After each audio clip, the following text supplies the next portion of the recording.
Chapter 1716.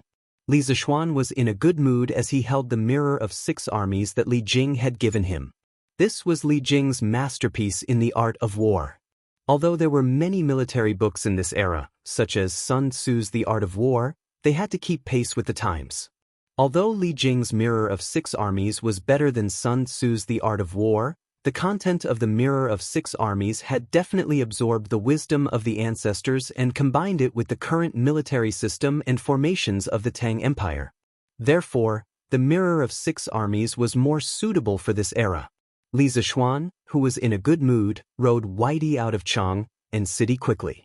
He had to get to the workshop before the end of the day and asked the craftsman to make a copy of the mirror of 6 armies. This military book was too important. Before he left, Li Jing had repeatedly warned him not to reveal it to anyone else.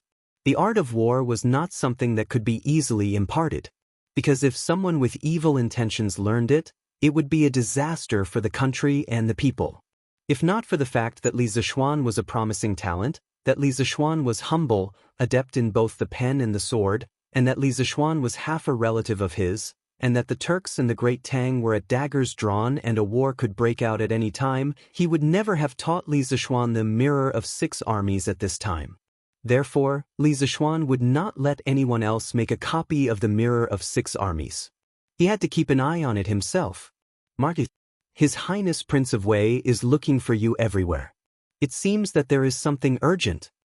Not long after leaving Chang and City, a middle-aged man riding a horse came up to him. When the man was about to reach Li Zishuan, he steadied his horse and dismounted. He bowed to Li Zishuan with his fists clasped.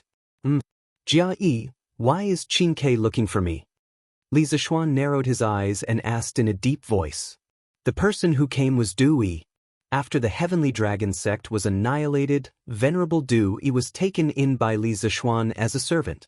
In order to avoid causing panic in his family, Li Zishuan changed Du Yi's name to Jia Yi. After a long time, he got used to calling him Jia Yi and not Du Yi. Counting the days, Du Yi had been a servant of the Marquis's household for nearly half a month. During this time, Li Zishuan had probed Du Yi many times, intentionally or unintentionally. However, he found that the other party seemed to have accepted his fate and did not have the slightest intention of rebelling. Thus, Li Zishuan gradually relaxed his guard against Du. However, even so, Li Zishuan did not dare to let Du Yi stay in the Marquis's mansion all the time. Usually, Du Yi spent more time in the Yunshan courtyard. Mo Huai, a master at the late stage of the Grand Master realm, was guarding the Yunshan courtyard. Even if Du Yi had the intention of rebelling, he would not be able to make any waves. In any case, Li Zishuan did not dare and would not risk his family. He was rarely in the Marquis's mansion, so he would not leave Du Yi alone in the Marquis's mansion. Du used to be a monk. However, after becoming Li Zishuan's servant, in order to avoid attracting strange gazes when he went out, he usually wore a silk scarf hat outside. He looked a bit like a barbarian from beyond the Great Wall. In the face of Li Zishuan's inquiry, Du Yi shook his head and said, I don't know. Half an hour ago, the King of Wei went to the academy to look for the Marquis. When he found out that the Marquis was not on Cloud Mountain, he ordered this penniless monk to head down the mountain to look for the Marquis. Prince of Wei only said that he had something urgent and wanted you to go back to the workshop as soon as possible. Li Zishuan's heart skipped a beat. Could it be that there was a new development in the steam engine research? He nodded at Du Yi and said, That's good. Let's go back to the workshop as soon as possible. He had originally planned to go to the workshop to make a copy of the military book. Now, he could solve Li Tai's problem along the way. Thus, the master and servant rode 2 horses and galloped wildly on the official road, splashing up a lot of smoke and dust along the way. Young master, you're finally here. Prince of Wei and Faubert are at the steel mill. You should go quickly. As soon as they arrived at the workshop, Song Xiaoxi came up to them and said hurriedly as he helped Li Zishuan lead the horse. But since they had already arrived at the workshop, Li Zishuan didn't ask for more details. He would know what happened in a moment anyway. He was about to step into the workshop when he suddenly stopped and turned to Song Xiaoxi and said, Song Xiaoxi, I'm sorry. Xiaoxi, Go to the editing department and ask the craftsman who is in charge of making a copy to not leave work yet. I have something to ask him." Although Li Tai's matter was important, making a copy of the military book was also very important. The contents of the military book might save his life on the battlefield in the future. "Yes, young master." Song Xiaoxi responded and then went to lead Big White to the stable in front of the workshop. There was high-quality horse grass there. Li Zishuan then walked in through the door. "Marquis, I will wait for you outside." Du Yi cupped his fists and said, ever since he became Li Zishuan's servant, he hadn't really entered the workshop. He knew that Li Zishuan's most important secrets were hidden inside. Although he was curious, it was only curiosity. He didn't have any other improper thoughts. Li Zishuan frowned. After a moment he said, "It's fine. Come in with me." Du Yi was not only a person with strong martial arts, but he was also quick-witted and had many tricks up his sleeve. If this kind of person could be loyal, Li Zishuan felt that he could be of great use. Therefore, he did not mind giving Du Yi more temptations to test him. Du Yi was stunned when he heard this. He probably did not expect Li Zishuan to take the initiative to invite him into the workshop. However, while he was still in a daze, Li Zishuan had already walked in. He quickly responded, "Yes." After saying that, he hurriedly followed them in. "Qingge, why hasn't the leaf turned yet?" "Soon. It should be soon." "Steward Zhang, get someone to make the fire bigger and pump more air into it. Let the water boil faster." "All right." When Li Zishuan walked into the steel mill, he heard the voices of Li Tai, Faubert, and the rest. The atmosphere seemed to be heavy. He looked around and saw a huge cylindrical furnace standing in the middle of the yard. The furnace's surface had gears and connecting rods and other transmission mechanisms. At the end of the furnace was a generator made by the workshop. A few shirtless blacksmiths were blowing air into the furnace. Although he could not see the flame, Li Zishuan could feel a wave of heat hitting him in the face. "It's moving! It's moving! It's spinning! And it's getting faster and faster! Success! We've succeeded!" At this moment, the connecting rods drove the gears, and the gears drove the generator's wheels to turn. The people in the yard suddenly cheered. No one noticed Li Zishuan's arrival. Du Yi widened his eyes and looked at the huge machine in disbelief. He clearly did not see anyone exerting force on the machine, but how could the machine turn on its own? Could this be the magic of immortality? Thinking back to the magic of immortality that he had performed on the streets of Chang, and in order to bewitch the people, Du Yi's face could not help but burn. Compared to this, the magic of immortality that he had performed before could only be regarded as child's play. Good. Qingke, you finally succeeded. The Tang Empire and even the whole world will completely change because of your invention. When Li Zishuan saw that Li Tai's steam engine test was successful, he could not help but clap his hands and laugh excitedly. Chapter 1717. There was no doubt about the steam engine's role in promoting the development of human society. It was the most important symbol of the replacement of handicraft labor by large-scale machine production. Perhaps Faubert, Zhang Hongxing, Li Tai, and the others in the workshop did not realize the great value of the steam engine, but as a modern man, Li Zishuan knew very well that this thing was enough to change this era. In the past, he invented the Datang Daily, the Immortal chariot, the curved plow, the water wheel, and other things.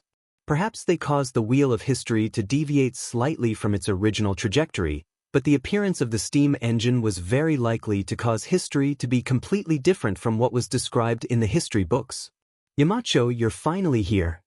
Hearing Li Zishuan's voice, Li Tai, who was in a state of great excitement, turned around and saw Li Zishuan standing at the door of the courtyard, looking at him with a smile. Li Tai was excited and complained a little. Speaking of which, after the first steam engine was built today, he had originally planned to invite Li Zishuan over to test it himself. However, whether it was in Lantian County or Yunshan, he could not find Li Zishuan. Seeing that it was getting late, he could only bring people over to test it. When Li Zishuan explained the principle of the steam engine to him, he told him that if the design of the steam engine was not reasonable, it would be easy to cause a road cavity explosion during use. Little Fatty cherished his life, so he wanted Li Zishuan to come over and take charge.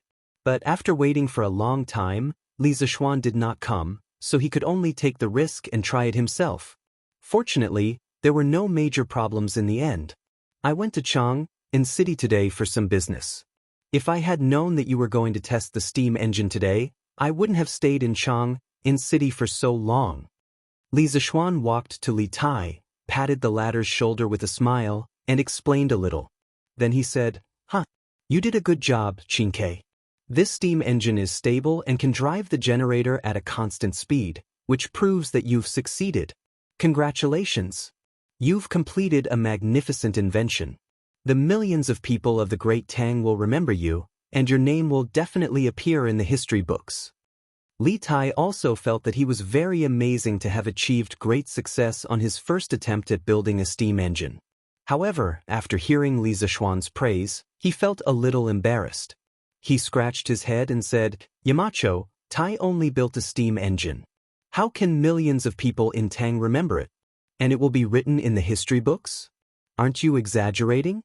Although the rest of the people didn't say anything, they had a look of deep understanding on their faces. Obviously, they were like Li Tai, not realizing the huge change that the steam engine could bring to this era. Not exaggerating. Not exaggerating at all. In about a year, you will understand that what I said today is not an exaggeration at all. Li Zishuan smiled mysteriously, and then he looked at the steam engine and the transmission mechanism outside. Although this thing was running normally now, it did not mean that there were no hidden problems. He had to check it carefully. Seeing Li Zishuan's serious tone, everyone subconsciously believed his prediction. Li Tai shook his head and said, Yamacho, even if the steam engine is really so important, the person who will be recorded in the history books should be you, not Li Tai.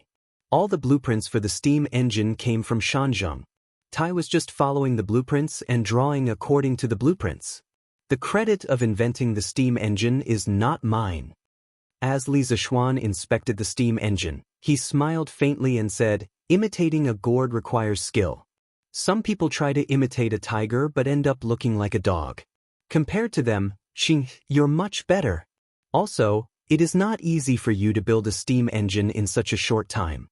The success of the steam engine belongs to all of you. As for me, it is better if I don't have this false reputation. While they were talking, Li Zishuan had already checked all the details of the steam engine and transmission mechanism.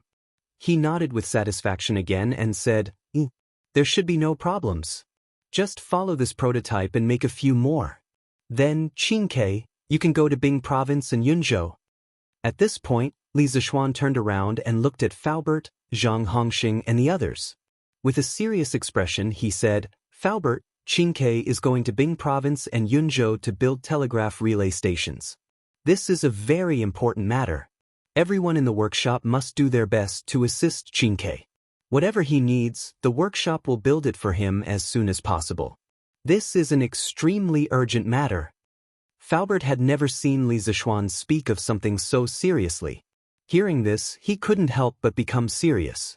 He cupped his hands and said, Young master, don't worry. Everyone in the workshop will work together to assist King Wei. Li Zishuan nodded. He then looked at Li Tai and said, Qingke, during your trip to the north, you must ensure that the telegraph relay stations are built as soon as possible and pay attention to your safety. Bing Province is fine, but Yunzhou is located at the northern border of the Great Tang. I'm afraid that there might be some unforeseen circumstances, so before you leave, you must ask His Majesty to send an army to escort you. In addition, Cheng Chumo and the others should be almost done with their final exams. When the time comes, let Cheng Chumo and Iron Egg go north with you. Master has to go to the barracks tomorrow morning, so I can't go north with you. Take care of yourself. In the past, Li Zishuan wouldn't be so long-winded. However, from what he learned in the House of Chang, and today, the secret war between the Great Tang and the Turks had already begun. The two countries' intentions for war were clear as day. It was just that the two countries weren't fully prepared yet.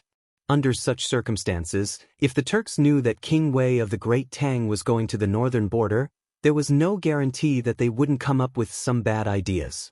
Li Tai cupped his hands and replied, Yes. Yamacho. You take care too. Goo goo. After saying that, Li Tai's stomach made a strange noise. Li Zishuan couldn't help but say, "You haven't eaten yet, right? Hurry up and eat, don't starve." Xiaoxi, go to the cafeteria and ask them to prepare some delicious food. Everyone has been working hard to build the steam engine these days. Young master. Song Xiaoxi nodded and hurriedly ran off to pass down the order. At this time, Zhang Hongxing cupped his hands and said to Li Zishuan, "Marquis, the 5,000 sets of vanadium steel horse lances, vanadium steel plate armor, and vanadium steel horse armor that you requested have all been completed. They are all stored in the warehouse of the workshop. I have checked them one by one. Would you like to take a look now?" Li Zishuan pondered for a moment and waved his hand. "Since you have already checked, I won't take a look. With you in charge, I can rest assured. Tomorrow morning, this Marquis will bring people here to collect the armor." He still had to make a copy of the military book. As for the armor and weapons, he had already taken a look at some of them a few days ago. Since Zhang Hongsheng said that there was no problem, then there should be no problem. Good. Then I will wait for Marquis to collect the armor tomorrow. Chapter 17-18. Little you, it's already so late. Why haven't you gone back yet? After telling Li Tai about going to the north to set up a telegraph, Li Zishuan went straight to the editorial department of Datang Daily. At this time, the editorial department was still lit up, the workshop had already been electrified, and it wouldn't be long before most of Lantian County would be electrified. When Li Zishuan walked in, he saw little Yu, sitting on a chair and flipping through something. She was so focused that she didn't even notice that someone had come in. Li Zishuan couldn't help but quietly walk up to her and said, "Mister, you're here." Hearing the familiar voice, little Fishy was shocked. She quickly put down the document in her hand and stood up, saying, "Little Four came over earlier and said that you had something important to make a copy of. I thought that since it was something important, it wouldn't be appropriate to leave it to the craftsman. It just so happens that I'm also very familiar with our movable type printing method, so I stayed and waited for you." "You little girl." Li Zishuan shook his head and laughed. "This kind of work should be left to a reliable person. You're a little girl. If you don't go back at this time, wouldn't it be unsafe to walk at night?" Li Yu didn't care and said, "What's wrong with that? Lantian County is Mister's territory. The law and order here are very good. Could it be that there are criminals? Besides, I went to investigate the county magistrate of Hua County by myself. Didn't I come out unscathed?" Hearing this, Li Zishuan couldn't help but stare at Li Yu angrily and said, "You little girl still have the nerve to say that. If she didn't mention this to me a few days ago, I wouldn't even know about it. Although you're a gold medal reporter personally appointed by the emperor and can supervise all illegal things in the world, if you went to investigate the county magistrate alone, what would you do if the other party became desperate and killed you to silence you?" In fact, ever since Li Yu was given the title of a gold medal reporter, she was not honest at all. This girl would often mingle in the streets and restaurants. Whenever she heard of corrupt officials or illegal activities, she would either arrange for someone she trusted to investigate in secret or disguise herself and investigate on her own. A few days ago, after Li Yu returned from the north, he heard that the people of Hua County were unable to receive any relief food. After the locust plague, the imperial court distributed a certain amount of relief food according to the severity of the disaster. When Li Yu heard this, he didn't know where he got his courage from. After a little preparation, he actually went to Hua County alone to secretly investigate. Fortunately, the county magistrate of Hua County wasn't very vigilant. After Li Yu's identity was exposed, the Hua County warden decisively sided with Li Yu. That was how Li Yu was able to find out that the county magistrate of Hua County had embezzled disaster relief food and escaped unscathed. Li Zishuan had also heard about this matter 2 days ago when he was chatting with Han Yushi. At that time, he was really worried for Li Yu. He secretly wondered why this little girl was so bold. She always did things that ordinary people couldn't do. Cough cough. "Mister, please don't mention this matter anymore. Aren't I fine now?" Although Li Zishuan's tone was strict, the care and love in his words couldn't be concealed. Li Yu's heart was warmed, but she still acted coquettishly. She quickly changed the topic and said, "Oh right. mister. Don't you have something to make a copy of? Quickly give it to me. I'll go and arrange it for you. Although Li Zixuan knew that Li Yu was deliberately changing the topic, he still took out the 6 armies mirror from his chest and handed it to her. He said, "There's a lot of content. I estimate that you'll be done by midnight. After you're done, don't go back to the county. Go directly to Yunshan Courtyard. It's been empty recently." Ever since the Marquis residence in Lantian County was built, the Li family's Yunshan Courtyard was rarely used. Even so, there were still maids taking care of and tidying up the place every day. Li Yu was delighted when she heard this, but she said, Mister, this isn't good, right?" Li Zixuan said unhappily, "What's not good about it? But you're going back to the county in the middle of the night. Even if you don't meet any bad people, if you fall into a ditch, you won't be able to call for help. From the workshop to Yunshan Courtyard, there are street lamps all the way. There won't be any accidents." Li Yu smiled and said, "Thank you, mister. Then I'll go make a copy of the book." After that, Li Yu took the 6 armies mirror from Li Zixuan's hands and went out the door. Looking at the girl's energetic back, Li Zixuan shook his head helplessly. However, looking at Li Yu's state today, it seemed that she was slowly getting used to the position of the editorial department's supervisor. A few days ago, Ma Zhou went to Qingzhou to take up the position of the provincial governor. The entire editorial department's heavy burden fell on Li Yu's shoulders. At first, Li Zixuan was worried that this girl wouldn't be able to handle such a huge pressure. However, after Ma Zhou left, the Datang Daily editorial department had been operating normally without any problems. This meant that Li Yu was slowly able to control this huge mess. In the editorial department, Li Zixuan looked at the manuscripts on the various desks, as well as the previous issues of Datang Daily. Only then did he leave with his hands behind his back. After leaving the workshop, he rode on Dabai and returned to the Marquis residence in Lantian County. "Husband, you're back? I'll go prepare some food for you." When he returned to the Marquis residence, the sky was already dark. Seeing that Li Zixuan had returned, Han Yushi quickly went up to him and said, "Li Zixuan came back too late, so no one waited for him to have dinner together." Li Zixuan said casually, "No need to trouble yourself. Let the kitchen maid heat up the dinner. I'll just eat whatever I want." Han Yushi frowned. However, seeing that Li Zixuan was so insistent, she couldn't persuade him. She could only let Xiao He instruct the kitchen. After a while, the dishes were served. Li Zixuan picked up his bowl and started eating without caring about his image. This was only when they were a couple. When there were other people present, he still had to be careful about his image as Marquis. Han Yushi supported her chin and looked at the man in front of her without blinking. Although the way this man ate was not elegant at all, it didn't hinder her from liking him. She secretly thought that this was what it meant to be real and not fake.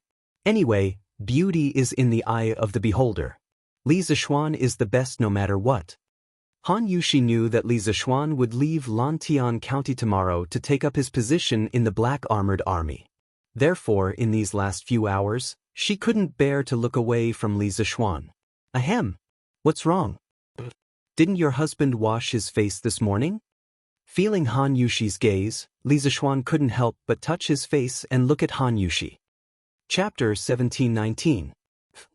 In the side hall of the backyard, Han Yushi couldn't help but burst into laughter when she saw Li Zixuan touching his face in embarrassment. However, her smile quickly disappeared. She looked at Li Zixuan and said, "Husband, don't you know if you washed your face this morning? I just feel that I can't get enough of your face." Oh my, once this woman learned how to say sweet nothings, she could simply be so sweet. Li Zixuan instantly felt that the fragrant food in his mouth had turned into a sweet and greasy taste. He quickly wiped his mouth and said, "Cough, cough. I didn't expect that my wife's sweet nothings would be no weaker than my husband's." What Han Yushi said just now was just that she couldn't help herself. At this moment, she knew that she had misspoken and couldn't help but blush. She glared at Li Zixuan and said, "Husband, you're talking nonsense. I didn't." In order to prevent his wife from being embarrassed, Li Zixuan laughed and waved his hand. "Ah, all right. Your husband is full. Wife, get someone to clean up. It's getting late. We should wash up and rest." Li Zishuan especially emphasized the word wash. This guy's lecherous heart was simply self-evident. Han Yushi's face instantly turned even redder, so red that water was about to drip out. She felt even more shy, especially when she thought of last night's situation. Fortunately, after Li Zishuan said this, he directly went to the side room with his hands behind his back. Otherwise, Han Yushi really didn't know how to continue this conversation. It was the last night before the young couple parted. There was no need to say more about the craziness. At midnight, the storm suddenly stopped.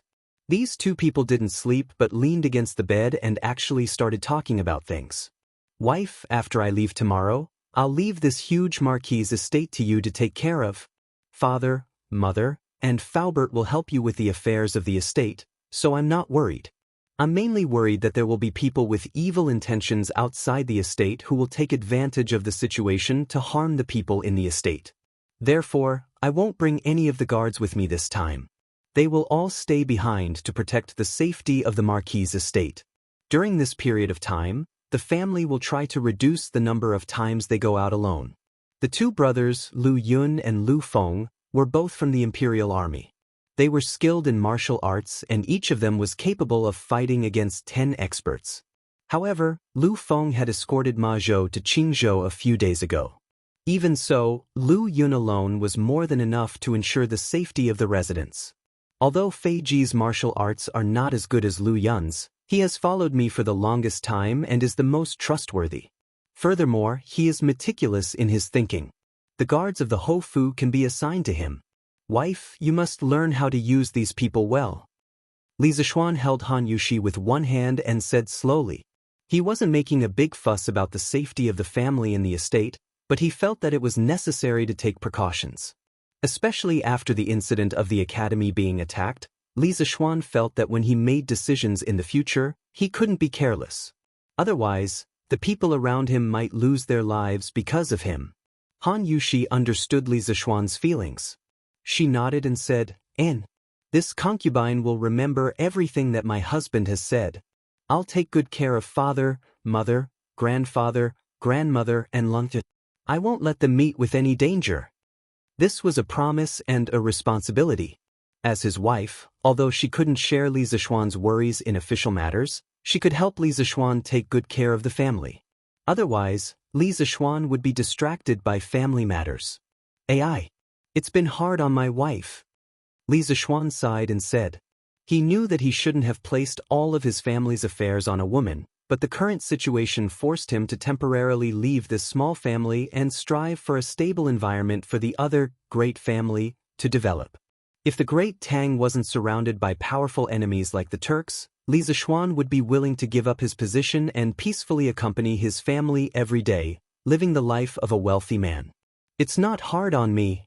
Husband, you're the one who's working the hardest. At this moment, Han Yushi raised her head and looked steadily at Li Zishuan.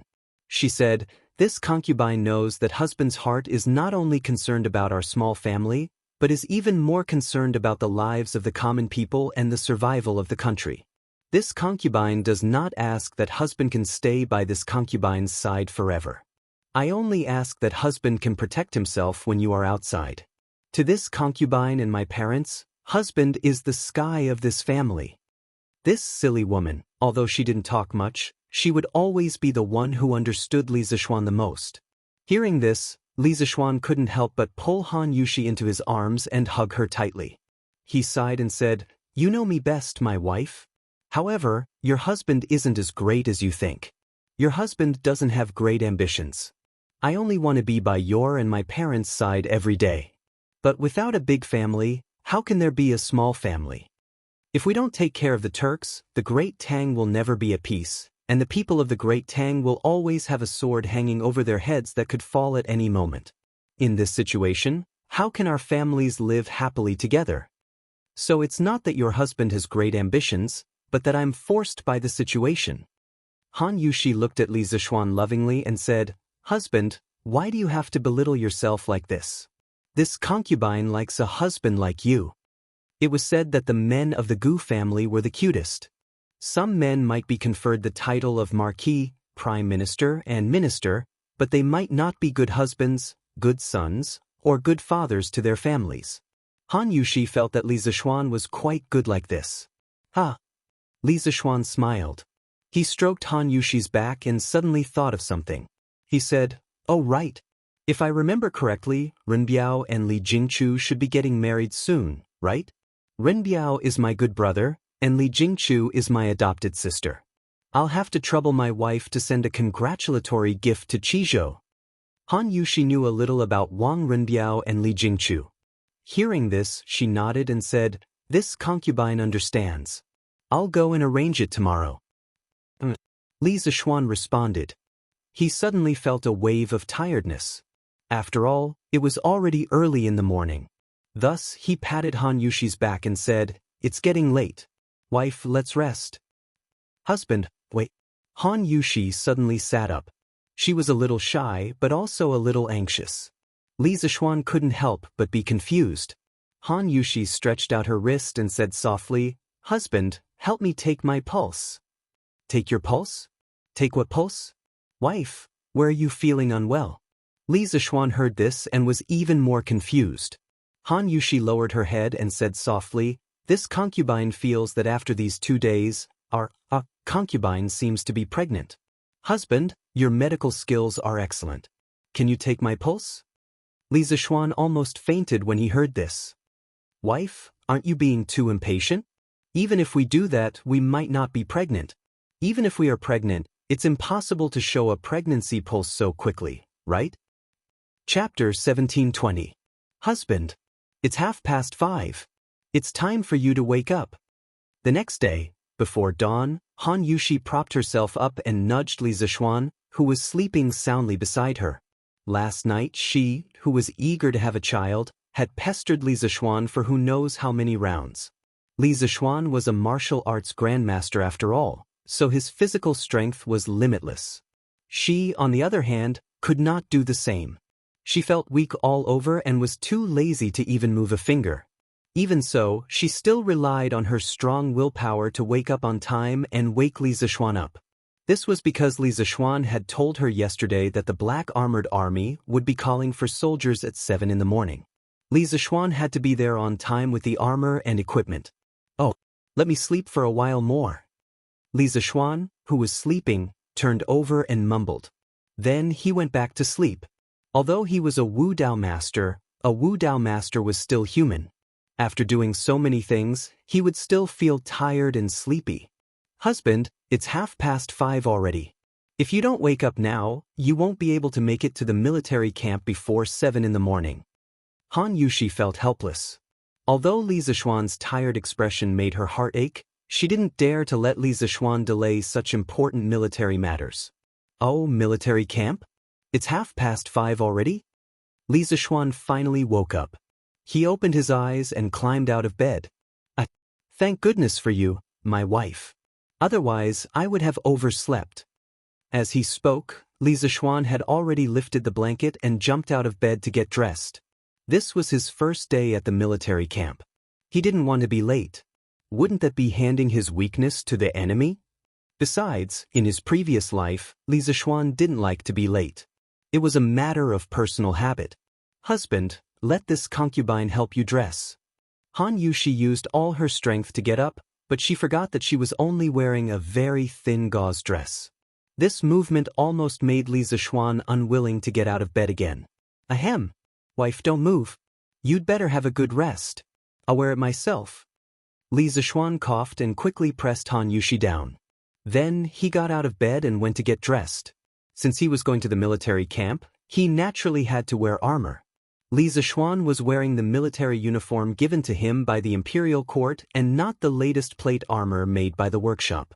That thing was too troublesome to wear. If one's body wasn't flexible enough, one person probably wouldn't be able to do it. Even if his body's flexibility was perfect, if he wanted to wear the new plate armor made by the workshop, he wouldn't be able to do it without a cup of tea's time. When Han Yushi was pressed down by Li Zixuan, she knew that she had just walked. She, who was more shy, used the blanket to wrap her body. Looking at Li Zixuan's heroic appearance in armor, the admiration in her heart couldn't help but grow stronger. It was said that a man in a military uniform was the most charming. The style of the Tang dynasty's armor was very heroic and domineering. Of course, the most important thing was that Li Zishuan was born handsome. Now that he was wearing armor, he would definitely charm a lot of young ladies when he walked outside. How could Han Yushi be an exception?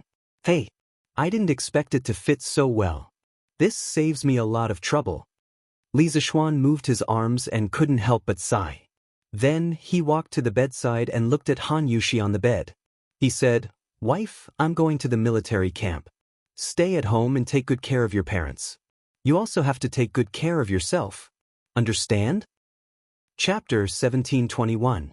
I didn't expect you to think so highly of Li Zishuan, Erlang. In the bedchamber, after Li Er finished speaking, Empress Zhangsun couldn't help but sigh with emotion. This child has only returned to Chang and for a little more than a year, but he is already in the court and has been conferred the title of Marquis. Sometimes I am really curious how spiritual master Ling Su trains his disciples to actually produce such an outstanding person like Li Zishuan. Empress Zhangsun couldn't help but associate Li Zishuan with her own children. After all, in terms of age, Li Zishuan wasn't much older than Li Qingqian and Li Tai. A trace of doubt flashed through Li Er's eyes. He had only heard of spiritual master Ling Shu from Baiqi's intelligence, but had never seen him in person.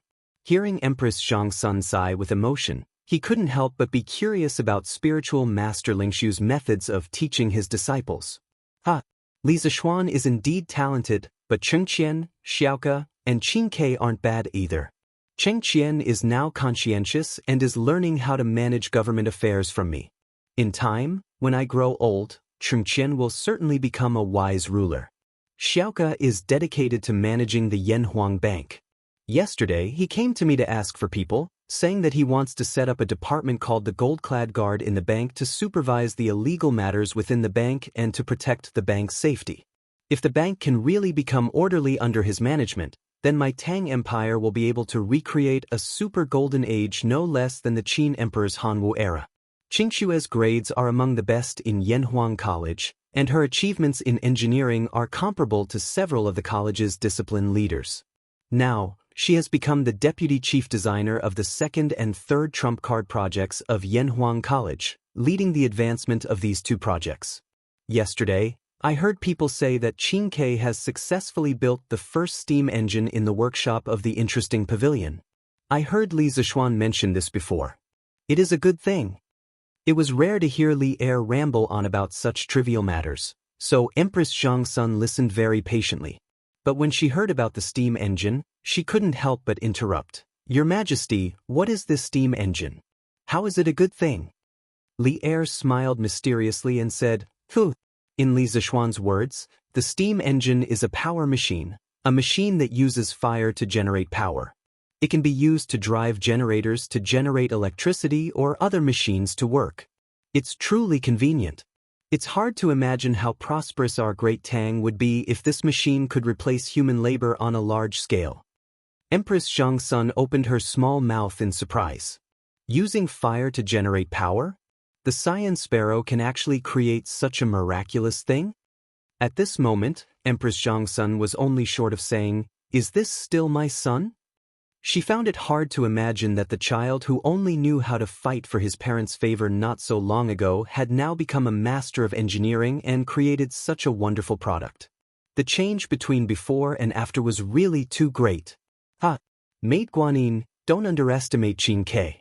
I can see that as long as this child uses his intelligence in the right place, no one can compare to him. Li Er smiled proudly. Then he looked at the sky outside the window. He stood up and said meaningfully, "All right. It was almost time for the morning assembly. There are some things that I should tell everyone in the court."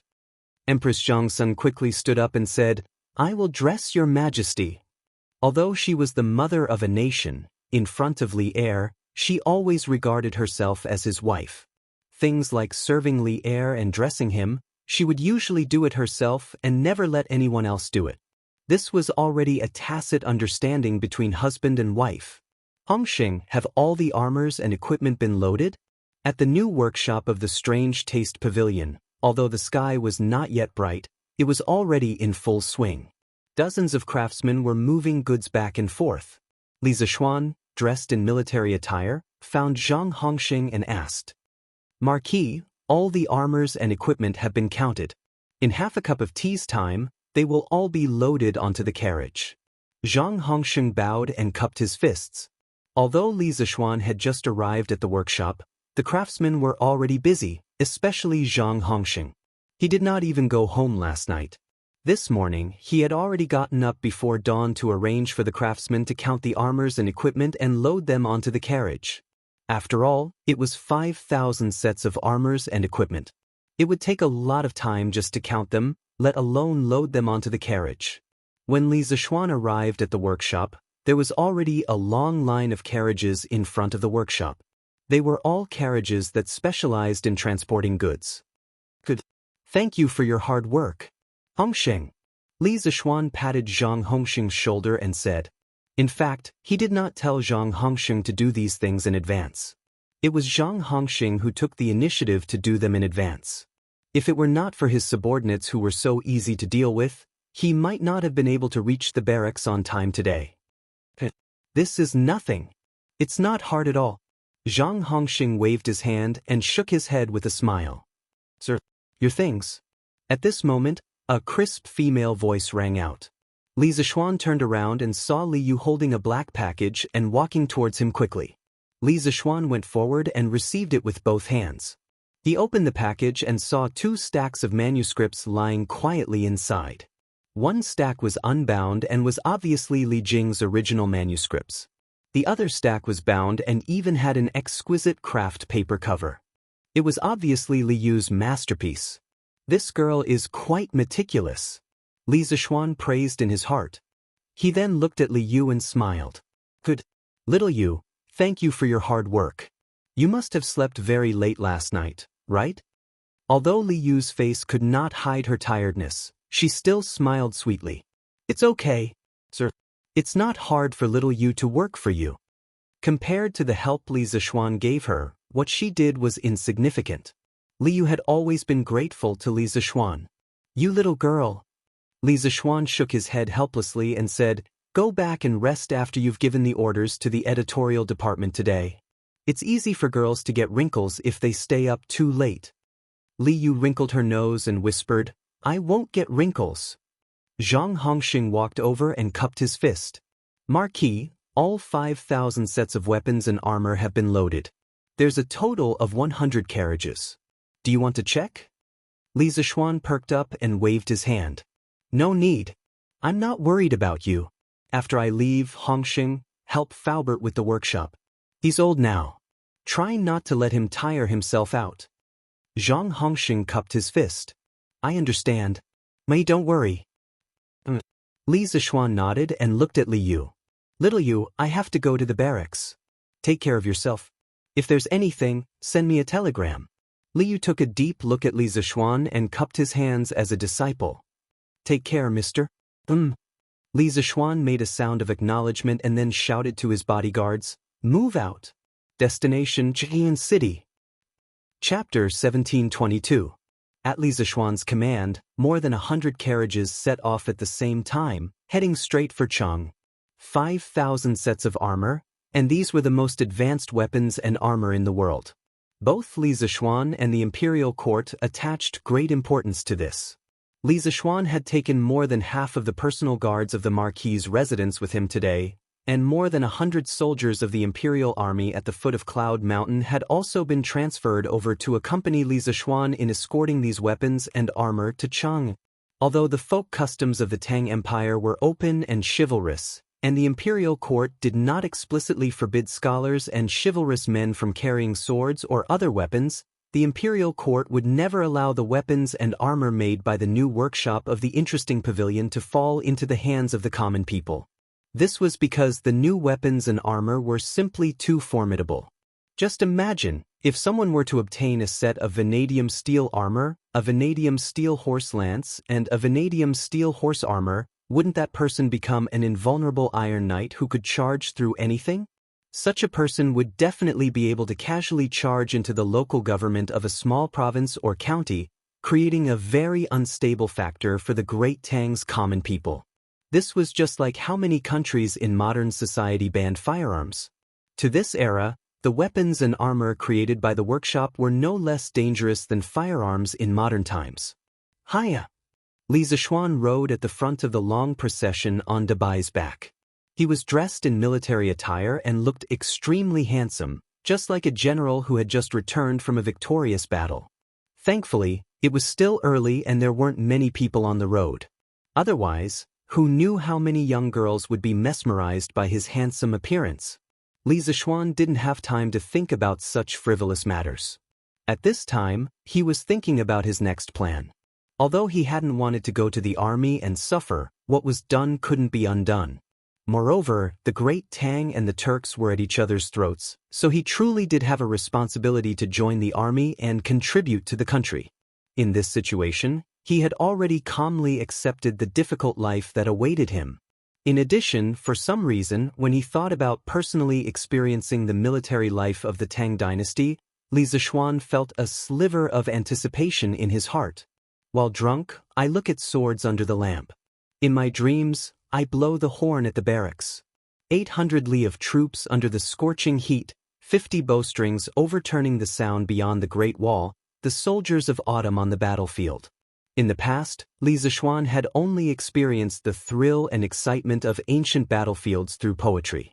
Now that he was personally going to the military camp, and in the near future he might personally go to the battlefield, how could he not be excited? Especially in this life, he had been practicing martial arts since he was a child. Now, he was already a Wu Dao master. It was said that those who were skilled were bold. In his previous life, every time he saw the military parade of his motherland on TV, he had an impulse to join the army and serve his country. However, at that time, his body was not strong. He was in a subhealthy state where he was panting after running 2 laps around the field. He definitely could not endure the hardships of being a soldier, so in the end, he gave up. But in this life, not only did he have the heart, but he also had the ability. He wanted to use his abilities to make some contributions to the people who were suffering in this era. After all, he was a descendant of Yan Huang. Wait! Yamacho, wait for us. While he was deep in thought, Li Zishuan suddenly heard someone calling him from behind. At first, he thought it was an auditory hallucination, but after a while, the voice behind him became clearer and clearer. He finally couldn't help but turn around. He saw 2 funny teenagers, riding 2 bicycles, rushing towards the convoy. It was Cheng Chumo and Yuchi Baolin. Lu Yun, Feiji, you guys take the convoy and leave first. I'll be right behind you. Li Zishuan frowned and said to the people around him. Chapter 1723. Old Master, Cho Nyo is doing well in Yunshan. Why did you let him join the black armored army? In Chang and City, Madame Sun couldn't help but ask as she helped Qing Yaojin put on his court robes. After Li Zishuan left the Qin manor yesterday, Qin Qiong and Qing Yaojin discussed and decided to send their younger generation to the black armored army's camp. However, Qin Qiong's son, Qin Huayu, only studied poetry and didn't know any martial arts. Obviously, he couldn't be sent to the army. In the end, Qing Yaojin called Yuchi Jingda and the 2 old fellows went to the palace to ask for an official position for their son. At this moment, hearing his wife's question, Qing Yaojin couldn't help but glare and say, Madam, don't you know whether that brat is good at studying or not? It's better to let him get the last place in Yunshan and embarrass his father than to let him go to the army camp and earn some military merit. That way, when his father rises to the heavens, this brat won't starve to death on the streets. Speaking of which, from the start, Qing Yaojin didn't expect Cheng Chumo to have any achievements in literature. As long as Cheng Chumo didn't always get the last place and embarrass him, it would be fine. The reason why he let Cheng Chumo go to the mathematics school was mainly because Qing Yaojin had already seen that Li Zishuan was not a fish in a pond. Among the younger generation in Chang and City, Li Zishuan was the only one who could convince Qing Yaojin in terms of martial arts and talent. It was said that when one sees a worthy person, one should emulate the worthy. Having met such an outstanding young man like Li Zishuan, Qing Yaojin naturally wanted his son to be influenced by Li Zishuan and cultivate their relationship. Cough, cough, of course, this relationship was only brotherly. In the future, when their generation grew old, Cheng Chumo would have a capable brother to rely on. Old Cheng wouldn't be worried, right? This couldn't be considered as using. To be precise, it was an investment. Cheng Yaojin had long seen the potential in Li Zishuan and had long invested in Li Zishuan, this potential stock.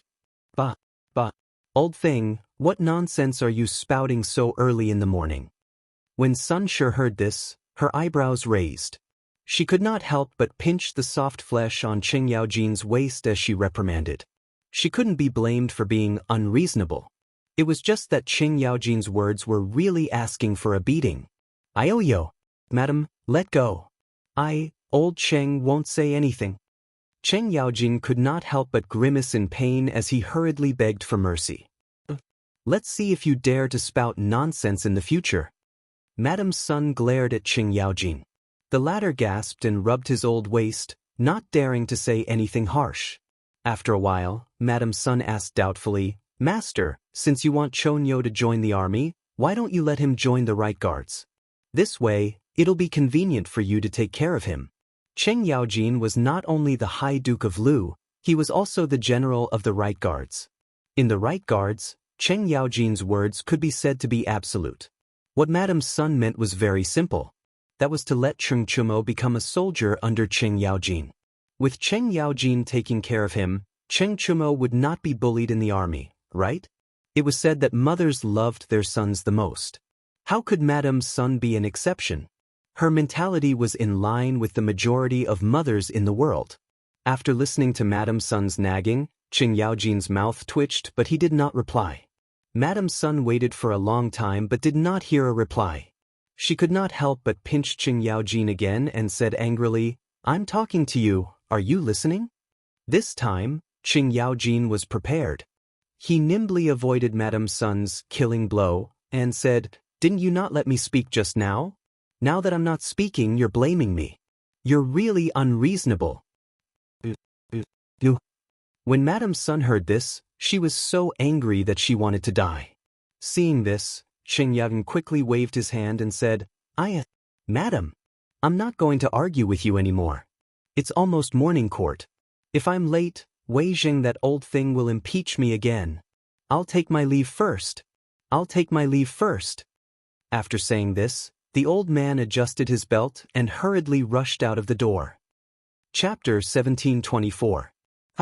Finally, I don't have to study in the academy anymore. In my opinion, Xiao Xian, you should go to the Black Armored Army as soon as possible.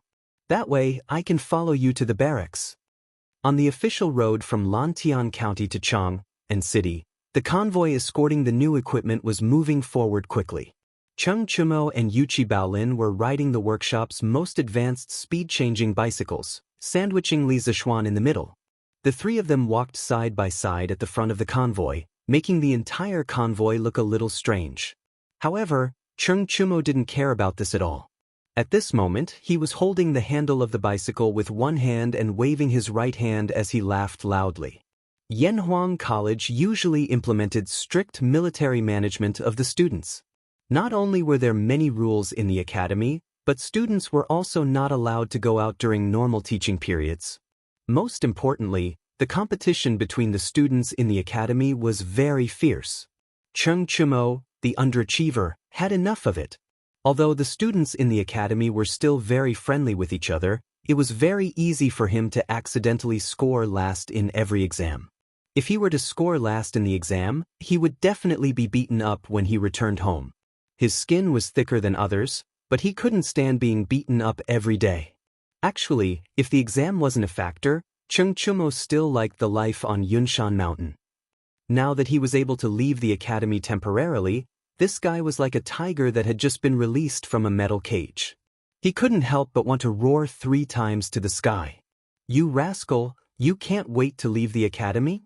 Li Zishuan, who was riding on Big White's back, couldn't help but glance at Cheng Chumo and say, You can't say that. Staying in the academy is actually quite fun, as long as there are no exams. Xiao Xian, you know that I'm not cut out for it." Cheng Chumo was still holding the handle of the bicycle with one hand and scratching his head with the other as he laughed foolishly. This guy had obviously practiced his driving skills on the way to the north to kill the locusts. Hearing this, Li Zishuan couldn't help but roll his eyes. He was too lazy to deal with this useless person. Actually, as to why the two brothers, Cheng Chumo and Yuchi Baolin, would suddenly follow him to the black armored troops, he had just pondered over this question for a moment. He more or less understood Cheng Yaojin and Yuchi Jingda's intentions in making such an arrangement. Regarding this, he only felt gratitude towards these two old generals. After all, with Cheng Yaojin and Yuchi Jingda's current position in the imperial court, no one in the military dared to touch their sons, not even Qiu Xingong. This could be considered as a safeguard for Li Zishuan. After entering Chang and city, you two will give up the bicycle and ride horses instead. As for your car, I'll get someone to send it back for you. Otherwise, how can you go to the barracks like this? After a moment of silence, Li Zishuan instructed Cheng Chumo and Yuchi Baolin. Yeah. Yuchi Baolin was more obedient and nodded in agreement. On the other hand, Cheng Chumo was unconvinced. What's wrong with riding a bicycle to the barracks? The Tang Empire's military regulations don't say that riding a bicycle to the barracks isn't allowed, right? This fellow didn't like riding a horse when he went out anymore. He was already used to riding a bicycle. Li Zishuan glared at this fellow and said unhappily, "Then when we go to war, do you also ride a bicycle? If I tell you to ride a horse, then ride a horse. The military isn't like other places. When you go to the barracks, don't be unconventional and cause trouble. Otherwise, I'll get someone to send you back to the academy." Hey, don't. Xiao Xian. I'm just joking with you, don't take it seriously. Please don't take it seriously. If you want to ride a horse, then so be it. It's not like I don't know how to ride a horse. IAO, F***C, save me. Upon hearing this, Cheng Chumo was shocked and hurriedly waved his hands. What a joke, it wasn't easy for him to leave the academy. How could he bear to go back? However, in a moment of panic, when he waved his hands subconsciously, both his hands left the handlebars. The bicycle instantly lost its balance and went straight towards the farmland by the side of the road. Whoa! Where did all these carriages come from? Why are there imperial guards escorting them? What's in these carriages? When Li Zishuan and the rest arrived at Chang and city, the city gates were already open. The carriages entered through the Yanxing Gate and went straight towards the Black Armored Army's barracks in the northwest of the city. Along the way, the huge carriages naturally attracted the attention of countless passers-by. Under normal circumstances, those who could wake up so early were mostly peddlers who entered the city to sell their goods or commoners who entered the city to buy things. The huge carriages caused them to discuss animatedly. However, although these people were curious about the armored soldiers beside the carriages, they could only shrink back and point at them from afar. The general in the lead looks like the Marquis of Yong. What? The Marquis of Yong? Why did the Marquis of Yong bring so many soldiers and carriages to Chang'an City? Who knows? Could it be that the imperial court is sending the Marquis of Yong to suppress bandits? Nonsense! Now that the world is peaceful, where would there be so many bandits to suppress? Besides, the Marquis of Yong isn't a general. Why would he lead soldiers to suppress bandits? That's true. But why is the Marquis of Yong wearing a general's uniform? About this, it had to be said that the people of Chang and city were quite familiar with Li Zishuan. There were very few people who had never heard of Li Zishuan, and there were even more who had seen Li Zishuan with their own eyes. As such, among the pedestrians on both sides of the road, there were people who quickly recognized Li Zishuan. Li Zishuan naturally didn't have the time to care about these people's discussions. This was because there was only 15 minutes left before the Black Armored Army's barracks were called. In order to avoid being late, he could only speed up the carriages. Luckily, there weren't many people on the streets of Chang and city early in the morning, and there weren't any traffic jams. Of course, speaking of this, it was all thanks to the widespread use of bicycles. Whether it was the civil and military officials or the common people, they were used to riding bicycles instead of horse carriages for short journeys. Otherwise, there would still be traffic jams on some of the key streets of Chang and city. This was because this was the time when the civil and military officials left their homes to rush to the palace for the morning court. If it was in the past, every official would take a horse carriage to attend the morning court. It would be strange if the streets weren't congested. For you, this is the Black Armored Army's barracks. Unauthorized personnel are not allowed to enter. Finally, Li Zishuan arrived at the Black Armored Army's barracks before the 7 o'clock hour. This was a hilly wasteland in the northwest corner of Chang'an City. Inside the barracks, there were several large and small white tents, and one could vaguely see groups of fully armed soldiers. When the two soldiers in front of the barracks saw Li Zishuan, they hurried forward to stop him. Li Zishuan flipped off his horse and said loudly, "I am Li Zishuan, the Black Armored Army adjutant appointed by the Emperor. Today, I am officially here to take up my post." Chapter 1725. You are the Marquis of Yong'an? In Chang'an, in front of the Black Armored Barracks, the two guards were shocked when they heard Li Zishuan's identity. Although there were many people in Chang'an who had seen Li Zishuan, these two guards were not among them because they were in the army all year round. Not only them, but less than 10% of the soldiers in the barracks had seen Li Zishuan, but more than 90% of them had heard of Li Zishuan. Therefore, after knowing Li Zishuan's identity, the two guards were so surprised and excited. After all, Li Zishuan was a marquis at a young age, a Yamacho from Yanhuang College, and the first person to kill locusts. With so many halos around him, Li Zishuan was now considered a celebrity in the Tang Empire. Li Zishuan nodded. Seeing that the two guards were very enthusiastic after knowing his identity, he smiled and said, "Maybe you can call me adjunct."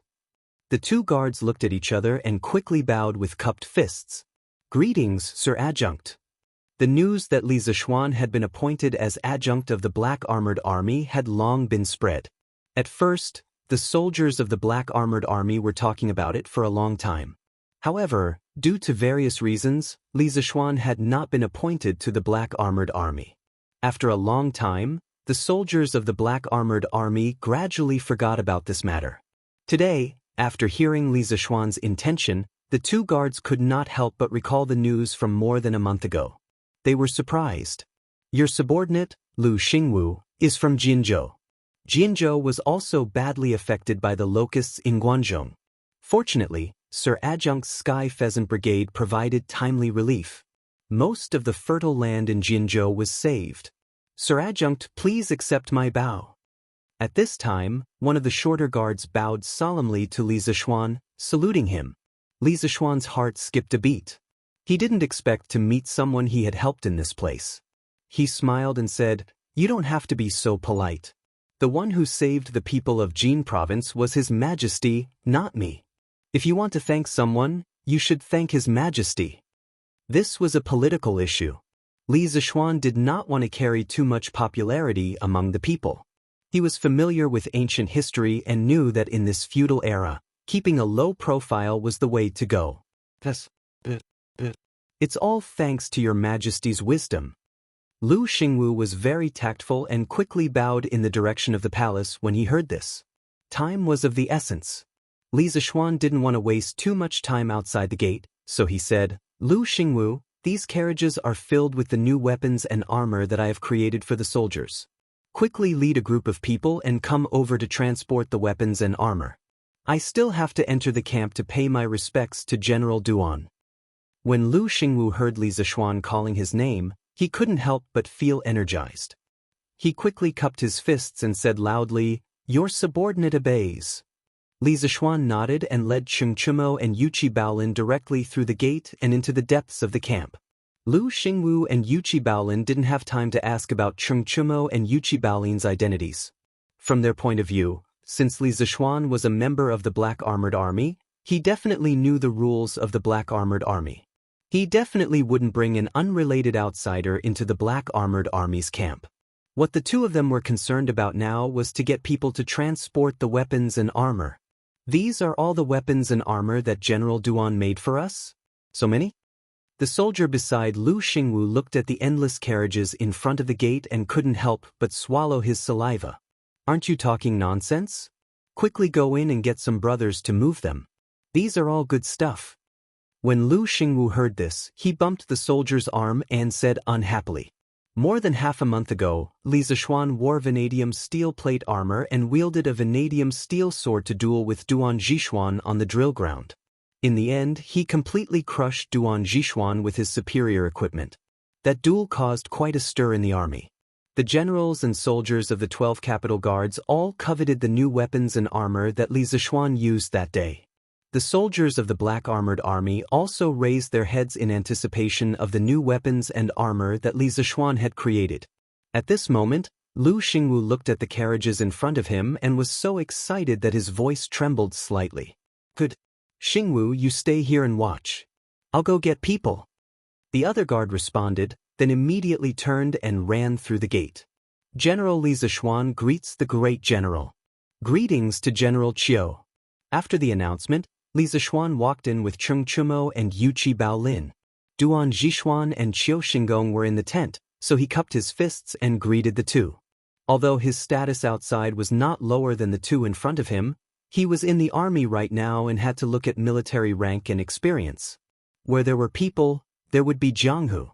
In the army, one had to follow the rules of the army. Greetings to the great general. Greetings to General Qiu. It was rare for Cheng Chumo and Yuqi Baolin to not be mischievous at this time. Instead, they followed behind Li Zishuan and imitated him by bowing respectfully to Duan Zhishuan and Qiu Xing. Duan Zhishuan was the great general of the Black Armored Army and was in charge of military affairs. Qiu Xingong was the deputy general and only had the title of general, only below Duan Zhishuan. According to the military system of the Great Tang, under the great general and general, there would be the assistant commander, assistant commander, assistant commander, assistant commander, assistant commander, assistant commander, assistant commander, assistant commander, and so on. Since you have entered the Black Armored Army, you are my brothers. No need to be so polite. Duan Zhishuan nodded slightly to Li Zishuan and the other two. Qiu Xingong's tiger-like eyes swept over Cheng Chumo and Yuqi Baolin. He did not speak, and no emotions could be seen on his weathered face. Duan Zhishuan continued, Cheng Chumo, Yuqi Baolin, the two of you are both descendants of generals. You should know better than anyone else that you should abide by military rules in the army. Go and change into your uniforms. In a while, when the soldiers are called out, you are not allowed to be late. Cheng Chumo and Yuqi Baolin trembled and immediately cupped their fists. Understood. Although the two of them were always joking around outside, their fathers were both generals in the army. Under their influence, they naturally knew that the military rules were strict. As such, they did not dare to hesitate or smile at Duan Zhishuan's orders. Colonel Li, I know that you have a special identity and a lot of responsibilities. Yesterday, His Majesty gave you permission to set up personal guards in the Black Armored Army to protect yourself. Cheng Chumo and Yuqi Baolin will be under your command as your personal guards. After Cheng Chumo and Yuqi Baolin left, Duan Zhishuan looked at Li Zishuan and said in a low voice. Li Zishuan already knew about the personal guards. When he heard this, he cupped his fists and said, Thank you, great general. Qiu Xingong couldn't help but snort. The atmosphere in the tent suddenly became tense. Qiu Xingong cupped his fists casually at Duan Zhishuan and said, General Duan, it's time to call out the soldiers. I will go to the drill ground first. With that, he turned and left without waiting for Duan Zhishuan's permission. Chapter 1726. The morning breeze blew gently, and the sun rose from the east. At this moment, there was already a touch of red on the horizon. Most people had probably just woken up. On the drill ground in the northwest of Chang and city, there was already a black mass of soldiers standing. When Li Zishuan followed Duan Zhishuan to the stage, he saw such a magnificent scene of soldiers on the battlefield. What entered his eyes was that all the soldiers had their heads held high and their chests puffed out. Like a pine tree, they stood upright on the drill ground. Although there were many of them, they were not in disorder. The distance between each person was the same, neat and tidy, not moving at all. This scene reminded Li Zishuan of the military parade of his motherland that he had seen on television in his previous life. Steel lions just like heavenly soldiers. No wonder they were the strongest cavalry of the Tang Empire. With just one look, Li Zishuan could feel the strength of the army in front of him. Although this black armored army had only been formed for a few months, they already had an imposing aura. Reporting to the great general, Other than the 20 men from the D Battalion who are transporting equipment outside the gate, the soldiers of the other 5 battalions have all arrived at the drill ground. No one is late. Seeing Duan Zhishuan arrive, a tall and straight young soldier quickly walked forward and saluted Duan Zhishuan with his fists clasped. Return to your ranks. Duan Zhishuan nodded and said, Yes. The young soldier replied and quickly retreated to the front of the troops on the left side of the stage. At this moment, Duan Zhishuan walked to the front of the stage and scanned the entire drill ground with his tiger-like eyes. He stood with his hands behind his back, looking dignified even though he was not angry. After a moment of silence, he finally opened his mouth. All soldiers listen to my order at ease. Duan Zhishuan's first sentence surprised Li Zishuan. What the hell was at ease? Wasn't this a movement that only existed in the modern army? Was Duan Zhishuan still sleeping and talking in his sleep? But what he did not expect was that as soon as Duan Zhishuan finished speaking, the 5,000 soldiers on the drill ground all neatly took half a step forward with their left foot and made a at ease gesture. Their movements were uniform and extremely precise. Of course, it was not absolutely uniform. There were 2 people at the back of the line who were slower by half a beat. Li Zishuan's sharp eyes recognized them immediately. Who else could they be but Cheng Chumo and Yuqi Baolin? These 2 fellows had participated in the military training of the academy, so it was impossible that they did not know the basic military movements such as at ease and at ease. The reason why they were slower by half a beat was probably because they did not expect the Black Armored Army to use of the academy's training.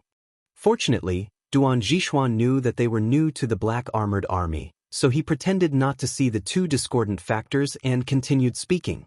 It has been nearly 2 months since the expansion of the Black Armored Army. As the most elite cavalry of the Great Tang, His Majesty has always placed high hopes on the Black Armored Army. However, the Black Armored Army's current strength is not worthy of His Majesty's high hopes. Fortunately, the Black Armored Army's adjutant has finally arrived to take up his post. As for who our adjutant is, I'm sure all of you have heard of him before. Adjutant Li, come and greet the soldiers. Although Duan Zhishuan did not shout at the top of his lungs, his voice could be heard in every corner of the drill ground. All 5,000 soldiers heard his words clearly. When they heard Duan Zhishuan say that the Black Armored Army's adjutant had finally arrived to take up his post, everyone could not help but look at the young general behind Duan Zhishuan. He was so young, but he had already become a legend of the Great Tang. Chapter 1727. At the Black Armored Army's camp. On the stage, Duan Zhishuan had been silently observing Li Zishuan. He saw that not only did Li Zishuan not have stage fright in front of 5,000 black armored soldiers for the first time, he even managed to ignite the soldiers' passion with just a few words. Duan Zhishuan couldn't help but nod in his heart. As a general, not only did he have to be good at leading soldiers into battle, he also had to be good at controlling people's hearts and arousing their fighting spirit. Otherwise, he could only be considered a boorish fellow and definitely not a talented general. Li Zishuan had done well in this aspect. Sweat more in normal times and bleed less in times of war. Duan Zhishuan took a step forward and walked to Li Zishuan's side. He faced the soldiers below the stage and said loudly, "All of you have heard Adjunct Li's words. His Majesty has always placed great importance on the Black Armored Army. This time, Adjunct Li has given the first batch of new equipment to the Black Armored Army. Under such circumstances, if you still can't form a strong fighting force within 2 months, you will have let down His Majesty, Adjunct Li, and even more so, your parents and wives." At this point, Duan Zhishuan's fierce eyes scanned the crowd. Perhaps the ordinary soldiers didn't know how valuable the equipment Li Zishuan had brought today were. However, as an important official of the imperial court and the leader of the Black Armored Army, how could he not know how valuable this batch of equipment was? Not to mention other things, even the generals of the 12 capital guards almost fought over this equipment. If not for Li Zishuan supporting the Black Armored Army, the moment Li Zishuan entered Chang and City, more than 100 carriages of equipment would have been divided among them. After pausing for a moment, Duan Zhishuan's gaze turned serious and he said loudly, "All generals, listen up. From today onwards, Adjunct Li will be in charge of the daily drill of the Black Armored Army. His orders are military orders and my orders. No one, no matter what position they hold, is allowed to disobey. Do you all understand? As soon as he finished speaking, the soldiers on the drill ground were pleasantly surprised. They had not expected Li Zishuan to be entrusted with such an important task by Duan Zhishuan as soon as he joined the Black Armored Troops. He had directly taken on the daily training of the Black Armored Troops. Not only were they shocked, Qiu Xingong was even more shocked. However, a trace of anger flashed across Qiu Xingong's face. At this moment he couldn't care less about the fact that there were so many soldiers on the drill ground. He walked 5 steps in front of Duan Zhishuan and cupped his fists. General Duan, Adjunct Li has just been appointed and is not familiar with the military affairs of the Black Armored Army. Furthermore, Adjunct Li has never led soldiers before. How can we let him take over the military affairs of the Black Armored Army? Black Armored Army's camp. On the stage, Duan Zhishuan had been silently observing Li Zishuan. He saw that not only did Li Zishuan not have stage fright in front of 5,000 Black Armored Troops for the first time, he even managed to ignite the soldiers' passion with just a few words. Duan Zhishuan couldn't help but nod in his heart. As a general, not only did he have to be adept at leading soldiers into battle, he also had to be adept at controlling people's hearts and arousing their fighting spirit. Otherwise, he could only be considered a brute and definitely not a talented general. Li Zishuan had done well in this aspect. Sweat more during normal times so that you can bleed less during wartime. Duan Zhishuan took a step forward and walked to Li Zishuan's side. He faced the soldiers below the stage and said loudly, "All of you have heard Adjunct Li's words. His Majesty has always placed great importance on the Black Armored Army. This time, Adjunct Li has given the first batch of new equipment to the Black Armored Army. Under such circumstances, if you still can't form a strong fighting force within 2 months, you will have let down His Majesty, Adjunct Li, and your parents and wives." Chapter 1728. While the Black Armored Army was doing a roll call, the morning court was being held in Chang, in city's Taiji Palace. Li Er sat on the dragon throne. After listening to a few officials reporting some trivial matters, his eyes focused and he said in a deep voice, "Dear officials, I received an urgent report yesterday. Xieli has gathered a large number of troops to encircle and annihilate Tuli's troops. Tuli Khan has asked me for help urgently. He wants the Tang Empire to send troops to help him resist Xieli." It was unknown if it was true or if Li Er was just making things up. Anyway, as soon as he said that, all the officials in the imperial court were in an uproar. The hall was filled with buzzing sounds, and it was a bit like a market. Cheng Yaojin and Qin Qiong closed their eyes and pretended to be in deep thought. They did not say a word because they were present when Li Zishuan proposed the plan to Li Er. Today, when Li Er said this, these 2 experienced old generals could guess what Li Er was going to say next. "Your Majesty, I think that the imperial court should send troops to help Tuli. Otherwise, after Xieli unifies the grassland, the next one to attack may be our Tang Empire. The imperial court cannot sit back and watch Xieli expand in the grassland." Fang Xianling stood out and bowed to Li Er. Old Fang had followed Li Er to fight in the north and south in the early years. Old Fang was definitely experienced in judging the war situation. "I second the motion. Now that the Turks and the Tang Empire are like fire and water, at such a critical moment, we cannot let Xieli unify the grassland. The imperial court should send troops to help Tuli." Zhang Sun Wuji also stood out and bowed to Li Er. After Zhang Sun Wuji, some other officials and generals also stood out and seconded the motion. Li Jing also came to the morning court today. Unexpectedly, he actually stood out and objected, "Your Majesty, I think that it is not appropriate for the Tang Empire to send troops now." As soon as he finished speaking, everyone was shocked.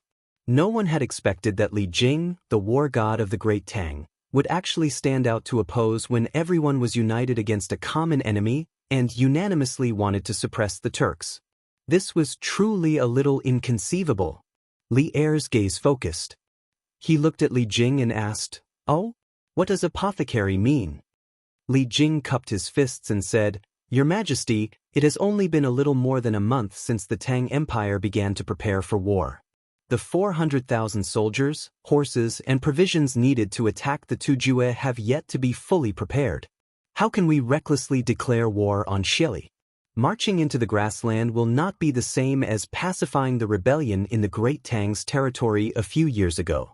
When the time comes, the army's provisions and supplies will become incomparably difficult due to the distance. This old subject believes that at this time, whether it is the provisions and supplies or the preparation of the various armies, it is not advisable to shed all pretense of cordiality with Shili and rashly start a war. Fang Xianling, Zhang Sun Wuji, and the others could not help but frown. Although they agreed to send out troops, they had to admit that Li Jing's words made sense. It was indeed not the best time to start a war with the Turks. Medicine Master's words are reasonable. At present, my great Tang has just experienced the plague of locusts and is not yet ready to start a full-scale war with Shili. At this moment, Li Er opened his mouth. However, he immediately changed the topic and said, "But the imperial court can't just sit by and watch Shili unify the grasslands and strengthen his strength. Therefore, I've decided to send an envoy with a batch of provisions into the grasslands to assist Tuli Khan in resisting Shili. I just don't know who is willing to go." The moment Li Er finished speaking, Taiji Palace immediately fell silent. Chapter 1729. Inside the Taiji Palace. After Xiao Yu's suggestion, a hint of worry flashed across the faces of the officials in the palace. A war was not only a test of a country's military strength. At the same time, it was also a huge test of a country's economic strength. After all, war required money.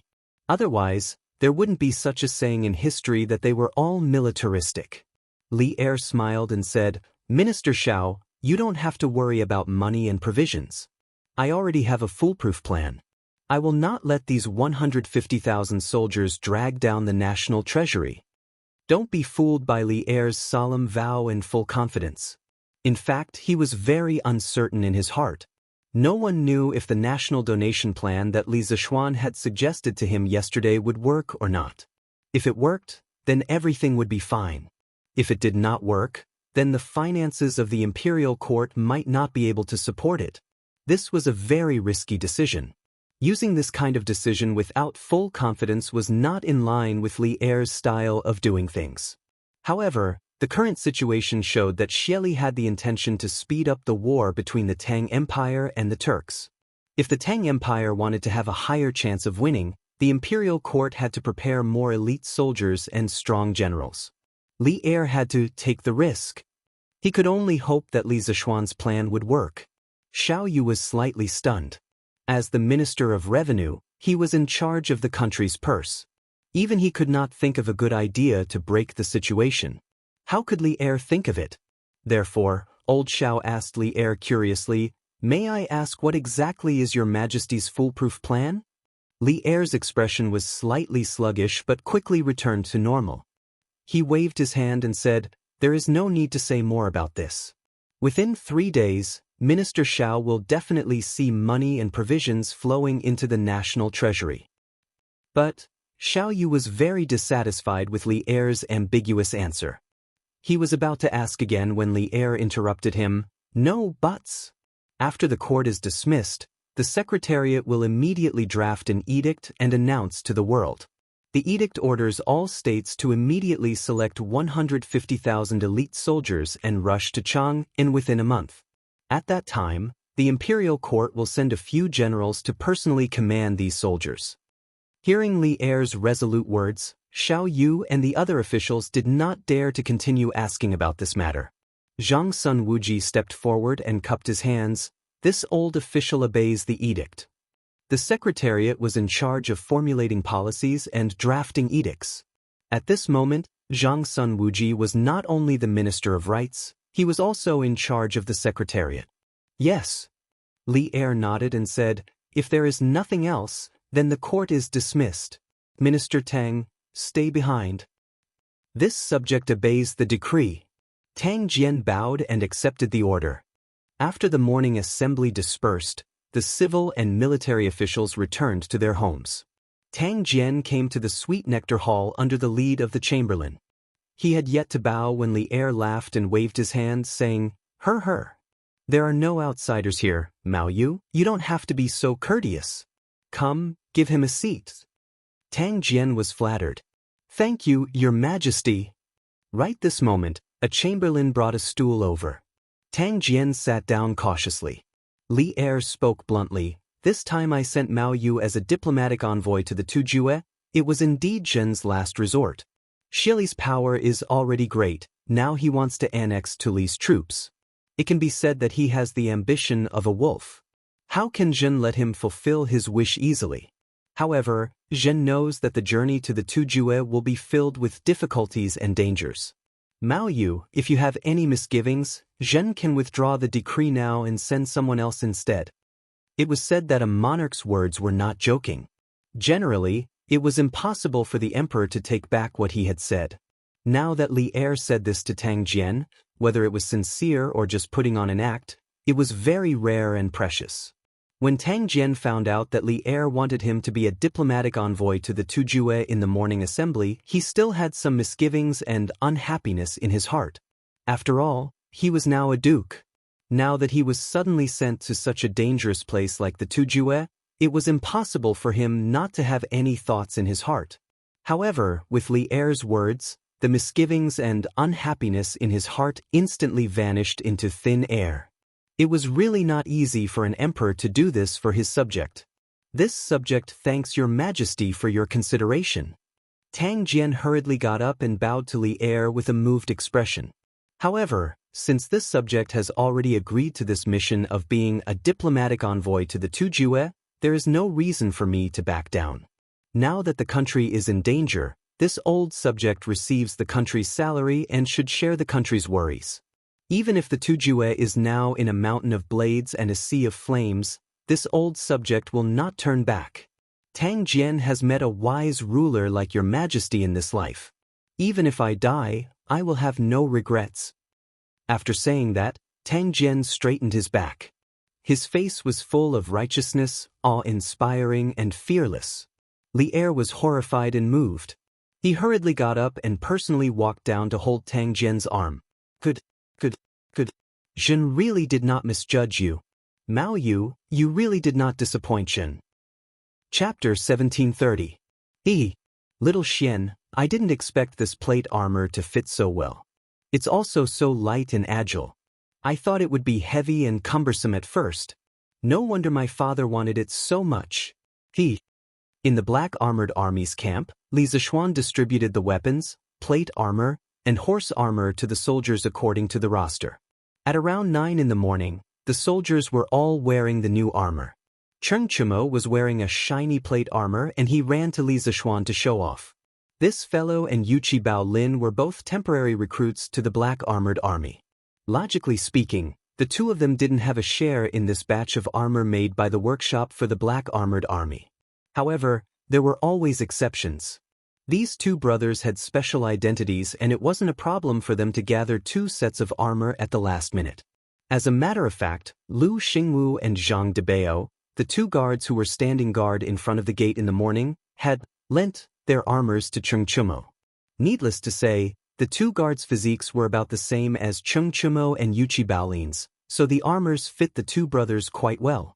Li Zishuan had sent someone to the workshop to have them make 2 more sets of armors according to Lu Xingwu and Zhang Debao's measurements.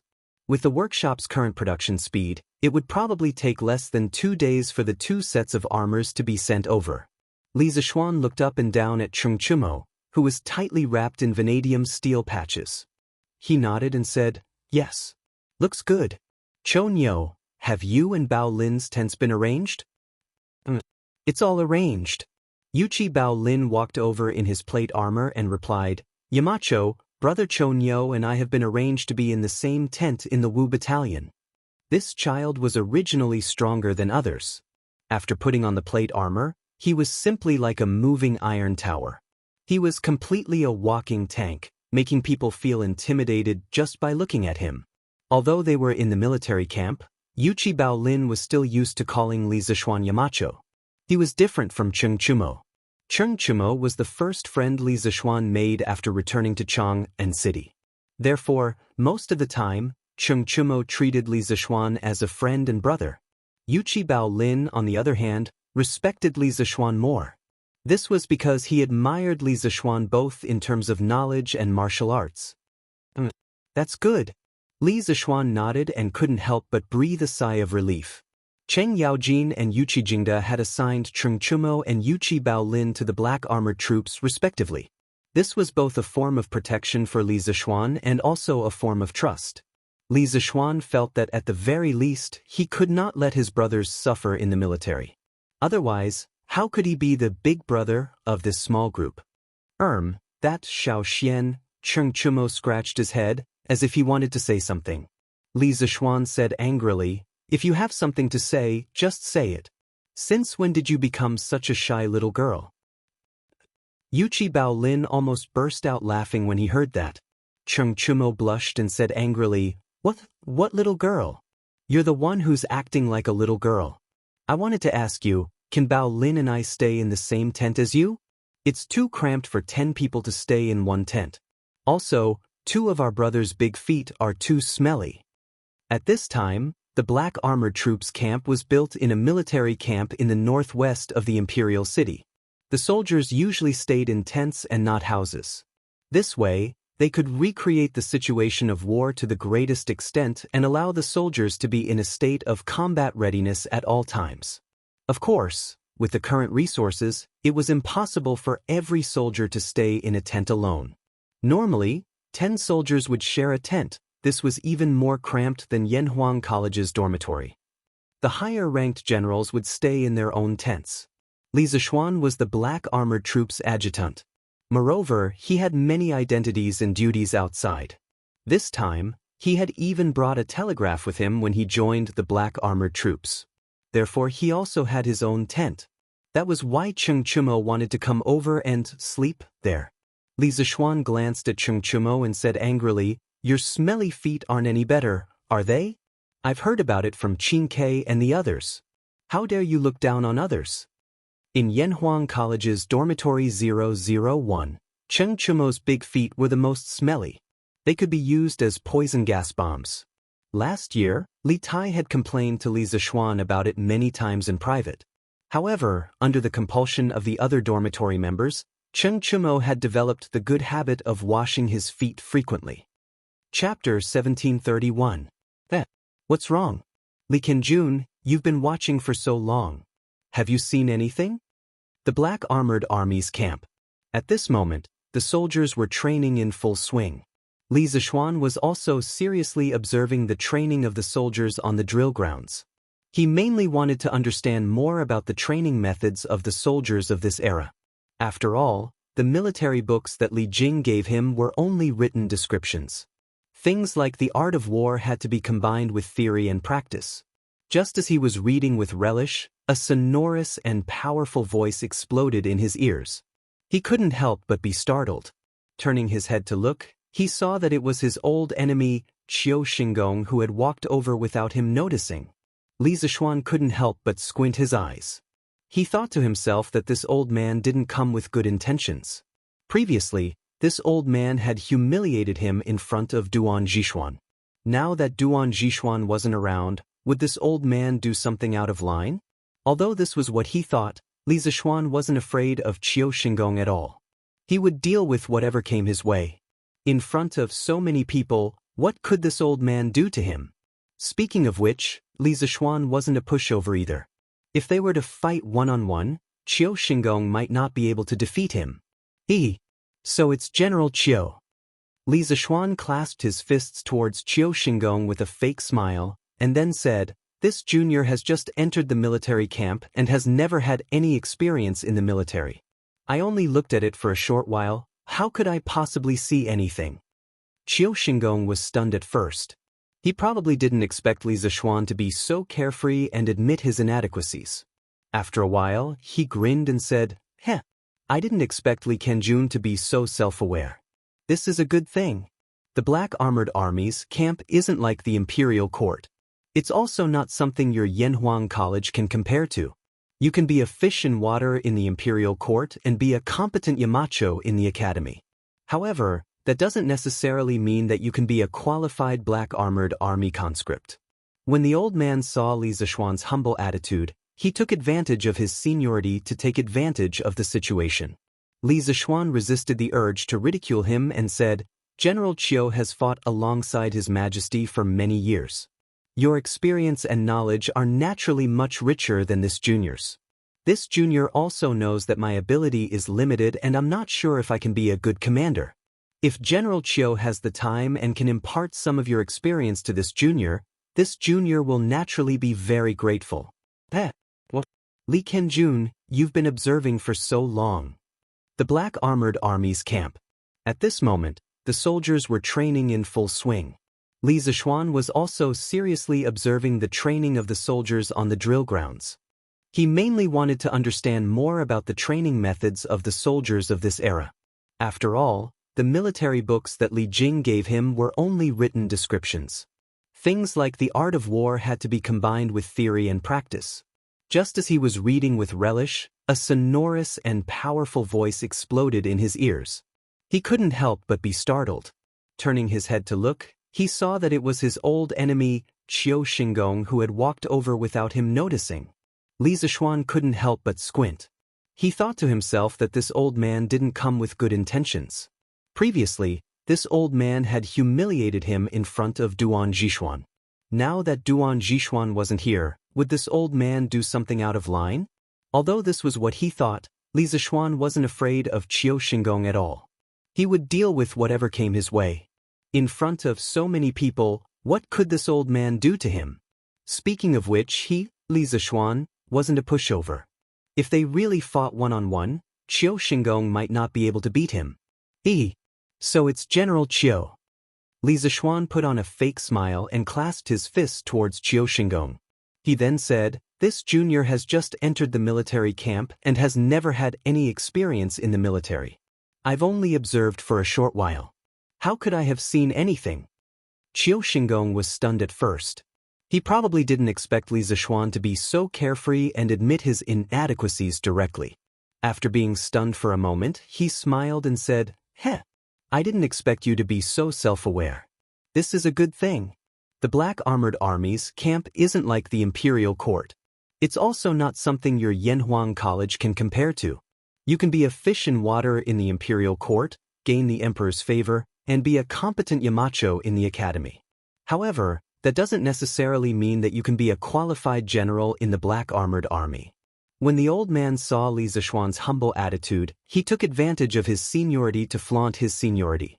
Li Zishuan resisted the urge to ridicule him and said, "General Qiu has fought alongside His Majesty for many years. Your experience and knowledge are naturally much richer than this junior's. This junior also knows that my ability is limited and I'm not sure if I can do a good job in the army. If General Qiu has the time and can teach this junior some experience, this junior will naturally be very grateful." What? You've been watching for so long, Li Zishuan, have you seen anything? The Black Armored Army's camp. At this moment, the soldiers were training in full swing. Li Zishuan was also seriously observing the training of the soldiers on the drill grounds. He mainly wanted to understand more about the training methods of the soldiers of this era. After all, the military books that Li Jing gave him were only written descriptions. Things like the art of war had to be combined with theory and practice. Just as he was reading with relish, a sonorous and powerful voice exploded in his ears. He couldn't help but be startled. Turning his head to look, he saw that it was his old enemy, Qiu Xingong, who had walked over without him noticing. Li Zishuan couldn't help but squint his eyes. He thought to himself that this old man didn't come with good intentions. This old man had previously humiliated him in front of Duan Zhishuan. Now that Duan Zhishuan wasn't here, would this old man do something out of line? Although this was what he thought, Li Zishuan wasn't afraid of Qiu Xingong at all. He would deal with whatever came his way. In front of so many people, what could this old man do to him? Speaking of which, Li Zishuan, wasn't a pushover either. If they really fought one-on-one, Qiu Xingong might not be able to beat him. So it's General Qiu. Li Zishuan smiled insincerely and cupped his fists towards Qiu Xingong. He then said, "This junior has just entered the military camp and has never had any experience in the military. I've only watched for a short while, How could I have seen anything?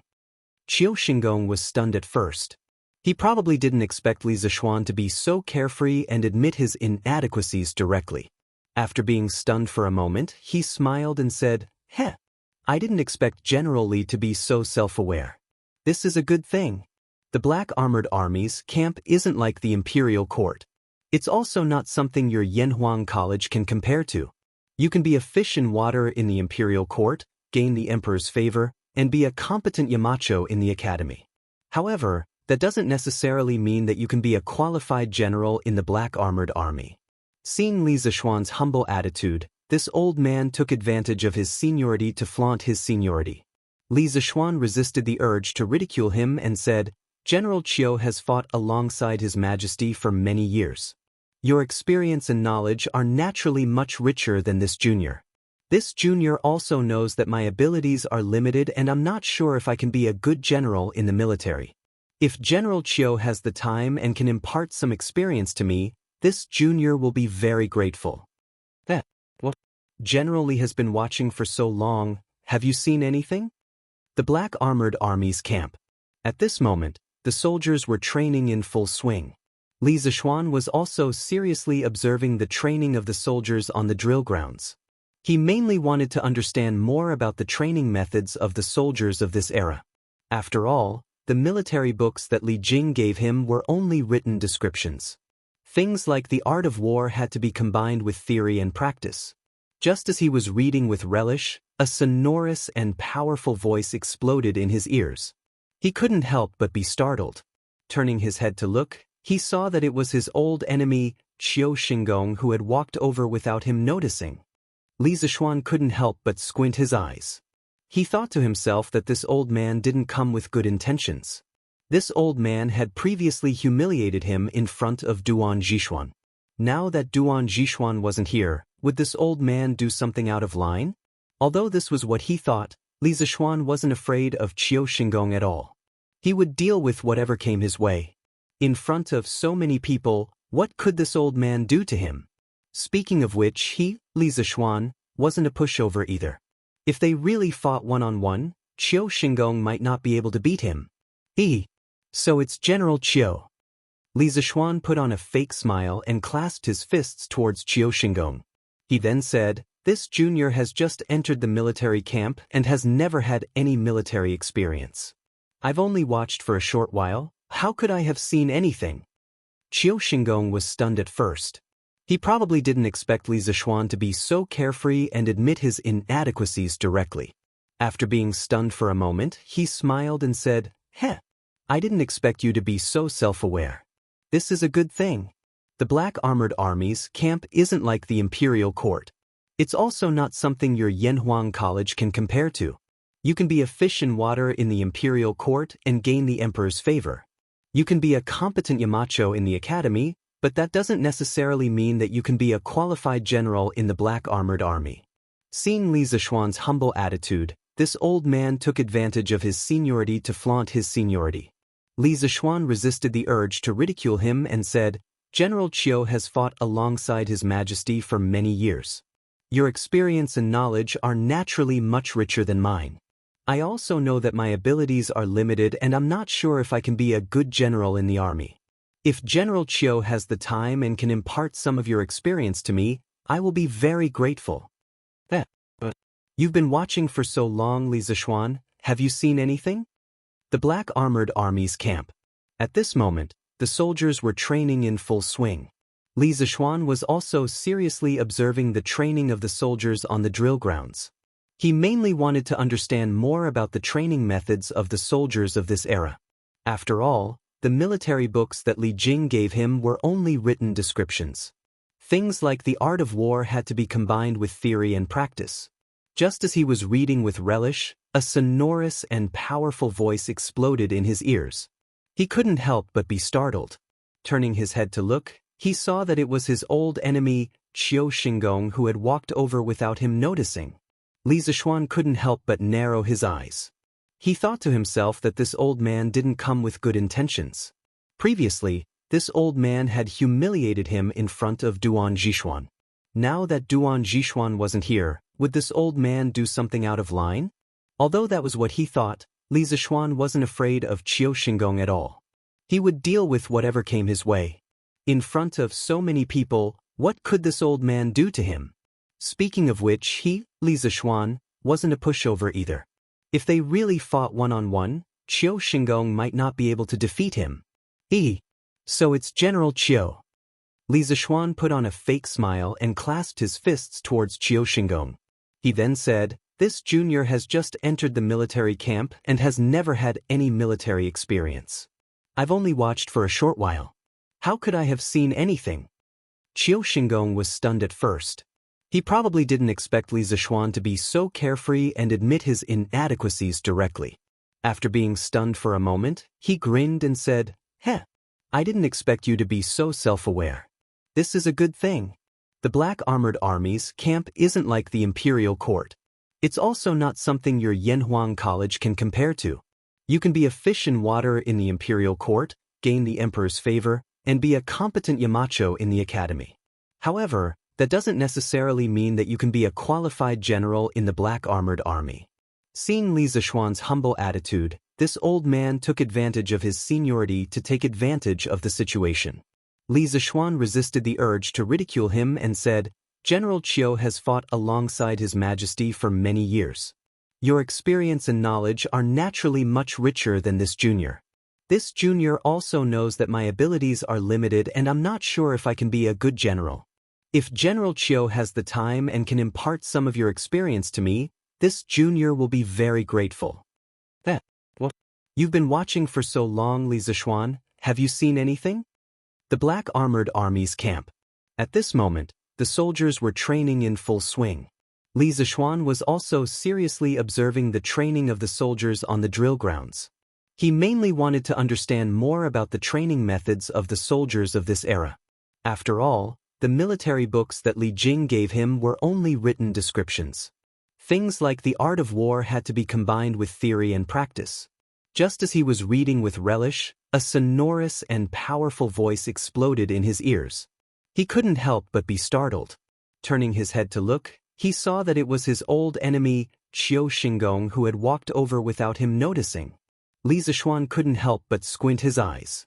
He thought to himself that this old man didn't come with good intentions. This old man had previously humiliated him in front of Duan Zixuan. Now that Duan Zixuan wasn't here, would this old man do something out of line? Although that was what he thought, Li Zixuan wasn't afraid of Qiu Xingong at all. He would deal with whatever came his way. In front of so many people, what could this old man do to him? Speaking of which, he, Li Zixuan, wasn't a pushover either. If they really fought one-on-one, Qiu Xingong might not be able to beat him. So it's General Qiu. Li Zixuan put on a fake smile and clasped his fists towards Qiu Xingong. He then said, "This junior has just entered the military camp and has never had any military experience. I've only watched for a short while, how could I have seen anything?" Qiu Xingong was stunned at first. He probably didn't expect Li Zixuan to be so carefree and admit his inadequacies directly. After being stunned for a moment, he grinned and said, "Heh, I didn't expect Colonel Li to be so self-aware. This is a good thing. The Black Armored Army's camp isn't comparable to the Imperial Court. It's also not something that Yanhuang College can compare to.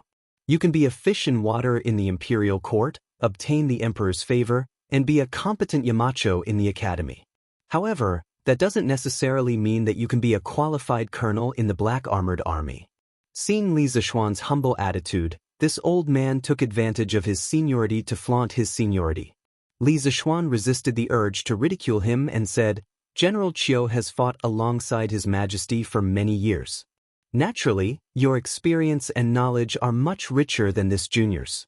This junior also knows that my abilities are limited and I'm not sure if I can be a good colonel. If General Qiu has the time and can impart some of your experience to me, this junior will be very grateful." Chapter 1732. Currently, the Black Armored Army is divided into 5 battalions, A, B, C, D, and E, respectively. They are located at the east, west, south, and north corners of the drill ground, as well as the center. Each battalion has 1,000 people. Lieutenant Zhang Shige of the A Battalion is at the peak of the Qi stage. He has been in the army for 11 years. Back then, he fought alongside His Majesty against Wang Shichong and Dou Jianda. He is one of the oldest generals in the Black Armored Army. Lieutenant Zhang Kangyan of the C Battalion has been in the army for 7 years. Lieutenant Liu De of the D Battalion has been in the army for 7 years. Lieutenant Sun Jiping of the E Battalion has been in the army for 3 years. He just joined the Black Armored Army not long ago and is the only new recruit among the 5 Black Armored Army captains. Sun Jiping was originally a general in the Northern Imperial Army. He has outstanding military achievements and is good at commanding troops. At such a young age, he has already reached the peak of the Qi stage. He has great potential. In the Black Armored Army's main camp, Duan Zhixuan brought Li Zixuan around the drill ground to inspect the 5 battalions. As he inspected them, he explained to Li Zixuan, "Zhang Shigui? Sun Jiping?" When Li Zixuan heard Duan Zhixuan's explanation, he couldn't help but be surprised. Out of the 5 names that Duan Zhixuan mentioned, 2 of them were Li Zixuan. They were Zhang Shigui and Sun Jiping. There was no need to talk about Zhang Shigui. Those who had watched the TV series, The Legend of Xuerenge, would know that there was a villain in the Tang dynasty named Zhang Shigui. He was jealous of his subordinates' achievements and framed the famous general, Xuerenge. In truth, this was just the novel vilifying Zhang Shigui's mission. In the official history books, Zhang Shigui was actually a famous general of the Great Tang, a founding general of the Great Tang. His military exploits were illustrious. Moreover, he knew people well, loved his soldiers, had a keen political insight, and was skilled in both civil and martial arts. He could definitely be called a famous general of his generation, completely different from the unofficial history books. Zhang Shigui joined the army at a young age and joined Li Yuan at the end of the Sui dynasty. Later, he gradually mingled with Li Er. When Li Er established the Black Armored Army, Zhang Shigui was one of the first Black Armored Army generals. His personal strength was not bad, but in that era of famous generals, his edge was completely overshadowed by Qin Qiong, Yuqi Jingde, Qing Yaojin, and the other exceptional generals. It was to the extent that he was still only a mid-level general in the Black Armored Army, while Qing Yaojin, Yuqi Jingde, and the others had become great generals of one of the 12 guards of the capital. Li Zixuan never thought that he would meet someone like Zhang Shigui in the Black Armored Army's camp. He could not help but take a few more glances at Zhang Shigui. If meeting Zhang Shigui was a surprise, to Li Zixuan, meeting Sun Jiping in the Black Armored Army's camp was a pleasant surprise. Sun Jiping used to be a subordinate of Duga Exin and held the position of a military officer in the Northern Yamen Imperial Army. Last year, when Li Zixuan led the army to besiege the Snake Spirit Mountain, the main force was the Northern Yamen Imperial Army. To a certain extent, Sun Jiping could be considered as a comrade who had fought side by side with Li Zixuan. In that battle, many Imperial Army soldiers were killed or injured, but Sun Jiping was lucky enough to survive. After returning to the capital, Sun Jiping was promoted to the position of a general in the Northern Yamen Imperial Army because of his military exploits. It was because of his participation in that battle that Sun Jiping's attitude towards Li Zixuan became extremely respectful. Although Li Zixuan was young, he was a man who had annihilated a mountain sect and avenged his fellow soldiers.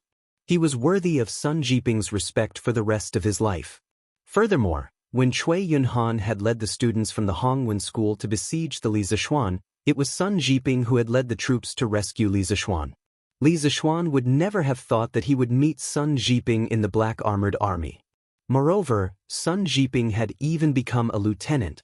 He was very curious as to how Duan Zhixuan had managed to poach Sun Jiping from the Imperial Army. However, all these were not important. The most important thing was that he had finally met an old acquaintance in the Black Armored Army. This was really not easy. But, have you heard of these 2 people before? Duan Zhixuan asked curiously when he saw Li Zixuan's reaction. Cough. I've heard of them, of course I've heard of them. Li Zixuan coughed dryly and quickly changed the topic. This Black Armored Army is really filled with talented people. Duan Zhixuan did not suspect anything and nodded. That's right. The soldiers in the black armored army are all elites from the various armies. It is because they are all elite soldiers that His Majesty was able to defeat Wang Shichong's army of 100,000 with just 3,000 black armored army during the crucial battle in Luoyang. Li Zishuan could not help but nod his head. Sometimes, quality was more important than quantity. It was the same principle as the special forces of the modern era. Those who could become special forces were the kings of soldiers. If such people were to form a group of elite soldiers, they would be like a sharp sword on the battlefield. They would often be able to achieve unexpected results. Half a month ago, His Majesty ordered the 12 military guards to step up their training. All the soldiers are urgently preparing for battle. As the black armored army has just been expanded and His Majesty has high hopes for them, the training pressure on the black armored army is undoubtedly the greatest. Now that Li Zishuan has come to the barracks, I hope that you can integrate into the black armored army as soon as possible so that the black armored army can become a fighting force as soon as possible. Duan Zhishuan suddenly sighed and said faintly. Li Zishuan clasped his fist and said, "It is my duty to do so. Let me bring you to continue watching."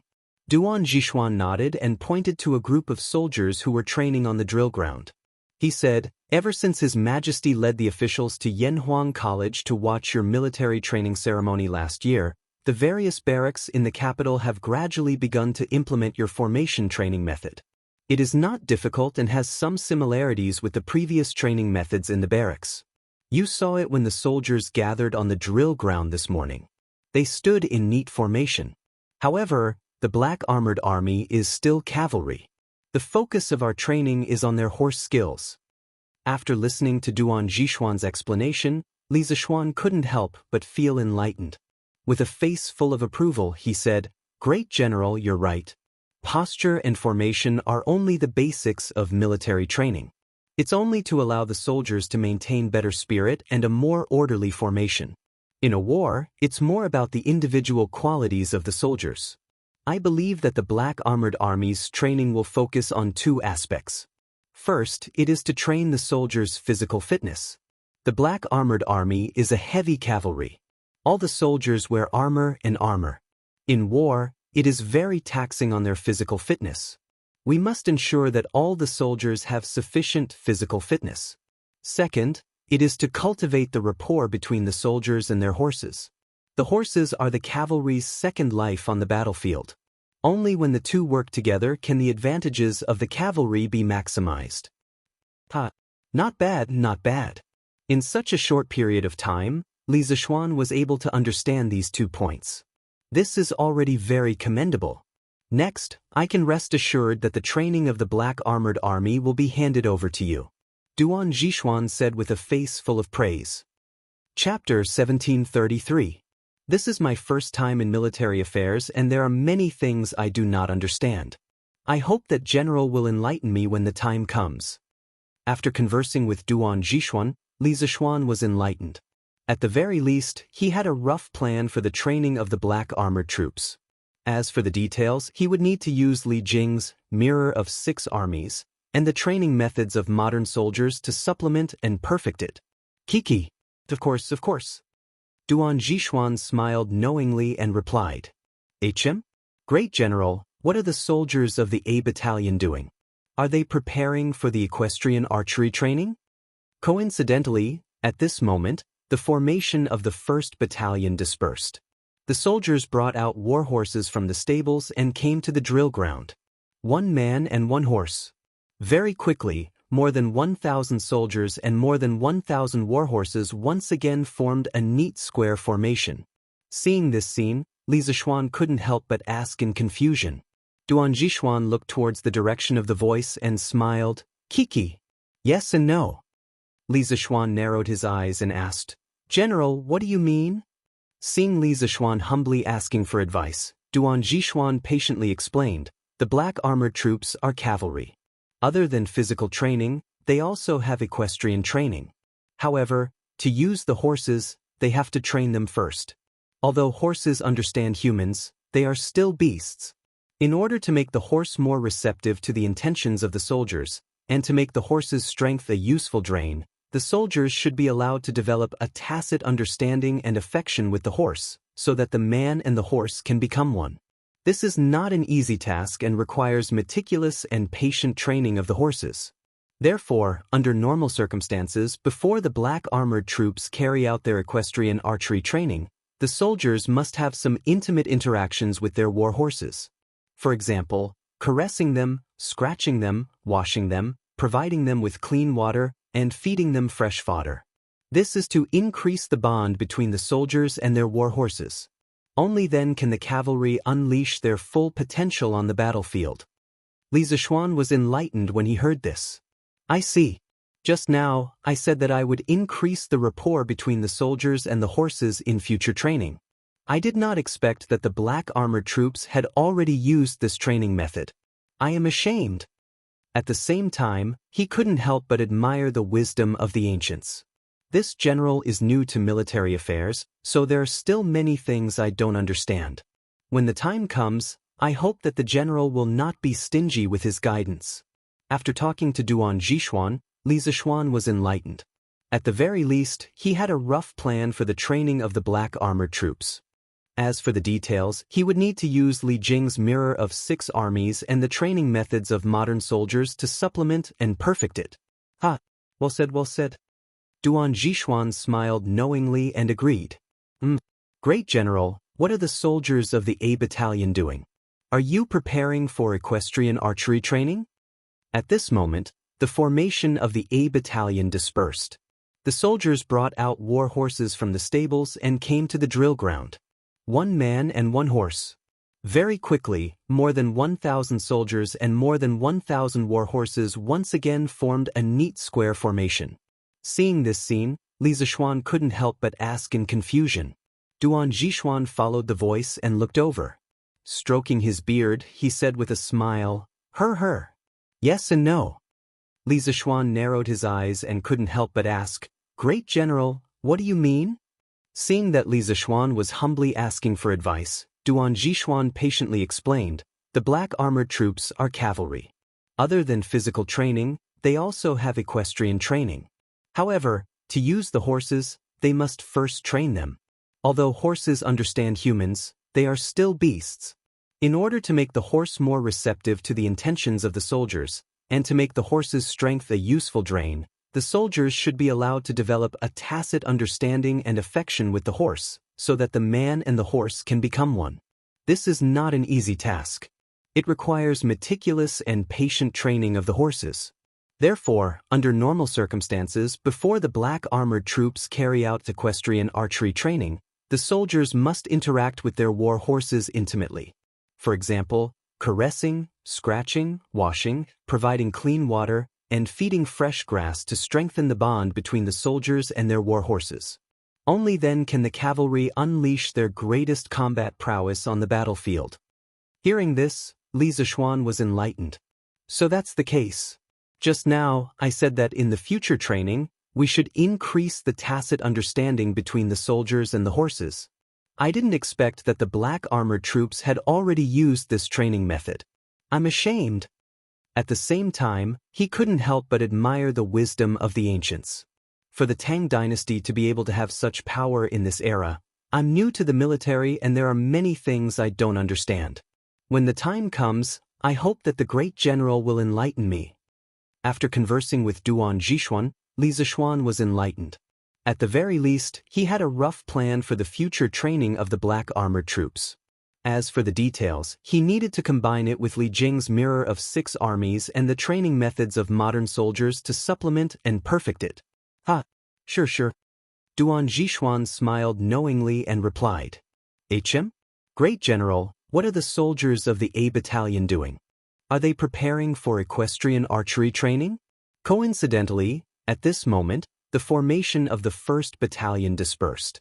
The soldiers brought out war horses from the stables and came to the drill ground. 1 man and 1 horse. Very quickly, more than 1,000 soldiers and more than 1,000 war horses once again formed a neat square formation.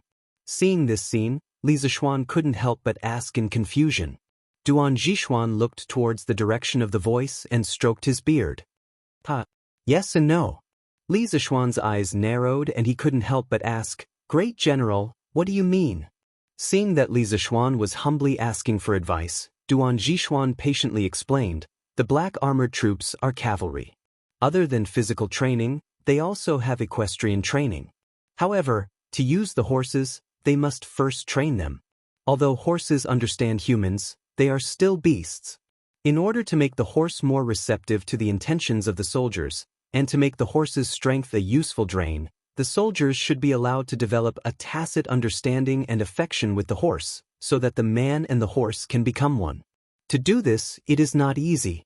It requires meticulous and patient training of the horses. Therefore, under normal circumstances, before the black armored troops carry out equestrian archery training, the soldiers must interact with their war horses intimately. For example, caressing, scratching, washing, providing clean water, and feeding fresh grass to strengthen the bond between the soldiers and their war horses. Only then can the cavalry unleash their greatest combat prowess on the battlefield.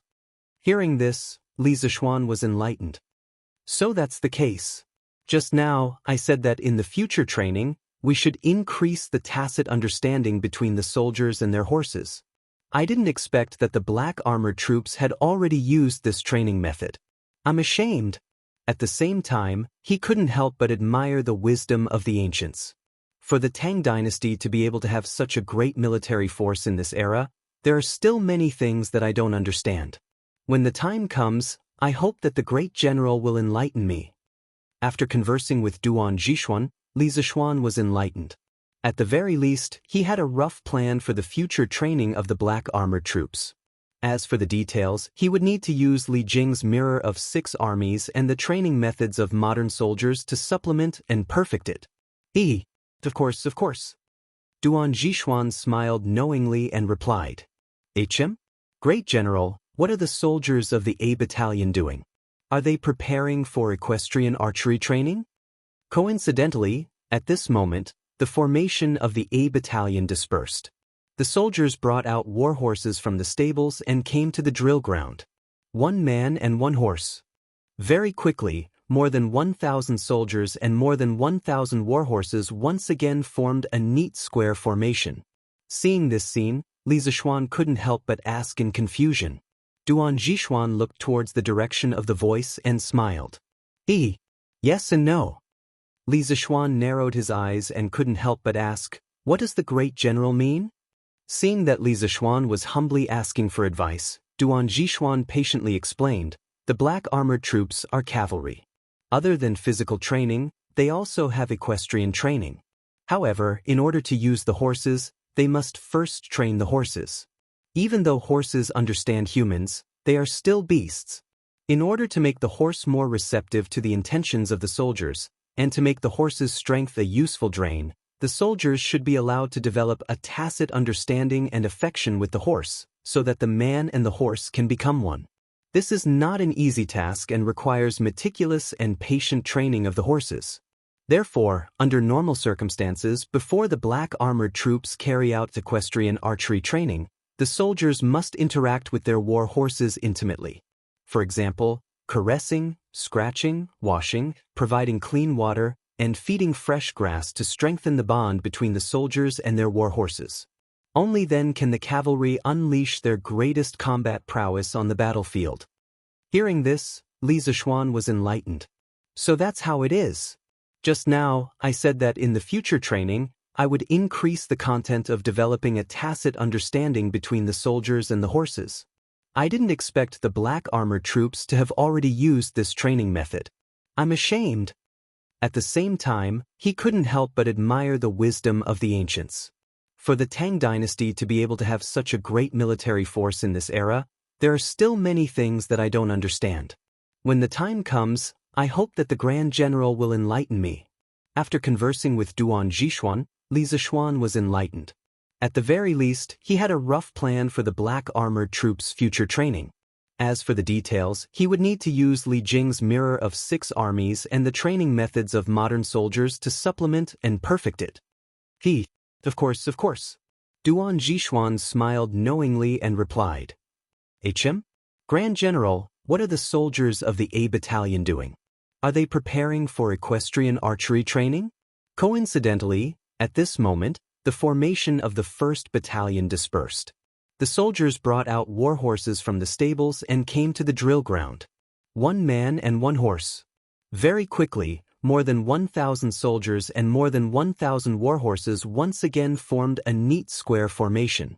Seeing this scene, Li Zishuan couldn't help but ask in confusion. Duan Zhishuan looked towards the direction of the voice and smiled. Yes and no. Li Zishuan narrowed his eyes and couldn't help but ask, what does the Grand General mean? Seeing that Li Zishuan was humbly seeking advice, Duan Zhishuan patiently explained, the Black Armored Army is a cavalry unit. Other than physical training, the soldiers also have horsemanship training. However, in order to use a horse, they must first train the horse. Although horses understand humans, they are still beasts. In order to make them accept the intentions of the soldiers and use the strength of the horses effectively, the soldiers and the horses have to develop a tacit understanding and relationship. This was not an easy task. It required a lot of meticulous and patient training of the warhorse. Therefore, under normal circumstances, before the black armored troops carry out their equestrian archery training, the soldiers must have some intimate interactions with their war horses. For example, caressing them, scratching them, washing them, providing them with clean water, and feeding them fresh fodder. This is to increase the bond between the soldiers and their war horses. Only then can the cavalry unleash their full potential on the battlefield. Hearing this, Li Zishuan was enlightened. So that's the case. Just now, I said that in the future training, we should increase the tacit understanding between the soldiers and the horses. I didn't expect the black armored troops to have already used this training method. I'm ashamed. At the same time, he couldn't help but admire the wisdom of the ancients. For the Tang dynasty to be able to have such power in this era, I'm new to the military and there are many things I don't understand. When the time comes, I hope the Grand General can enlighten me. After conversing with Duan Zhishuan, Li Zishuan was enlightened. At the very least, he had a rough plan for the future training of the black armored troops. As for the details, he would need to use Li Jing's mirror of 6 armies and the training methods of modern soldiers to supplement and perfect it. Sure. Duan Zhishuan smiled knowingly and replied. HM? Grand General, what are the soldiers of the A Battalion doing? Are they preparing for equestrian archery training? At this moment, the formation of the A Battalion dispersed. The soldiers brought out war horses from the stables and came to the drill ground. 1 man and 1 horse. Very quickly, more than 1,000 soldiers and more than 1,000 war horses once again formed a neat square formation. Seeing this scene, Li Zishuan couldn't help but ask in confusion. Duan Zhishuan looked towards the direction of the voice and stroked his beard. Yes and no. Li Zishuan narrowed his eyes and couldn't help but ask, Grand General, what do you mean? Seeing that Li Zishuan was humbly asking for advice, Duan Zhishuan patiently explained, the black armored troops are cavalry. Other than physical training, they also have equestrian training. However, to use the horses, they have to train them first. Although horses understand humans, they are still beasts. In order to make the horse more receptive to the intentions of the soldiers, and to make the horse's strength a useful drain, the soldiers should be allowed to develop a tacit understanding and affection with the horse, so that the man and the horse can become one. To do this, it is not easy. It requires meticulous and patient training of the war horses. Hence, under normal circumstances, before the black armored troops undergo equestrian archery training, the soldiers have to interact with their war horses intimately. For example, caressing, scratching, washing, providing clean water and feeding fresh grass to increase the bond between the soldiers and the war horses. On the battlefield, only then can the cavalry unleash their full potential. Li Zishuan heard this and was enlightened. So that's how it is. Just now, I said that in the future training, I would increase the content of developing a tacit understanding between the soldiers and the war horses. I didn't expect that the black armored troops had already used this training method. I'm ashamed. At the same time, he couldn't help but admire the wisdom of the ancients. Chapter 1734. Qiu Xingong was originally inspecting the training of the soldiers in 2nd Battalion. Before Li Zixuan came to the barracks, he was in charge of the daily training of the Black Armored Army. Just now, one of his personal guards suddenly came to report that Li Zixuan was going to display his archery skills on the drill ground. Qiu Xingong was instantly energized. Li Zixuan's master was spiritual master Ling Su, and his martial arts were superb. This was something that the entire Chang and city and even the entire world knew.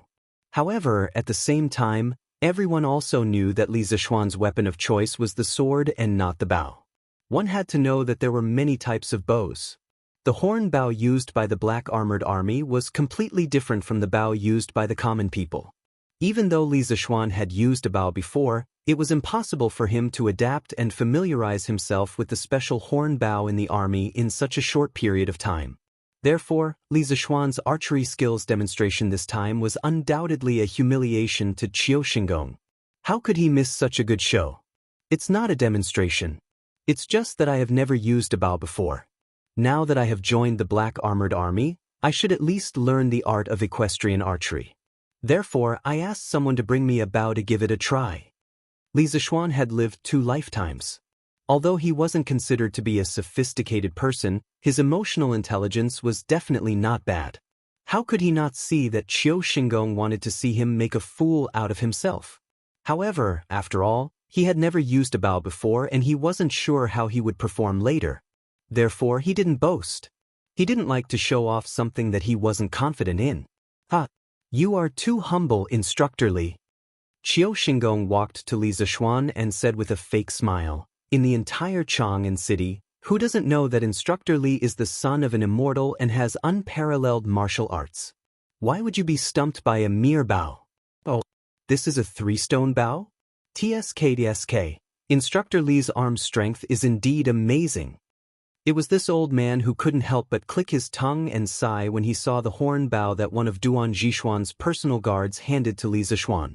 In the Tang dynasty, 1 stone was equivalent to 106 caddies in modern times. Hence, a 3-stone bow would require an arm strength of more than 300 caddies to draw. To most people, this requirement was quite high. To most people in modern times who were in suboptimal health all year round, an arm strength of more than 300 caddies was simply unattainable. However, to those who practiced martial arts, it was not difficult, especially for a martial arts master like Li Zixuan. In addition, when the soldiers of the Tang dynasty joined the army, there was usually a hard condition, and that was that they had to be able to draw at least 1 stone bow. General Qiu has been through hundreds of battles and your archery skills are unparalleled. Why are you making fun of me? Li Zixuan couldn't be bothered to pay any attention to Qiu Xingong, this yin-yang man. He pulled out an arrow from the quiver on the back of the soldier beside him. On the other side, there was naturally a soldier who had set up a target 300 zhang away from Li Zixuan.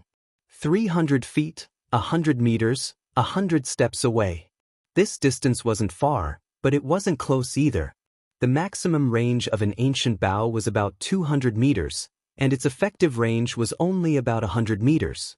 The Chonyo looked. What is Yamacho doing? On the other side, at the training ground of the Wu Battalion, Wang Lin, who had just finished his military formation training and was taking a short break, saw a group of people surrounding Li Zixuan in the middle of the training ground. He hurriedly pushed Cheng Chumo's arm and pointed in Li Zixuan's direction. What? Cheng Chumo didn't react at first, but when he looked at where Wang Lin was pointing, he was shocked. What the F***ck? Why is Xiao Xian holding a bow? Is he going to compete with someone in archery? I've never heard of him using a bow before. Archery? Yamacho knows how to use a bow? Hearing this, Wang Lin was also puzzled.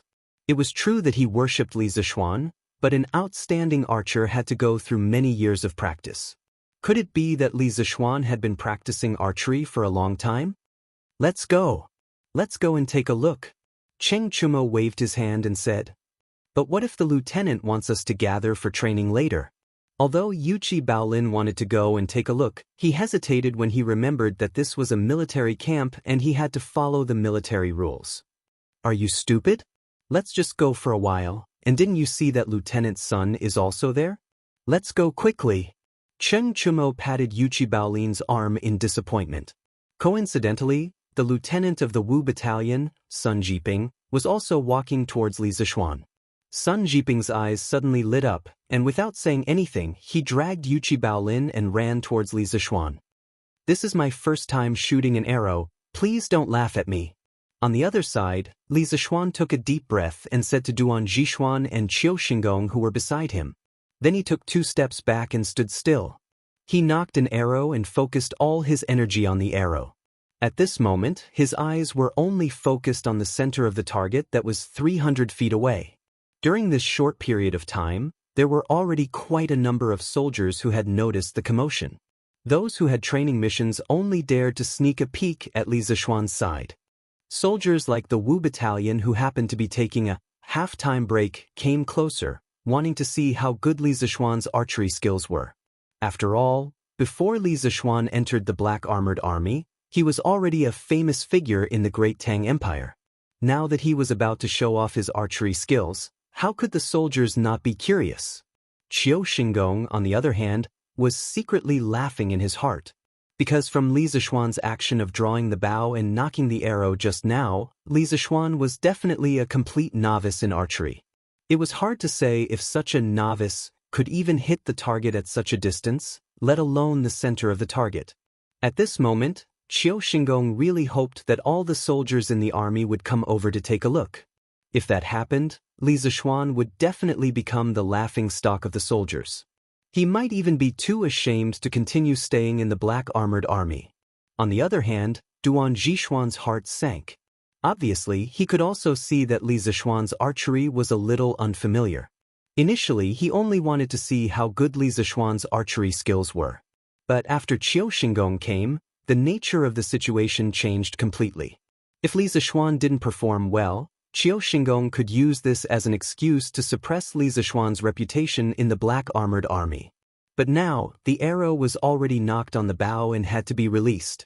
Even if Duan Zhishuan wanted to stop it, he couldn't. He could only wait and see. Li Zixuan, who was in the eye of the storm, didn't have the slightest bit of worry like Duan Zhishuan. At this moment, his eyes were only on the target and his heart was only on the arrow. He had already felt the weight of the arrow and the force of the angle bow when he was knocking the arrow. At this moment, he was using his powerful mental strength and knowledge of physics and mathematics to deduce and calculate the trajectory and landing point of the arrow in the air. In the eyes of others, there was only Li Zixuan knocking the arrow and the target in the distance. But in Li Zixuan's world, there were many invisible parabola lines between the arrow and the target. Different force and angle of release corresponded to different trajectories and landing points. A simple engineering student could easily deduce the trajectory and landing point of an arrow with a known speed and angle of release, but unfortunately, this engineering student couldn't pull the bow. A strong martial artist could easily pull the 3-stone bow, but when he tried to shoot the arrow for the first time, he would definitely not be able to hit the target 300 feet away. This was because he lacked experience and couldn't calculate the landing point of the arrow. And Li Zixuan happened to be the perfect combination of the two. He was an engineering otaku with excellent martial arts skills. It's done. This is the force and the angle. Although it was a complicated process to deduce and calculate the trajectory and landing point of the arrow, for Li Zixuan who had powerful mental strength, it only took him a few breaths to complete. Soon, he found a perfect parabola among the many invisible trajectories of the arrow.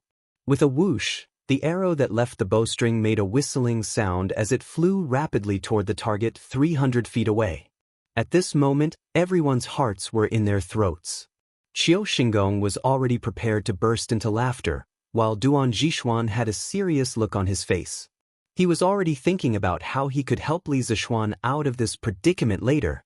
Cheng Chumo and Lin just happened to arrive at this moment. The two of them could only look at the arrow that had left the bowstring and pray in their hearts that it would definitely hit the target. Bang! A distance of 300 feet was nothing more than a blink of an eye for the arrow that had been shot out. Under everyone's gaze, the arrow hit the target hard and made a dull sound. It hit the target. It hit the target. Lin couldn't help but exclaim excitedly. What a pity that it almost hit the bullseye. Chen Chumo said regretfully as the arrow hit the fourth ring. Most of the archery targets in the Tang dynasty only had 5 rings, which was different from modern times. It was only a few inches away from the bullseye of the 5th ring. On the other side, the smile on Qiu Xingong's face suddenly froze. Although the arrow did not hit the bullseye, it was still very close to the bullseye. One had to know that this was Li Zishuan's first time shooting an arrow. It was definitely not embarrassing to have such a result. One had to know that in the black armored army, it was extremely rare for someone to be able to hit the bullseye from 300 feet away. At first, he thought that Li Zishuan would definitely miss the target on his first try. But now, with such an ending, how could he still smile? Good. Qiu Xingong was stunned, but Duan Zhishuan was happy. He was stunned for a while before he could not help but clap his hands and laugh. Adjunct Li can hit the bullseye from 300 feet away on his first try. Such talent is really rare. What? This is Adjunct Li's first time shooting an arrow?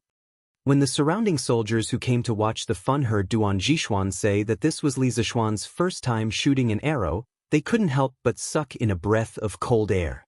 Just now, they only thought that Li Zishuan hitting the 4th ring of the target from such a long distance was already very good, but after hearing Duan Zhishuan's words, how good was this? It was simply a monster. Who could shoot an arrow so accurately on their first try? Alas!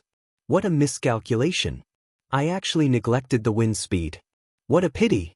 The crowd around him exclaimed in surprise, but our main character didn't seem to have heard the praises and exclamations from the audience. At first, he was disappointed because according to his calculations, this arrow should have hit the bull's eye perfectly. But now he only hit the 4th ring. Of course, he was disappointed. After being disappointed, he tried to find the reason. He squatted down and pondered for a moment. Suddenly, he understood and could not help but murmur. At the beginning, he had considered the speed, angle, and gravity of the arrow, but he had neglected the wind speed.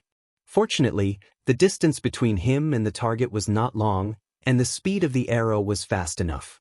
Otherwise, if he missed the target by a millimeter or 1,000 miles, his arrow might have missed the target directly. If that happened, it would be a joke. HM? What? Li Zishuan's voice was too soft, so Duan Zhishuan did not hear it clearly. However, he could feel the regret in Li Zishuan's voice. Li Zishuan stood up and cupped his fists towards Duan Zhishuan. When this general was shooting the arrow, I neglected the wind speed, so I did not hit the bullseye. This general wants to try again. I hope that the Grand General will allow it. Adjunct Li wants to try again? Duan Zhishuan was shocked when he heard this, but at the same time, he was also a little troubled. Who knew if Li Zishuan's arrow was a fluke, or if the next arrow would miss the target? HM? Right. You should shoot a few more times. Archery is very dependent on luck. Qiu Xingong's eyes lit up as he hurriedly agreed.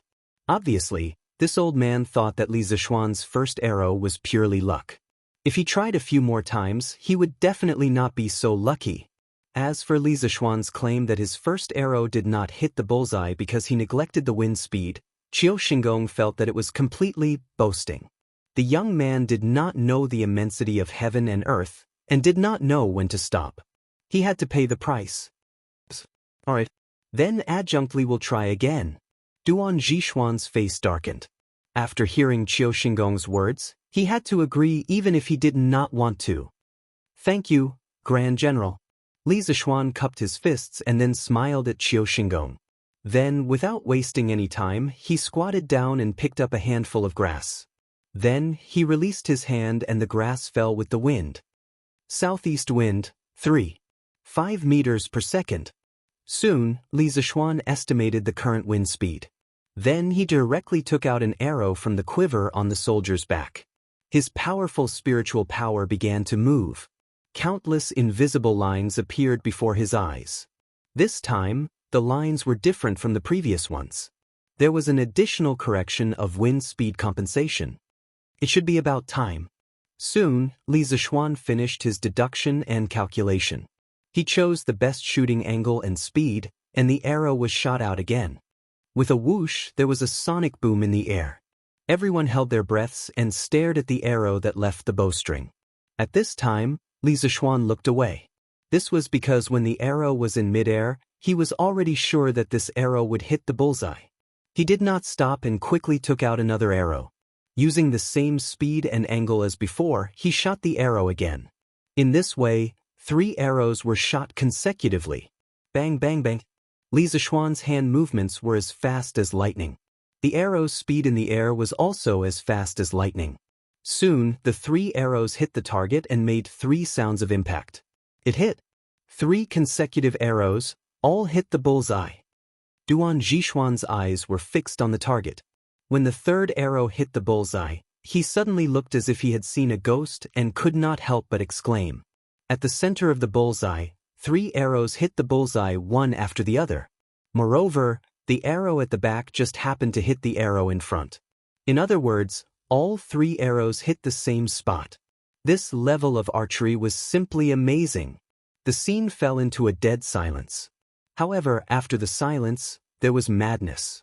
Everyone was shocked. These 3 consecutive arrows all hit the bullseye? And all 3 arrows hit the same spot. How is this possible? Instructor Li's archery is amazing. All hail Instructor Li. The surrounding soldiers could not help but exclaim. At this time, Qiu Xingong's face was as black as the bottom of a pot. His eyes were filled with disbelief. He could not understand how Li Zishuan could hit the bullseye with all 3 arrows on his first try. He originally wanted to use this opportunity to attack Li Zishuan's reputation in the black armored army. However, who knew that in the end, he went for wool and came home shorn. Chapter 1735. Could. On the training ground, Qiu Xingong's face was as black as the bottom of a pot.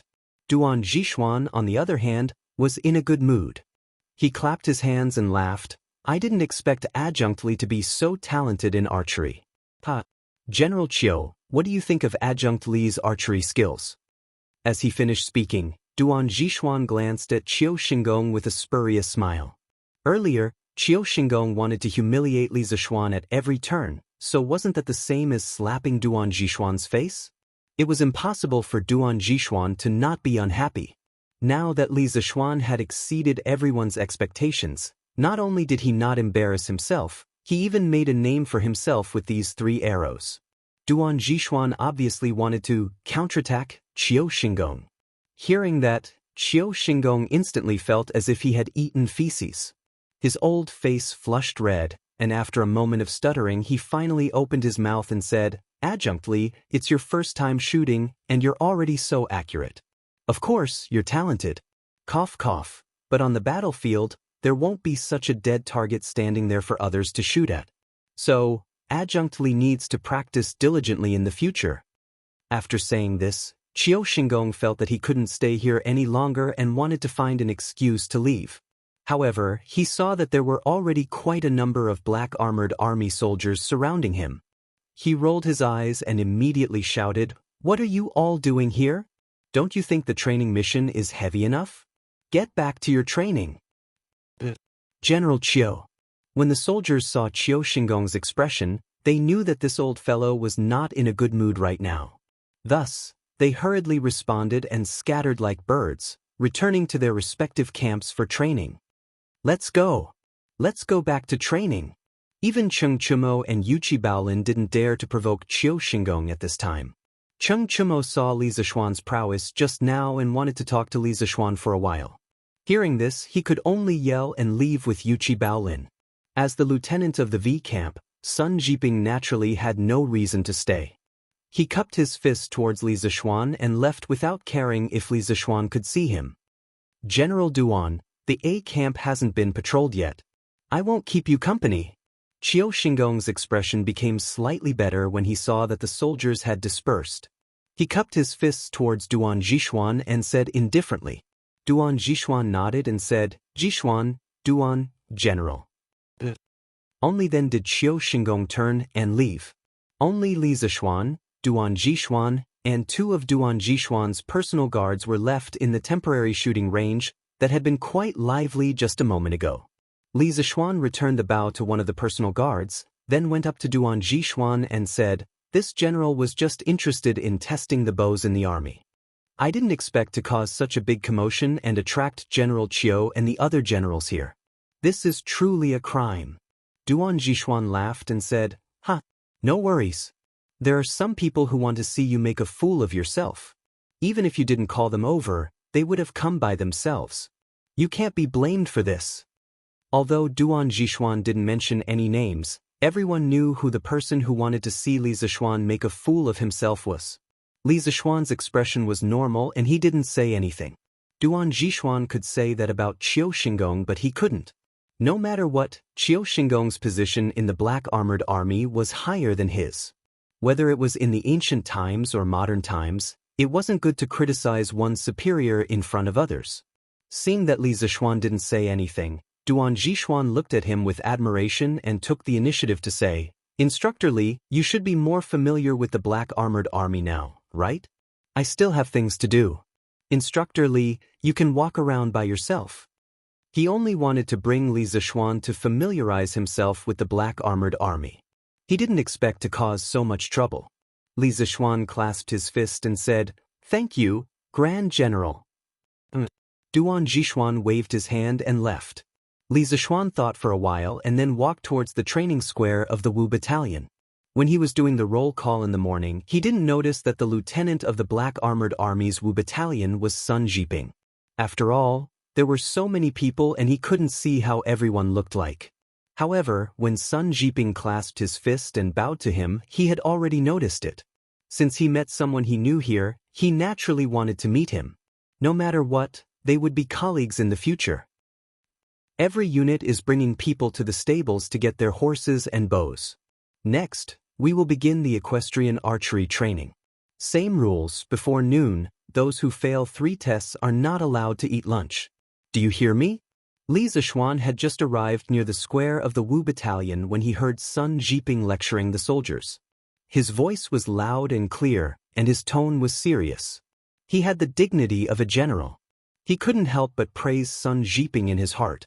It seemed that this Sun Jiping had some talent as a general. Sir, the soldiers were already used to this. It was obvious that they had been through this before. Hearing Sun Jiping's words, they responded loudly. Cheng Chumo and Yuchi Baolin were completely dumbfounded.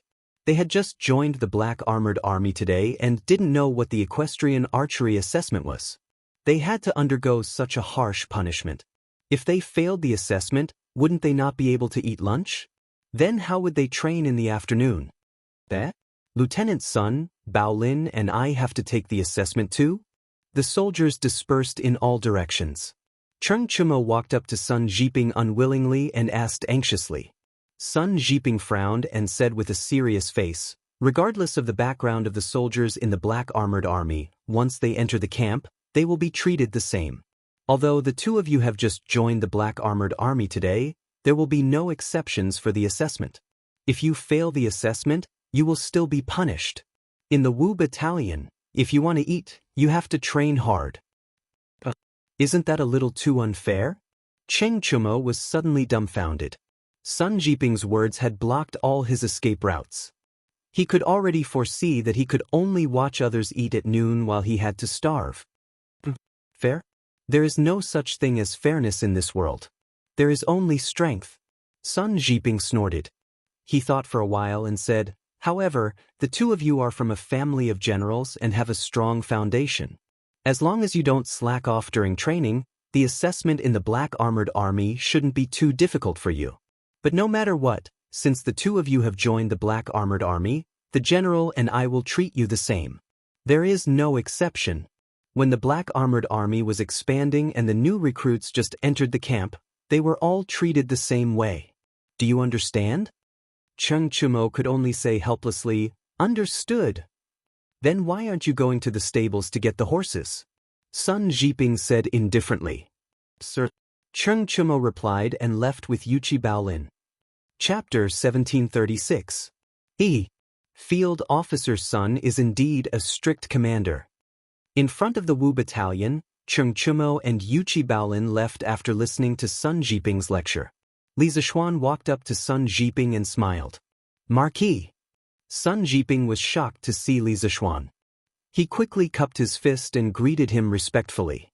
Last year, Li Zixuan led the Imperial Guards to attack the Snake Spirit Mountain. In that battle, the Imperial Guards suffered heavy casualties. Sun Jiping could only watch helplessly as his fellow soldiers died in the hands of Yin Badian and the belly of 7th Cultivator of True Virtue. It was extremely painful. However, Li Zixuan destroyed the Snake Spirit Mountain single-handedly and avenged the Imperial Guards. Ever since then, Sun Jiping respected Li Zixuan immensely. Seeing Sun Jiping's respectful look, Li Zixuan chuckled and waved his hand, saying, "Ha! This is the military camp. We can address each other as soldiers. You don't have to be so polite." "I'm joining the army." Hearing Li Zixuan's sincere tone, Sun Jiping hesitated for a moment and cupped his fist. Tell me, how did you become the field officer of the Wu Battalion?" Li Zixuan smiled and asked. He was overjoyed to meet an old acquaintance in the Black Armored Army. However, he was still curious as to how Sun Jiping came to be in the Black Armored Army. Sun Jiping thought for a moment and replied, "Ever since the rebellion in the 4th month, the Black Armored Army suffered heavy losses. His Majesty ordered the reorganization of the Black Armored Army. The soldiers of the Black Armored Army were all selected from the 12 battalions in the capital. General Gudu recommended me. I passed the Black Armored Army's assessment and became the field officer of the Wu Battalion." To be able to become the field officer of the Black Armored Army, it proves that your personal ability is outstanding. Hearing this, Li Zixuan nodded and couldn't help but smile. An unnatural expression flashed across Sun Jiping's face. He forced a smile and said, "I'm only at the middle stage of Qi transformation. How can this insignificant ability be considered outstanding?" It was pure luck that he was able to become the lieutenant of the Wu Battalion. This general's ability is far inferior to General Dugu and Ho. Lieutenant General Li Zixuan shook his head and said, "Your personal martial arts realm may not be as good as mine, but you were born in the military after all. In terms of military experience, you are far above me. There is no need to belittle yourself." Sun Jiping cupped his fists and said, "You flatter me, Colonel." Li Zixuan still wanted to say something, but he saw that the soldiers of the Wu Battalion were already leading their horses and walking towards them. So he said to Sun Jiping, Then continue with your training, I won't hold you up any longer. Come to my tent tonight and let's have a good chat." "Join the army." Sun Jiping cupped his fists and said. Li Zixuan nodded and turned to leave. He didn't go far, but he stood at the edge of the drill ground and watched the soldiers of the Wu Battalion from afar. Because of Sun Jiping, Cheng Chumo, and Yuqi Baolin, he paid special attention to the Wu Battalion. He wanted to see how the most elite heavy cavalry of the Tang dynasty trained on a daily basis. These were not shown on TV in his previous life. He could only speculate and imagine from the words in the history books. Now that he could see it with his own eyes, he naturally didn't want to miss it. It was just that he felt that Sun Jiping seemed to have something that he couldn't say. But this wasn't the place to talk, so they could only talk in private at night. Ahem! Campus broadcast for the first time. Campus broadcast for the first time. Li Zixuan started his military career in the Black Armored Army's camp. But at Yanhuang College, everything was as usual. It was not appropriate to say that everything was as usual because today, Yanhuang College ushered in a new thing that appeared for the first time in this era, radio. In the afternoon, the square and beehive-shaped objects on the electric poles on both sides of the road suddenly sounded a person's voice at the same time. Those teachers and students who participated in the Killer Project and stayed back during the summer vacation were all shocked at this moment. They all looked at the square box on the electric poles nearby. What is this thing? How can it speak? This thing seems to be installed in the early morning, right? I saw someone climb up with a ladder to install it. Was that the sound just now made by that thing? Seems like it. Why does this voice sound so familiar?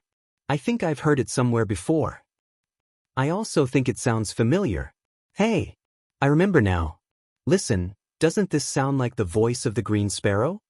The teachers and students of the academy surrounded the square box, radio, on the electric poles in groups of 3 to 5. They could not help but point and talk about it. Fortunately, they were used to all kinds of new things in Yanhuang College in the past year. If an ordinary person at the foot of the mountain encountered such a bizarre thing, he would definitely be scared and think that God or Buddha had come down to earth. There was a high chance that he would kowtow and worship. But after all, these teachers and students of the academy had experienced the influence of engineering knowledge for a year. Moreover, the academy had just developed a loudspeaker not long ago.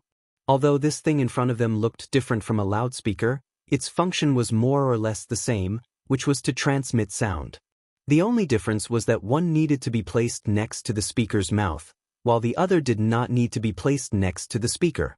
Therefore, not only were the teachers and students of the academy not frightened by the radio on the electric poles, but they were also very curious and wanted to find out what it was. And soon, someone identified the owner of the voice in the radio just now. It was Li Tai. Li Tai's identity was special. Many people in the academy knew him, so it was not strange that someone recognized his voice at this time.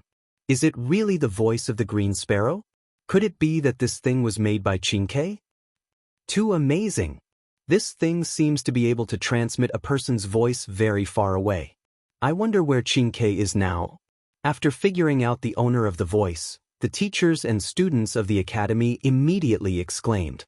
Thinking of Li Tai's identity as the deputy chief engineer of the second and third trump card projects of the academy, everyone easily guessed that the radio on the electric poles was probably made by Li Tai. After all, even some teachers in the academy were convinced by Li Tai's talent in engineering. Xianxia, the sound can be heard from test points 1 to 10. Your radio is a success. Everyone in the academy is talking about you now. Everyone was guessing where Li Tai was at this time. In fact, this little fatty was in the Guanghua building of the academy. Li Tai had applied for a small room from the academy to be used as a radio room.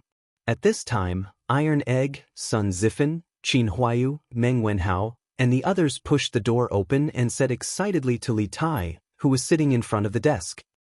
Chapter 1737. Good. That's great. This is our first success, and we'll have a lot less trouble in the future. In a classroom in the Guanghua building of Yanhuang College, Li Tai said excitedly when he heard the news from Iron Egg. Xianxia, you're really amazing. Everyone has never heard of this broadcast before. Not only did you come up with it, but you also made it. No wonder even Mr. Mo usually praises you for your outstanding talent. Meng Wenhao couldn't help but sigh. He and Li Tai were competitors in the beginning. Back then, when they were in the mathematics school, either he or Li Tai would be first in every exam. The two of them could be said to be evenly matched in the field of mathematics. However, since the establishment of Yanhuang College last year, Li Zishuan proposed engineering on the basis of the new mathematics. Engineering not only included mathematics, but also physics, chemistry, and other subjects. This made Meng Wenhao a little overwhelmed. Although his exam results were still among the best in the academy, it was difficult for him to pose a strong threat to Li Tai like before. This was because the current Li Tai had transcended the scope of a student and began to lead the students and teachers of the academy to do scientific research projects. No matter what, Li Tai was born into the royal family. His vision and knowledge were naturally not something an ordinary person could compare with. When a person was not only born into a good family, but also worked harder than others, then this person would be very difficult to surpass. Didn't I tell you before? This broadcast was not my idea. It was all Yamacho's idea. I just followed Yamacho's instructions. Li Tai shook his head and said. As soon as he finished speaking, the door was pushed open from the outside. It was Li Gang, Yan Silu, and Mo Huai, the three big shots of the academy together. Wenji, it's here. It's a gadget made by Xianxia. I heard it's called the broadcast. Yan Silu pointed to Li Tai inside and said with a smile. Broadcast, spread widely and widely. What a fitting name.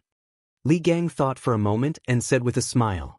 When the people in the room saw Li Gang and the others enter, they hurriedly stood up and saluted. Greetings, Mr. Wenji, Mr. Yen, and Mr. Mo. Li Gang was basically in a state of semi-retirement. He neither taught for the students nor managed the affairs of the academy. However, he still lived in Yunshan. Other than teaching little Anren, he would come to the academy. In the eyes of the old man, the students of the academy were also his children. The old man happened to be in the academy today. When he heard Li Tai's voice resounding throughout the academy, the old teacher was shocked and wanted to find out what was going on. In the end, he happened to meet Yen Silu and Mo Huai. As the current administrator of the academy, Yen Silu naturally knew what Li Tai was doing recently. Thus, the three of them directly came to this small classroom. No need to be so polite. Li Gang smiled and waved his hand. Then, he looked at Li Tai with a kind face and asked, "Qingke, those radio broadcasts outside, were you the one who created them?" Li Tai nodded and said, "Yes. Mr. Wenji." The principle of the broadcast was told to Tai by Yamacho. Today, the first test was successful. Tomorrow, Tai plans to have the broadcast installed in every corner of the academy and in every classroom. This way, if the academy has any important announcements to inform the students in the future, it can be directly announced through the broadcast. There's no need to inform each class. Good. This is a very convenient thing. Li Gang could not help but nod when he heard this. After a pause, he said with emotion, In just a short year, our Yanhuang College, from its initial establishment until now, has been tinkering with many new things that are convenient for the people's livelihood. It seems that Yamacho was right to insist on engineering. Things like the telegraph, the electric light, and the radio, this old man could not even think of them before. Now we've actually made them all. It's really amazing. Yen Silu could not help but stroke his beard and laugh. This old man thinks so too. After staying in the academy for so long, this old man feels that what Yamacho said back then was very correct. Confucianism cultivates the mind, while engineering benefits the world. Confucianism and engineering do not conflict. This old man believes that with the two complementing each other, our Tang Empire will soon usher in an unprecedented golden age.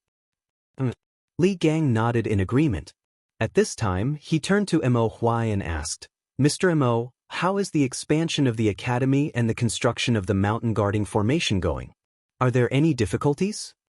Before Li Zishuan left the academy, he had handed over several very important matters, the most urgent of which were the expansion of Yanhuang College and the construction of the mountain guarding formation. The former was to establish an independent institute for the medical school, similar to the Imperial Medical Department, while the latter was to protect the safety of Yunshan and prevent the crisis of Wu Jie's sneak attack on the academy. Mo Huai cupped his hands and replied, "This old man has already begun to recruit workers and craftsmen a few days ago, focusing on those who have participated in the construction of Yanhuang College. After all, they have experience." The construction team formed by Hu Lijing of the Han village is also here this time. Not only did they participate in the construction of Yanhuang College, they were also the main participants in the construction of the Dragon Gate in Lantian County. They can be said to be very experienced. This time, the expansion of the academy is not very big. Only 3 more courtyards need to be built, and then a few buildings to the west of the academy will be divided. Then, a wall will be used to completely separate the School of Engineering and the medical school. On the contrary, the construction of the mountain guarding formation will be quite tedious. Although the School of Mo is proficient in the construction of mechanisms, and the divine ancestor once built a mechanism array in the School of Mo's headquarters, the world was in turmoil and most of the drawings of the mechanism array were lost.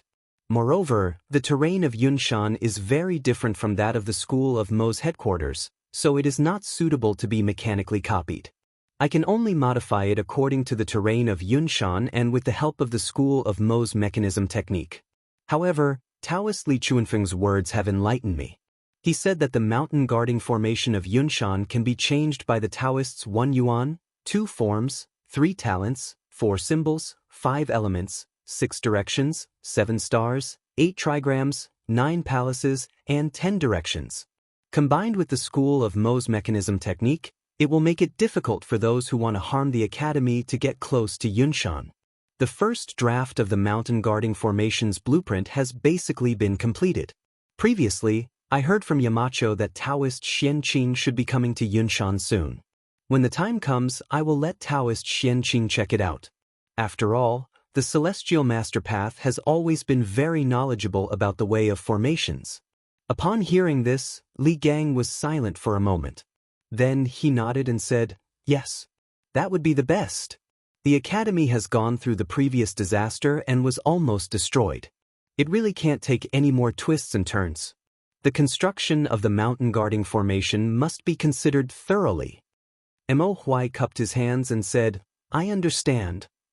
Qingke, I heard that you are going to Bingzhou and Yunzhou to build telegraph relay stations. When do you plan to set off?" At this moment, Li Gang looked at Li Tai and asked kindly.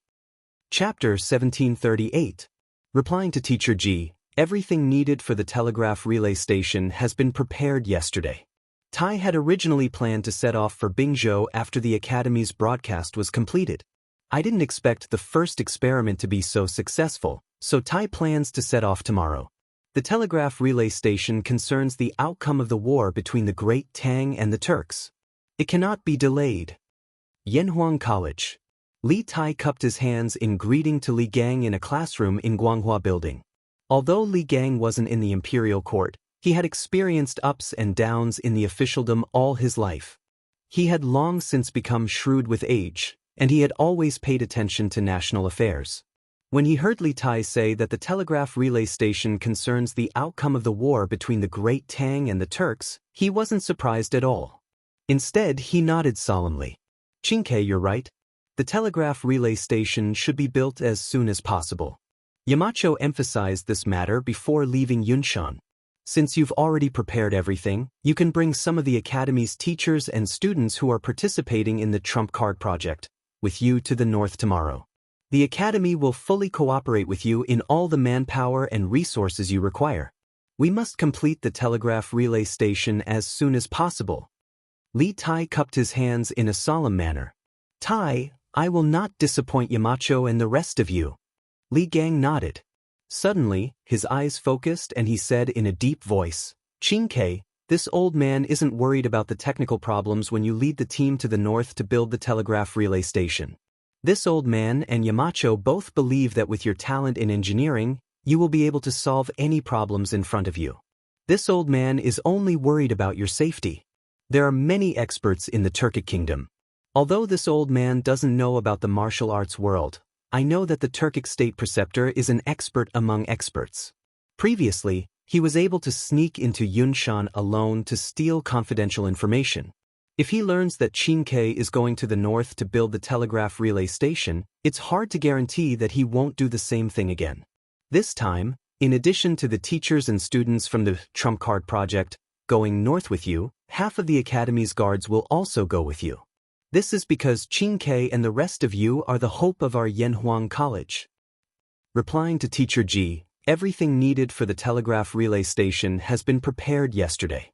Tai originally planned to set off for Bingzhou after the academy's broadcast system was set up.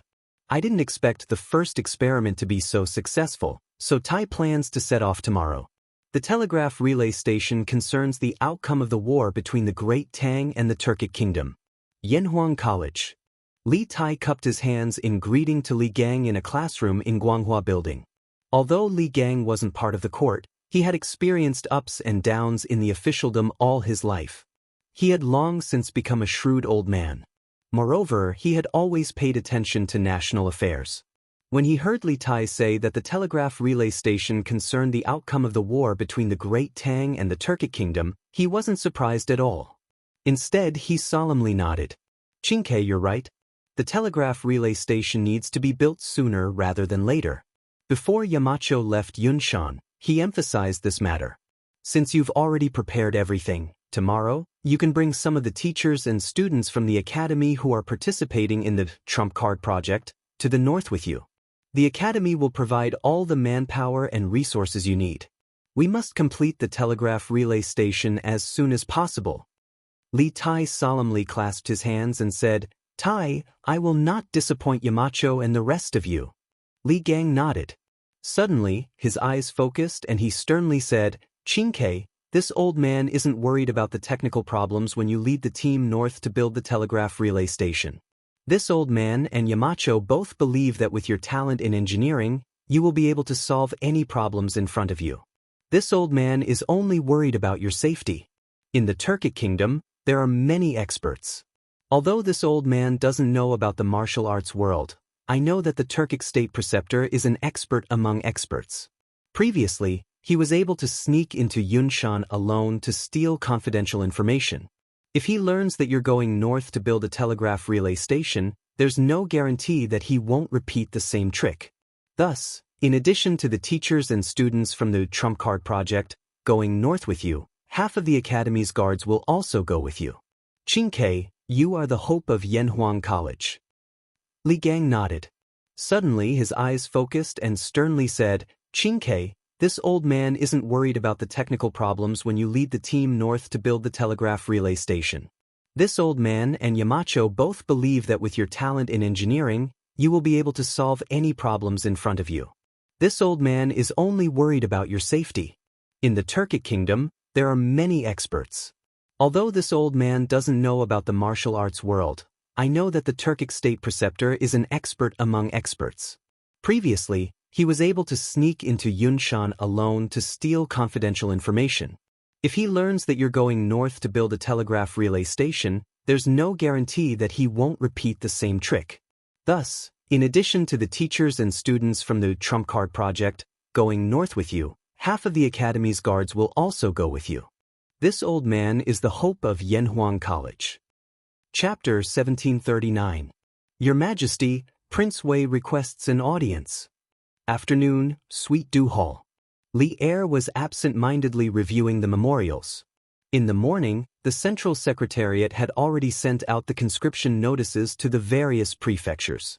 This made him feel more or less relieved. However, there was still a problem as to how to deal with the provisions and equipment for the 150,000 soldiers. Li Er couldn't help but feel anxious. At this moment, a chamberlain suddenly walked in quietly and bowed to Li Er. Oh, Qingke? Let him in. Li Er, who was in a mess, raised his head and said to the chamberlain, Yes, sir. The chamberlain accepted the order and left. After a while, Li Tai, who was wearing the academy scholar's robe, walked in and bowed to Li Er. Your son pays his respects to father. You may rise. Seeing Li Tai, Li Er's mood instantly improved. Just as Li Gang had said, Li Tai's current actions could be said to be the hope of Yanhuang College and the Tang Empire.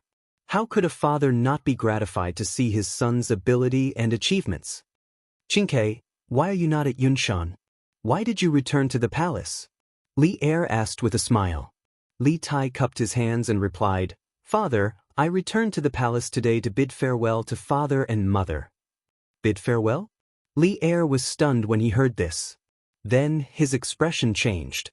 He leaned forward and asked in a deep voice, Qingke, are you leaving for the north? At dusk yesterday, he had received news that the steam engine invented by Li Tai had been successfully tested. Today, Li Tai had entered the palace to bid farewell. There was only one possibility. Li Tai nodded and said, Yes, father. The manpower and materials needed for the telegraph relay station have been prepared. Your son plans to bring the elites of the academy to Bingzhou tomorrow morning to build the telegraph relay station. Li Er was silent for a moment and nodded. Since you have made your decision, Qingke, I will support you. Later, go and tell your mother. After all, you have never left Chang and for so many years. The furthest place you have been to was Yunshan. Li Tai was originally very favored in the palace. As the saying goes, a son travels 1,000 miles and his mother worries. Although Li Er and Empress Xiangsun were the emperor and empress, they were also parents. They would inevitably be worried about Li Tai's departure to the north. Father. Li Tai cupped his hands in acknowledgement, but he did not leave. Li Er asked Li Er, Qingke, do you have anything else? Li Tai cupped his hands and replied, Father, the teachers and students of the academy who are following me to the north are all talented in engineering. Previously, the academy was attacked. This time, Teacher Wenji was worried that we would encounter danger and wanted to let most of the academy guards follow me to the north.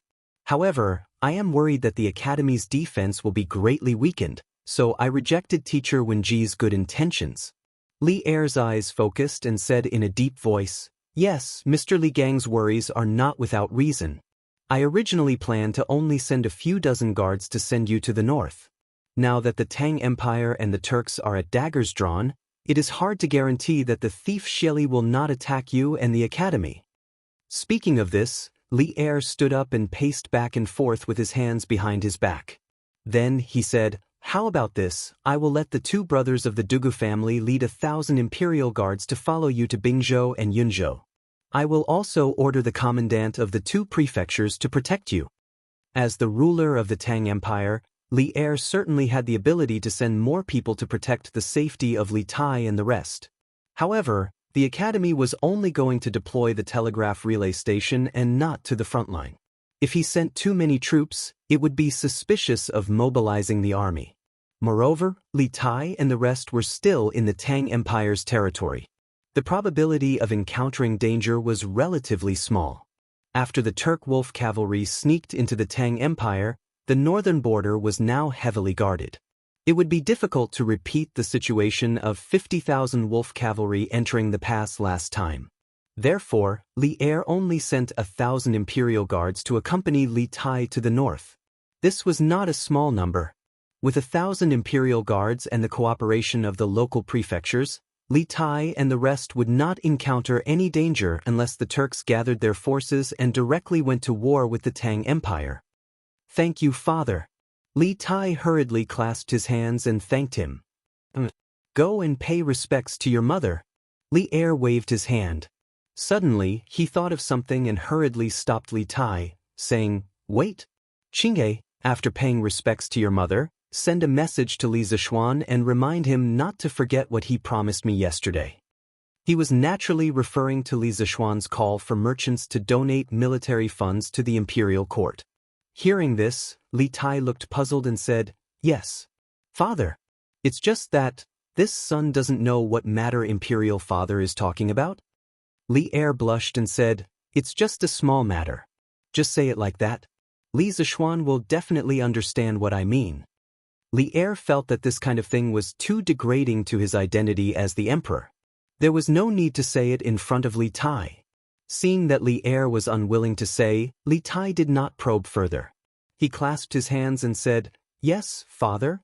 If there is nothing else, I will take my leave."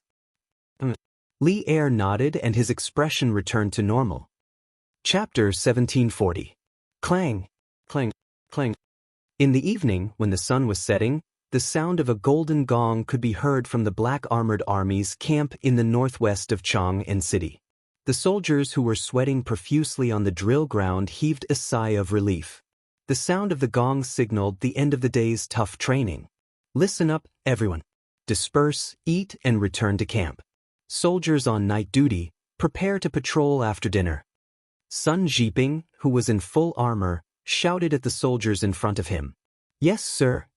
In the scorching summer, the group of people who were wearing airtight plate armor had long been soaked through from the heat. In addition, after a day of high-intensity military training, they were simply exhausted, and all of them were so hungry that their stomachs were growling. At this moment, when they heard Sun Zhiping announce that they were disbanding, all of the soldiers could not help but shout out in agreement.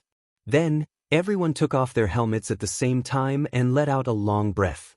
As the new armor made by the workshop was connected to the whole body, it was more troublesome to put it on or take it off. It was impossible to do it in a short period of time. Now, they had more important things to do, eat.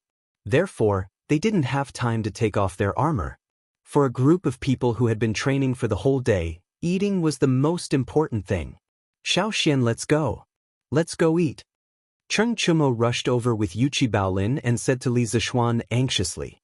Although these two unlucky children were both descendants of military families, and Cheng Chumo had personally been on the battlefield before, their equestrian archery skills were nothing to write home about.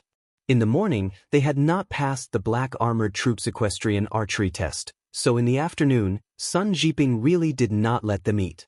This made the two children starve to death. Fortunately, after a period of emergency training in the afternoon and under the guidance of Li Zishuan and Sun Zhiping, Cheng Chumo and Yuchi Baolin finally grasped all the tricks and passed the black armored army's equestrian archery test.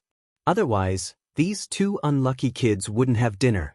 Now that it was finally time for lunch, Cheng Chumo wished he could grow a pair of wings and fly straight to the Wu Battalion's kitchen. However, he had never been to the Black Armored Army's camp before, and he didn't have the chance to have lunch either. Therefore, he had no choice but to drag Li Zixuan along. "Why are you in such a hurry? It's not like the kitchen is short on food for the two of you." Li Zixuan rolled his eyes and said grumpily. Even though he said that, he still led Cheng Chumo and Yuqi Baolin to the kitchen of the Wu Battalion. "Xiao Xian, it's easy for you to say that. You may have eaten lunch, but Baolin and I are still hungry. I feel like I can eat an entire cow right now. I don't care anymore, I want to eat meat." Cheng Chumo dragged Li Zixuan along as he ran, his mouth chattering nonstop. Hey. Over here. Do you know the way or not?" It was just that this fellow was walking in the wrong direction. They were heading to the Ding Battalion. Li Zixuan had no choice but to shake off Cheng Chumo's paw and lead the way. On the drill ground, Sun Jiping looked at the backs of the three of them as they left. He couldn't help but shake his head. Actually, he was just about to invite Li Zixuan to have dinner with him. As a senior general in the army, under non-wartime circumstances, he wouldn't usually share a big pot of food with a normal soldier. Although it wasn't to the extent of being given preferential treatment, but in terms of the variety and quantity of food, it was much better than a normal soldier. But seeing Li Zixuan being dragged away by Cheng Chumo and Yuqi Baolin, Sun Jiping gave up on the idea of inviting Li Zixuan for dinner.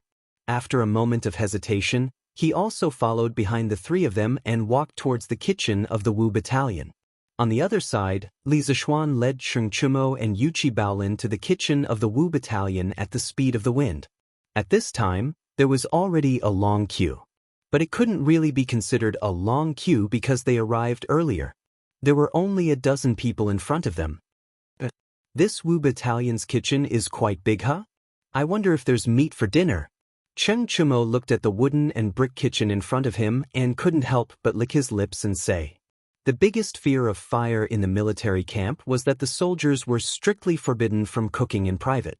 There was only one place to cook, and that was the kitchen. Taking into account the number of soldiers eating and the fact that the kitchen itself had to be fireproof, the kitchen in the military camp was built with bricks and wood instead of tents. If the army was marching outside, there wouldn't be so many rules. The soldiers would usually just eat dry rations or cook in the open air. After the expansion of the Black Armored Army, there were a total of 5,000 people. It wasn't realistic for so many people to rely on one kitchen to provide food.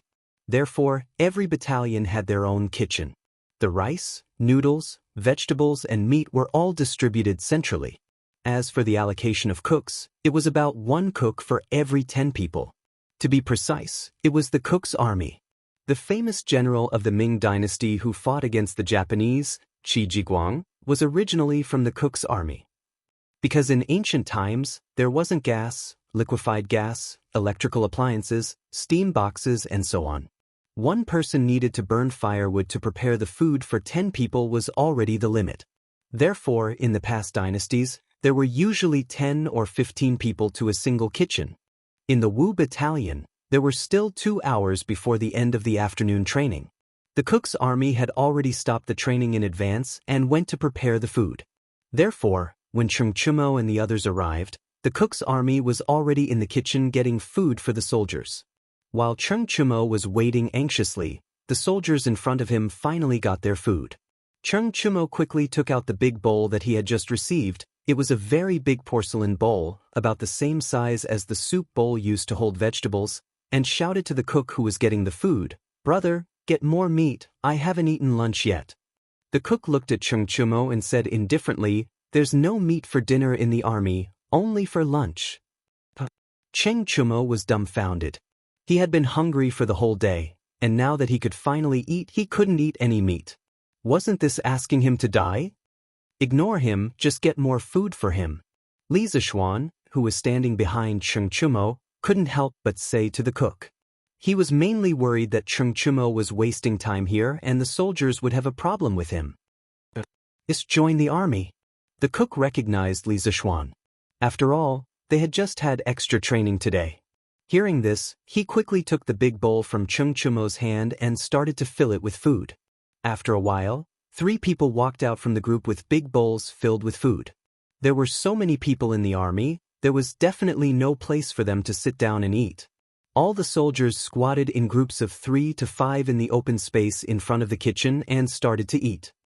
The Black Armored Army is the #1 cavalry force in Tang Empire. Why can't they provide meat for 2 meals a day? How are we going to eat without meat? Looking at the white rice and green vegetables in his bowl, Cheng Chumo couldn't help but sigh. Li Zishuan glared at this idiot and said unhappily, "Are you going to eat or not? If you're not eating, you're going to give your food to Bao Lin. You still have the energy to complain. I think you're not hungry, right?" On the other side, Yuchi Bao Lin was hugging his bowl of rice and began to eat heartily, huffing and puffing.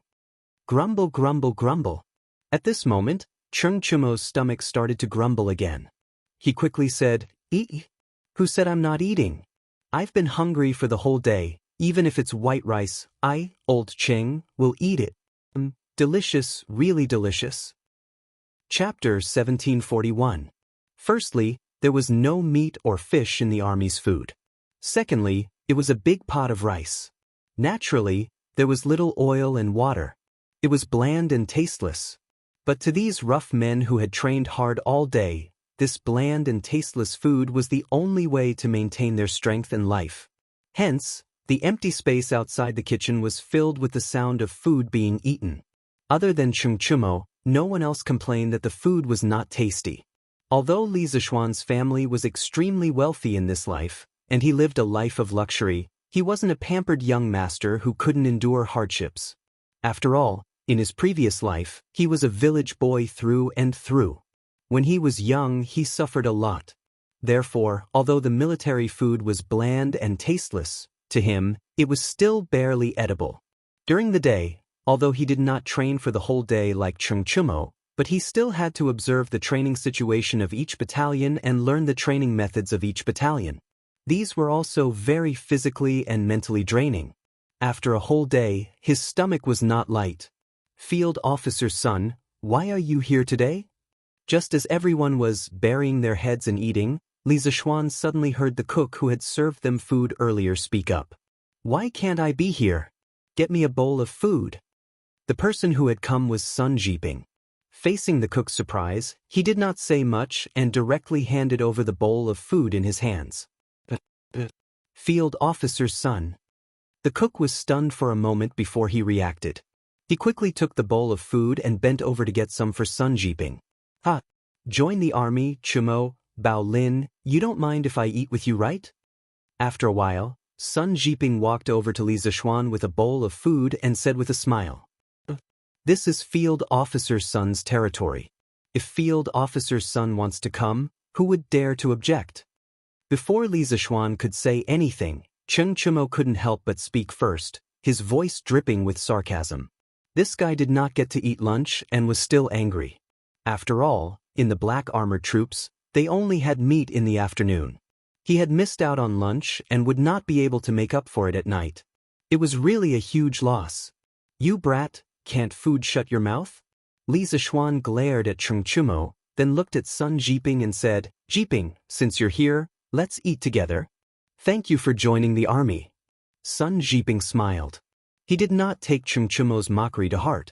In other words, he had a general impression of Cheng Chumo's character before this. "I heard from that guy's tone that you didn't eat here often, Jiping?"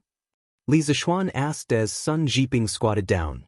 Although he had listened to Li Jing's military books for most of the day, there were still many things he did not understand about the military. If he did not understand, he could just ask. Sun Jiping replied as he ate, "The generals in the army usually have their meals alone. The people in the kitchen will send the food over after it's done." Cheng Chumo's eyes lit up and said, "Doesn't that mean that Field Officer's son can eat meat every meal?" This fellow did not like to eat meat before, but he was so tired on his first day in the army camp. If he did not eat meat, how could he survive on a vegetarian diet? So when he heard Sun Jiping's words, he immediately became excited, completely forgetting that he had mocked Sun Jiping earlier. "That's not true. Actually, the meals of the generals in the army are similar to yours. They only have meat in the afternoon. The only difference is that the food is more exquisite, there is more food, and there is no need to queue for food. Sun Jiping shook his head and said, "Oh, I didn't expect the meals of the black armored troops to be so mediocre." Cheng Chumo's face was filled with disappointment when he heard this, and he muttered. Sun Jiping thought for a moment and said, "Chumo, today is different from the past. Now, all the soldiers in the capital are nervously training and preparing for war. The consumption of grain, vegetables, and meat everywhere is an astronomical figure. It is not easy for the imperial court to guarantee that the soldiers have a meal of meat every day. We can't ask for more." At this time, Li Zishuan was almost done with his meal. Hearing this, he pondered for a moment and said, "Jiping is right. Right now, we're only preparing the army for war. When the imperial court attacks the prairie one day, we'll need more food. No one knows how long this war will last, so it is not wrong to be frugal now." Cheng Chumo replied. He probably felt that Li Zishuan's words made sense, so he lowered his head and ate without saying another word. "Field officer, after today's observation, do you have any thoughts on the training of the black armored troops in the future?" Sun Jiping took 2 mouthfuls of food and wolfed it down like Cheng Chumo. Then he raised his head and asked. Li Zishuan put down his bowl and moved a rock over to sit on it. He thought for a moment and said, "I saw the training of the soldiers in the morning. I've seen the soldiers training during the day.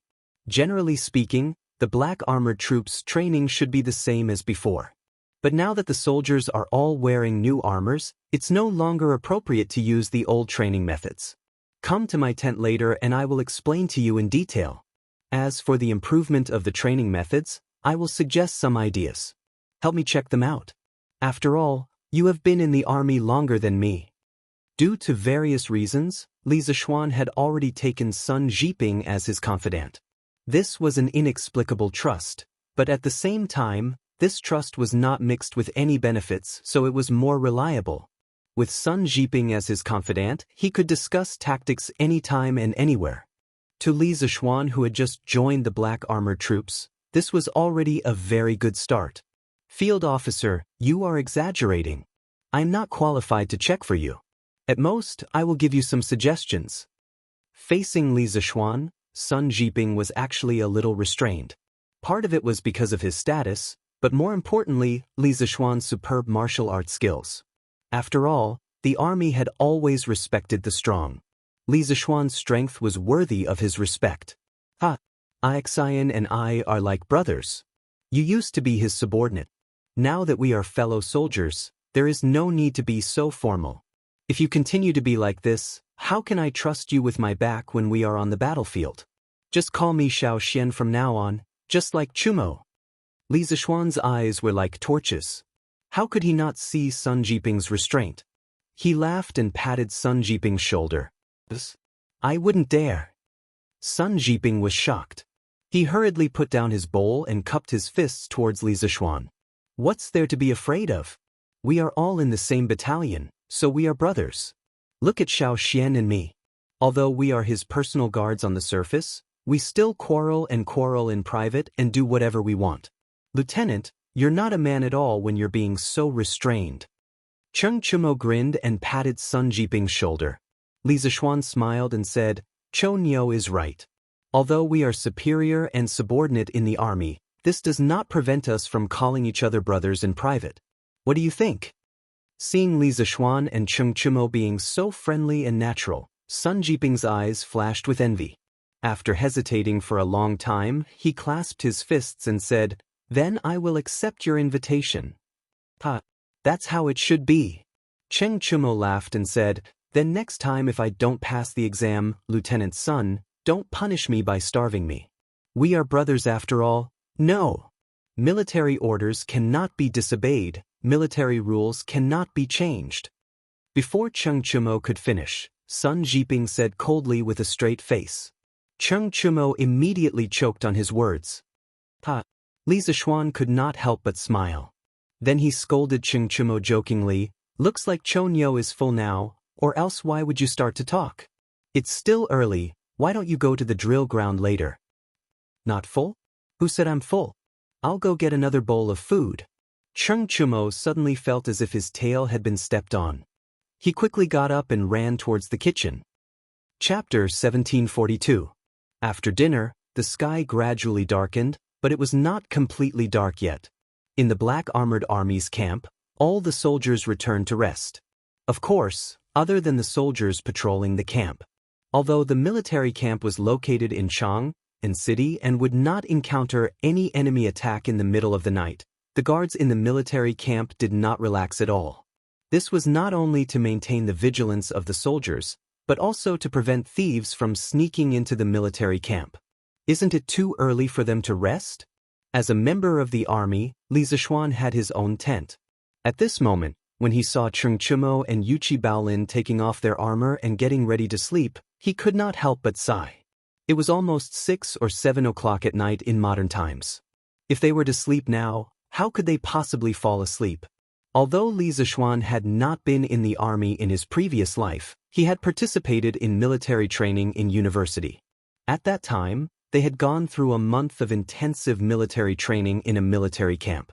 It could be said that they had experienced military life for almost a month. At that time, they would stand at attention and train in formation during the day. However, at night, they did not immediately rest after dinner. Usually, after dinner, everyone would gather together to practice formations or military boxing. If they still had time after practice, they would do what many people liked the most, singing. The so-called singing was the practice of singing lyrics between different formations. It was mainly to boost the soldiers' morale and the spirit of fighting for first place. There were only a few kinds of lyrics for singing. For example, 1, 2, 3, 4, 5, we waited so hard. 1, 2, 3, 4, 5, 6, 7, we waited so anxiously. I asked you to sing, but you didn't sing. Why are you so shy, like a big girl, and so on. Although the lyrics for singing were simple and crude, there was a hot-blooded atmosphere in the army. It was easy to be influenced by it. At that time, the students who participated in the military training were all shouting louder than the other. Everyone's faces and necks were all red. Now that Li Zishuan thought about it, he could not help but feel nostalgic. That was why he felt that the soldiers of this era, who did not need to patrol, slept too early at night. What? Early? It's almost 7 o'clock. Is it early? And it's already dark. What else can we do other than sleep? Cheng Chumo glared and muttered.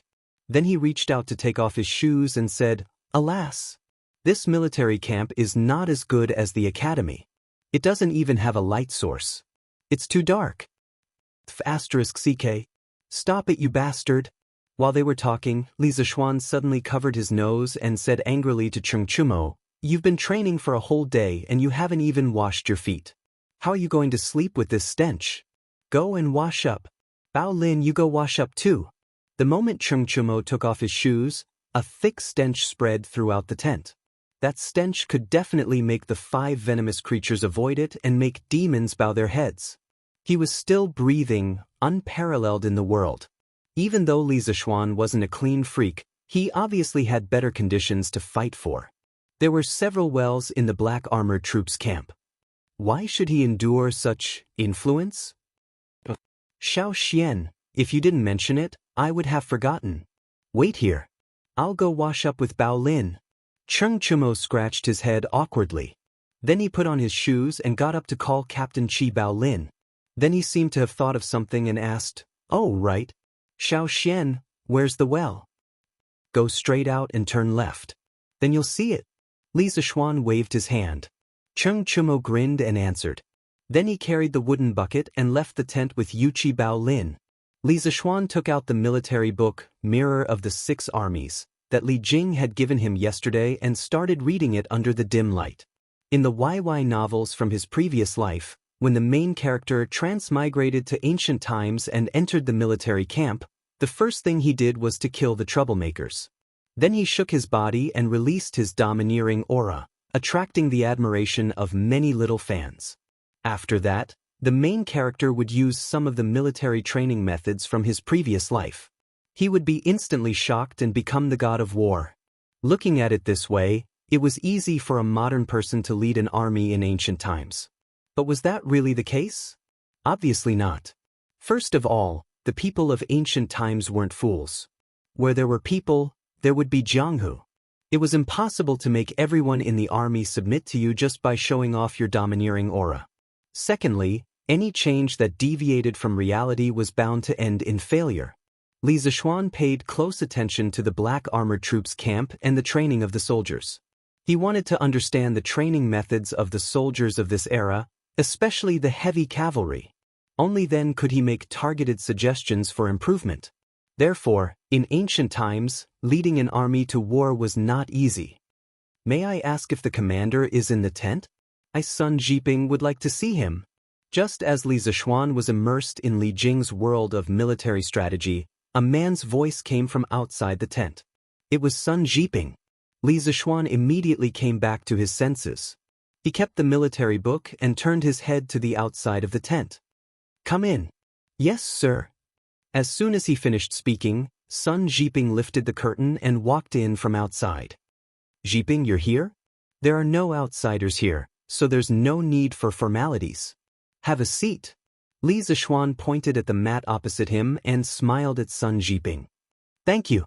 After the conversation at dinner, Sun Jiping, Li Zishuan, Cheng Chumo, and the others had quietly become closer.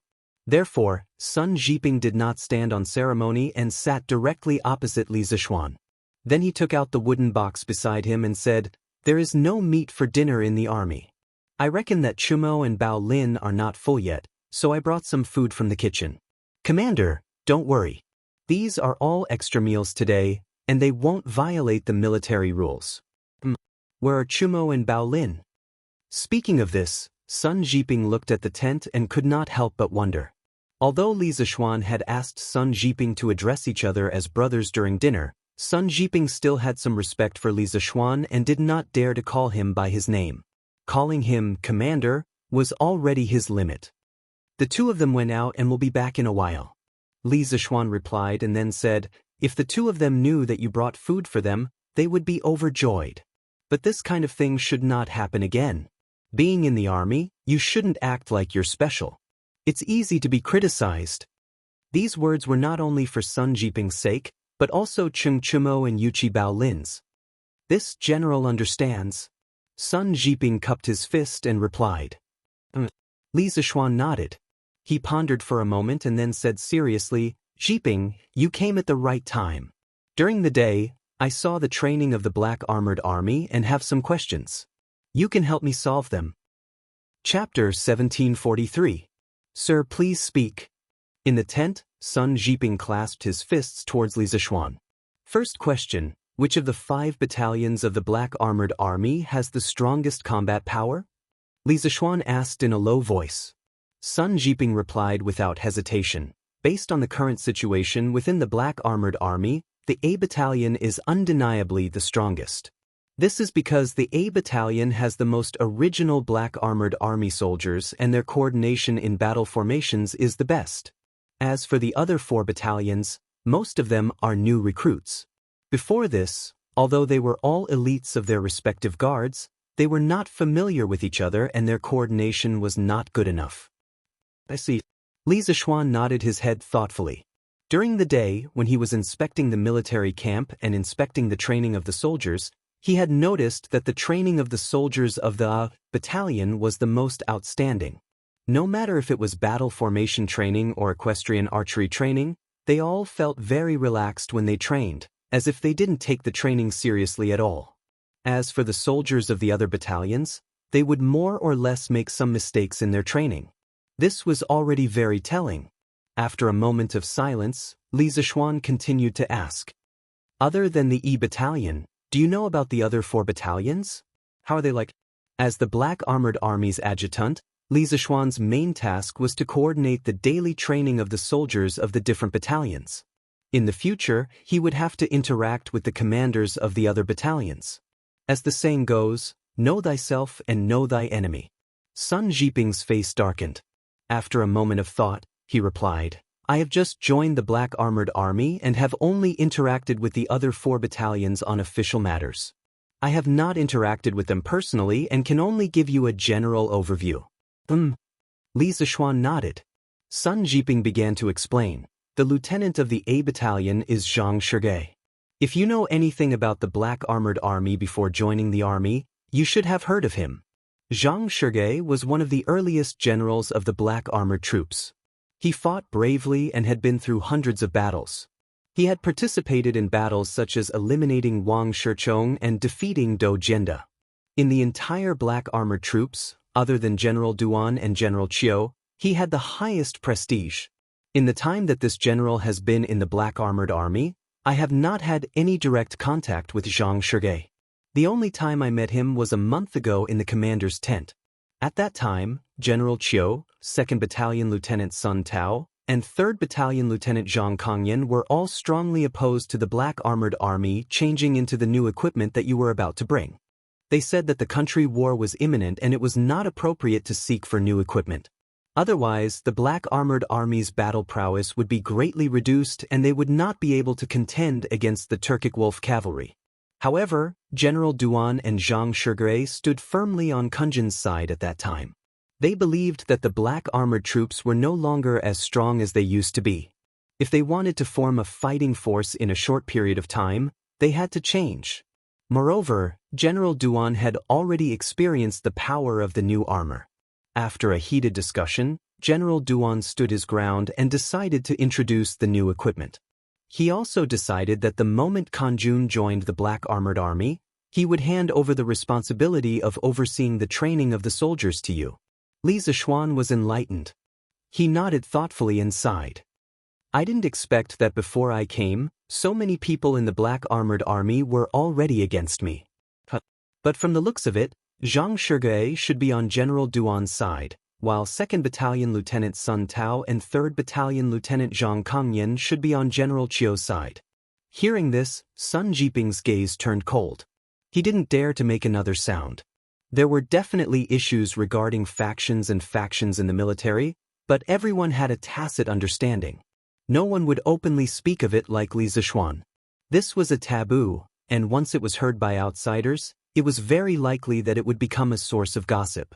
However, from this, it could be seen that Li Zishuan really treated him as a trusted aide. Otherwise, he wouldn't have said such things in front of him. Alright, I understand now. Jiping, you can continue. Li Zishuan also realized that he had lost his composure. He coughed dryly and waved his hand. Sun Jiping straightened his face and continued. 2nd Battalion Lieutenant Sun Tao was originally a general of the Black Armored Army. After the expansion of the Black Armored Army, he was appointed as the 2nd Battalion Lieutenant. This person is arrogant and unruly. During the day, Duan Zhishuan had introduced Li Zishuan to the generals of the different battalions. However, the introduction back then was too rough. Now, with Sun Jiping's explanation, Li Zishuan had a rough understanding of the other 4 battalions of the Black Armored Army. At the very least, he had a rough understanding of their personalities. 1st Battalion Lieutenant Zhang Shige was a man of few words. However, he fought bravely and belonged to the practical faction. In terms of factions, Zhang Shige was on Duan Zhishuan's side. 2nd Battalion Lieutenant Sun Tao was an arrogant person. Now that he had been appointed, he was a little arrogant and belonged to Qiu Xingong's faction. 3rd Battalion Lieutenant Zhang Kongyan was a smiling tiger. Qiu Xingong's faction was a military general. He welcomed everyone with a smile. However, it was hard to say if he would stab someone in the back. Li Zishuan felt that this kind of personality was more suitable to be an official and not a military general. 4th Battalion Lieutenant Luda was a man of few words. His faction was unclear. However, he was resolute in his work and was strict in his management of the army. The soldiers under him were also very hardworking in their training. As for the 5th Battalion Lieutenant Sun Jiping, Li Zishuan already had a good understanding of him. From these introductions, Li Zishuan had a rough understanding of the power distribution of the Black Armored Army. He also had a rough idea of who he should put in important positions and who he should be wary of in the future. I understand now. After thinking about it for a while, Li Zishuan looked at Sun Jiping and smiled. It's all thanks to you. If not for you, it would have been impossible for me to understand the situation within the Black Armored Army without 3 to 5 days. And in these 3 to 5 days, We can do a lot of things. You're too kind, sir. Sun Jiping quickly clasped his fist. Regarding the training of the soldiers of each battalion, I have some ideas after today's visit. Li Zishuan suddenly said. The current training method of the Black Armored Army should still be the same as before. In my opinion, the current training method only focuses on form and not intention. Sun Jiping's interest was piqued. He asked, Sir, what do you mean by that? Li Zishuan smiled and explained, What I mean is that the current training method of the Black Armored Army is too focused on form. Whether it is the military drill or the riding and archery assessment, these can only improve the soldier's individual skills. However, can these skills be used to fight on the battlefield? If the Black Armored Army wants to be the #1 heavy cavalry of the Tang Empire, it should be focused on killing and breaking through enemy lines. I can't feel any killing intent from the current Black Armored Army. At most, they are like a group of tigers that are locked in a cage and trained all day long to perform. This is not what I want to see. I believe His Majesty doesn't want to see this either. Therefore, there must be a change. Sun Jiping frowned. After thinking for a while, he nodded and said, I seem to have the same feeling too. May I ask, how should we change? Chapter 1744. Rome wasn't built in a day. Our Tang Empire's cavalry has been using this training method for a long time. If we suddenly make a big change, I'm afraid there will be a lot of opposition. Especially in the Black Armored Army, there are many people who don't like me. Therefore, I plan to try out the change in the training method on a small scale. Since he had decided to make Sun Jiping his trusted aide, Li Zishuan had nothing to hide from him. His gaze darkened as he spoke bluntly. Sun Jiping pondered for a moment and understood what Li Zishuan wanted to say next. Therefore, he cupped his fists and said, I'm willing to open the way for you and be the vanguard. Sun Jiping was grateful that Li Zishuan trusted him so wholeheartedly. He didn't want to form a clique in the Black Armored Army, but he also understood the principle of, where there are people, there will be conflicts. If he didn't form a clique, others would do so and isolate him from the other guards. Therefore, it was better to hold on to Li Zishuan. Not only could he stabilize his position in the Black Armored Army, but he could also help Li Zishuan to control the entire Black Armored Army as soon as possible. Good. Hearing this, Li Zishuan couldn't help but feel very happy. He looked at Sun Jiping and said firmly, Since you trust me so much, then I won't let you down. Don't worry, the training methods that I'm going to propose are all carefully thought out and tested. Although I don't dare to say that they are the best in the world, but they are definitely many times better than the current training methods. Oh, right, Jiping, you are now the lieutenant of the Wu Battalion. Are the soldiers under your command disciplined? He was worried that Sun Jiping had just joined the Black Armored Army. Even if he became the lieutenant of the Wu Battalion, his subordinates might not be obedient to him. Sun Jiping smiled confidently and said, You can rest assured about this. As long as you don't violate military orders, my words are still effective in the Wu Battalion. Before coming to the Black Armored Army, Sun Jiping was a member of the Imperial Guard. He definitely had the qualifications. Moreover, his martial arts strength was also quite good. If not, he would not have been appointed by Duan Zhishuan as an adjutant of the Wu Battalion. Of course, the most important thing was that the soldiers of the Wu Battalion were all new recruits who had just joined the Black Armored Army. Otherwise, no matter how experienced Sun Jiping was, it would be hard for him to convince them. Li Zishuan nodded and said, Since that's the case, I'm relieved. Tomorrow I will summon all the generals of the 5 battalions to my tent for a discussion, and I will tell them about my modified training method. I don't care about other people's opinions, but you have to stand on my side.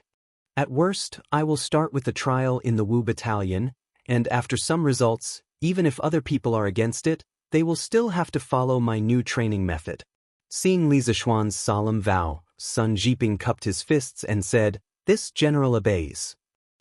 Xiao Xian, let me tell you, the water in the well is really King cool, why don't you? At this moment, Cheng Chumo and Yuchi Baolin entered the tent, carrying wooden buckets.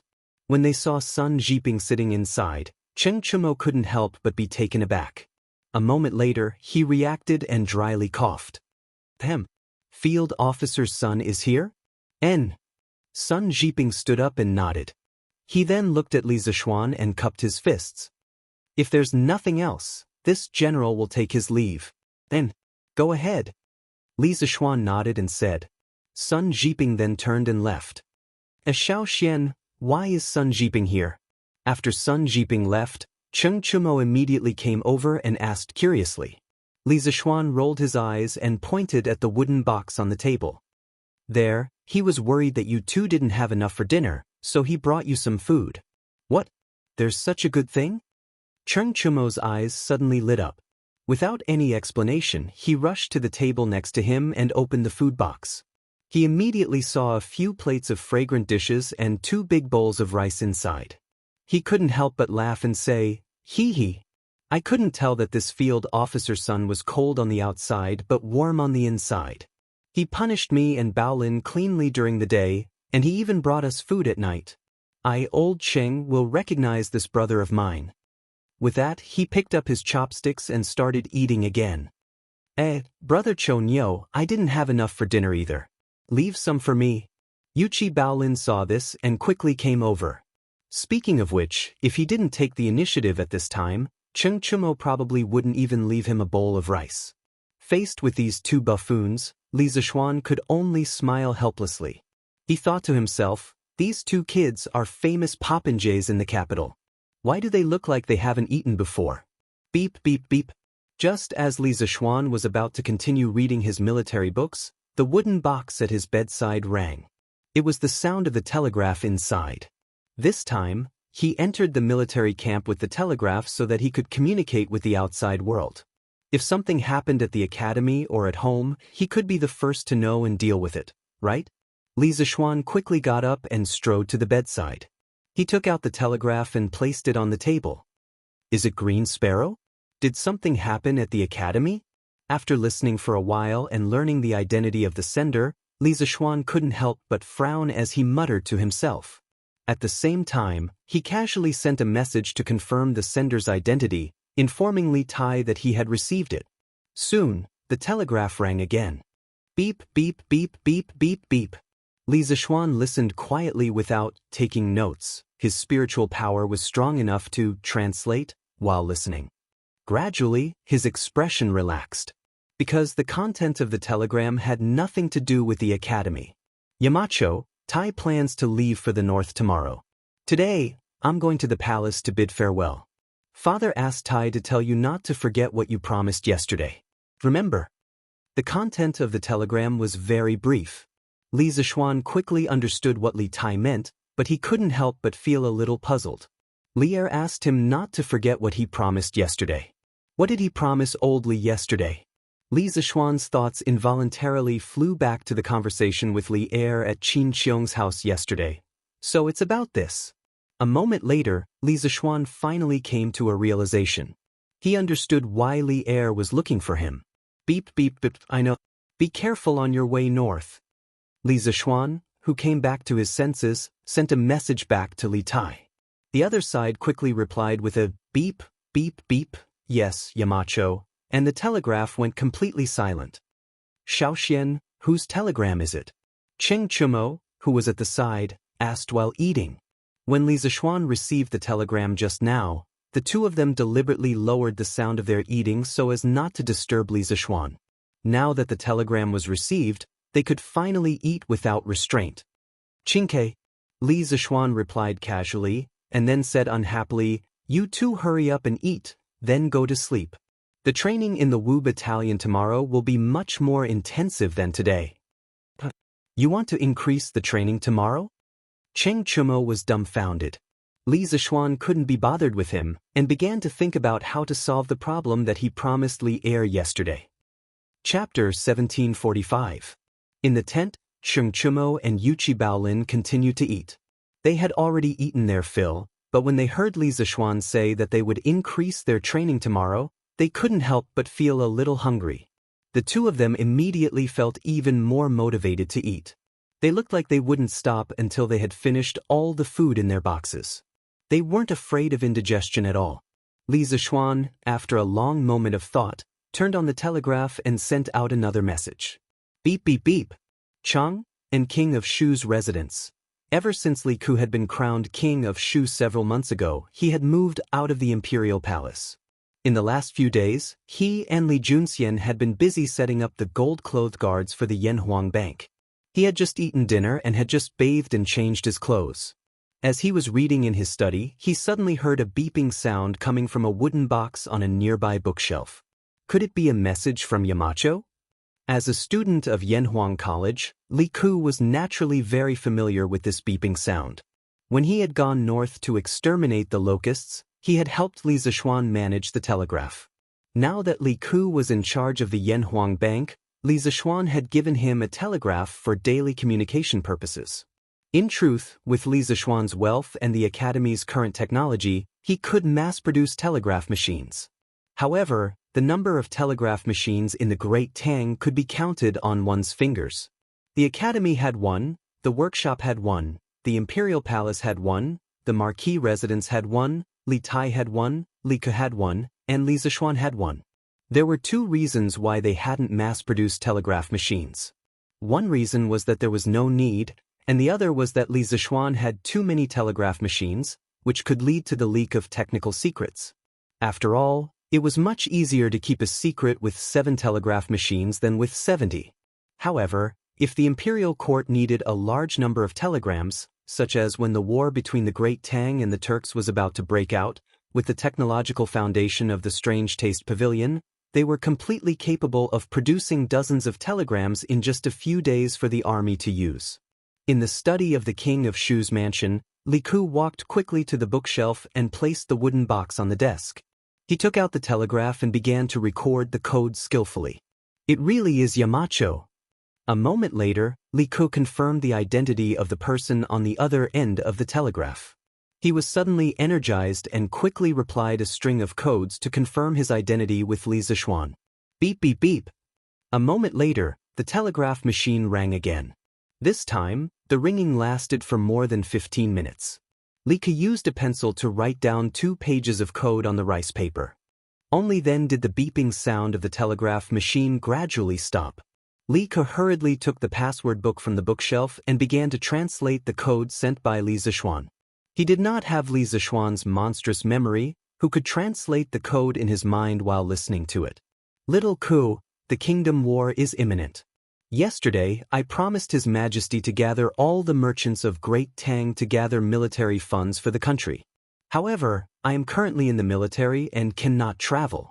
I can only entrust this matter to you. Tomorrow, go to my residence to find your mistress and ask for the seal of the Flaming Yellow Chamber of Commerce. After that, go find a member of the Chamber of Commerce, Lin Wenyuan, and ask him to help you complete this matter. You are talented and intelligent. I believe that you will be able to complete this task. After about 5 minutes, Li Ke heaved a sigh of relief. He had finally finished translating. Looking at the content on the rice paper, Li Ku fell into deep thought. Chapter 1746. Li Zishuan had imitated the Gothic armor of the 15th century. As a masterpiece of medieval plate armor, although the Gothic armor covered the entire body, it only weighed 25 kilograms. There were no steel plates in the joints or inside the shoulder pads, allowing the limbs to move more freely. In the era of cold weapons, the Gothic armor was invincible in terms of defensive power. Speaking of armor, the heavy cavalry of Europe had to be mentioned. Whether it was the Milan armor or the Gothic armor, they were all tailor-made for heavy cavalry. Knights in the Middle Ages were basically heavy cavalry. They had been trying their best to wear thicker and heavier armor. A complete set of medieval knight armor could protect the knight from his teeth to his toes. It was as if the knight was encased in a metal bucket or sealed in a specially designed can. This was the true definition of armed to the teeth. Their strong mobility and agility gave them great tactical and strategic significance. As the pinnacle of the cold weapons era, the heavy cavalry was the pinnacle of cavalry. With a strong defense and a fearsome impact, this type of troop could be considered the ultimate force on the battlefield. Generally speaking, once a general decided to send the heavy cavalry into the battlefield, it meant that the war had reached the most critical moment. Generally speaking, even if the knights were constantly in a rain of spears, It was not necessarily that dangerous. This armor could be said to be airtight in terms of defense. No matter how the wind blew or the rain fell, it would not move. For knights, the real danger did not come from direct confrontation. For example, the rain of arrows shot by the enemy archers or the spear formation of the infantry.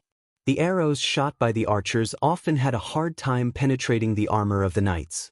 Even if they did, they would at most scratch the surface of the skin.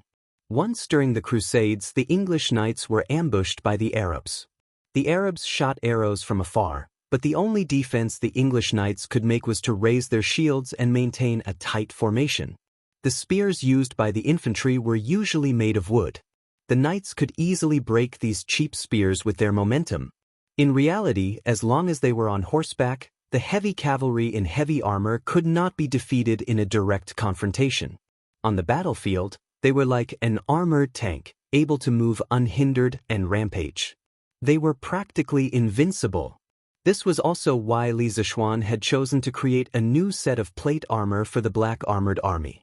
The Black Armored Army was the most elite heavy cavalry of the Tang dynasty.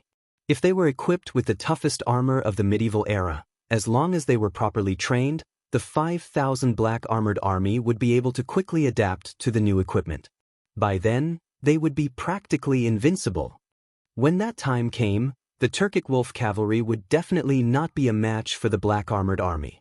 Unless the 5,000 Black Armored Army were exhausted or lost their rations, these 5,000 heavy cavalry would definitely be an invincible existence in this era. But then again, it wasn't as if they were invincible just by wearing the new armor. To a soldier, advanced equipment was just an external source of strength. Whether or not they could fully utilize this external source of strength depended on scientific training. Li Zishuan was currently combining the training methods of the medieval era with the Black Armored Army's training manual. During the day, Li Zishuan had been observing the Black Armored Army's training for the entire day. He had a rough understanding of the training methods of the Black Armored Army.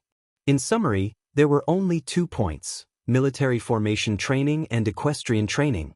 Li Zishuan felt that this was far from enough. He wanted to improve the training methods of the Black Armored Army. Heavy Cavalry Training Manual?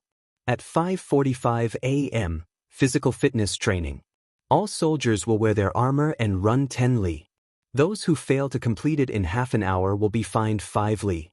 Those who fail to complete the 5 li within 15 minutes will not be allowed to have lunch. At 7 o'clock a.m., martial arts training. All soldiers will be armed with wooden spears and battle in their armor. A martial arts competition will be held every 7 days. Those who come in first will be rewarded handsomely. At 9 o'clock a.m., arm strength training. The training includes but is not limited to push-ups and pull-ups. There will be 100 push-ups and 15 pull-ups. Those who fail to complete the training will be given additional training every day. Those who fail to complete the training after 5 days will be expelled from the Black Armored Army. After lunch, all soldiers will rest for an hour. At 5 o'clock p.m., formation training will be held. This includes individual formation training and military posture training. The formation training will last for 2 hours. At 5 o'clock p.m., cavalry training will be held. All soldiers will wear their armor and horse armor. They will practice the art of charging. Everyone will follow orders and be in sync. Those who do not meet the requirements will be given additional training on the same day. The cavalry training will last for 3 hours. At 5:45 p.m., equestrian archery training will last for an hour. At 7 o'clock p.m., all soldiers will have lunch. At 5:45 p.m., all soldiers will wear their armor and run 10 li. Those who fail to complete the training in half an hour will be fined 5 li. After that, they will rest in their tents. This? Joining the army? Forgive me for being blunt.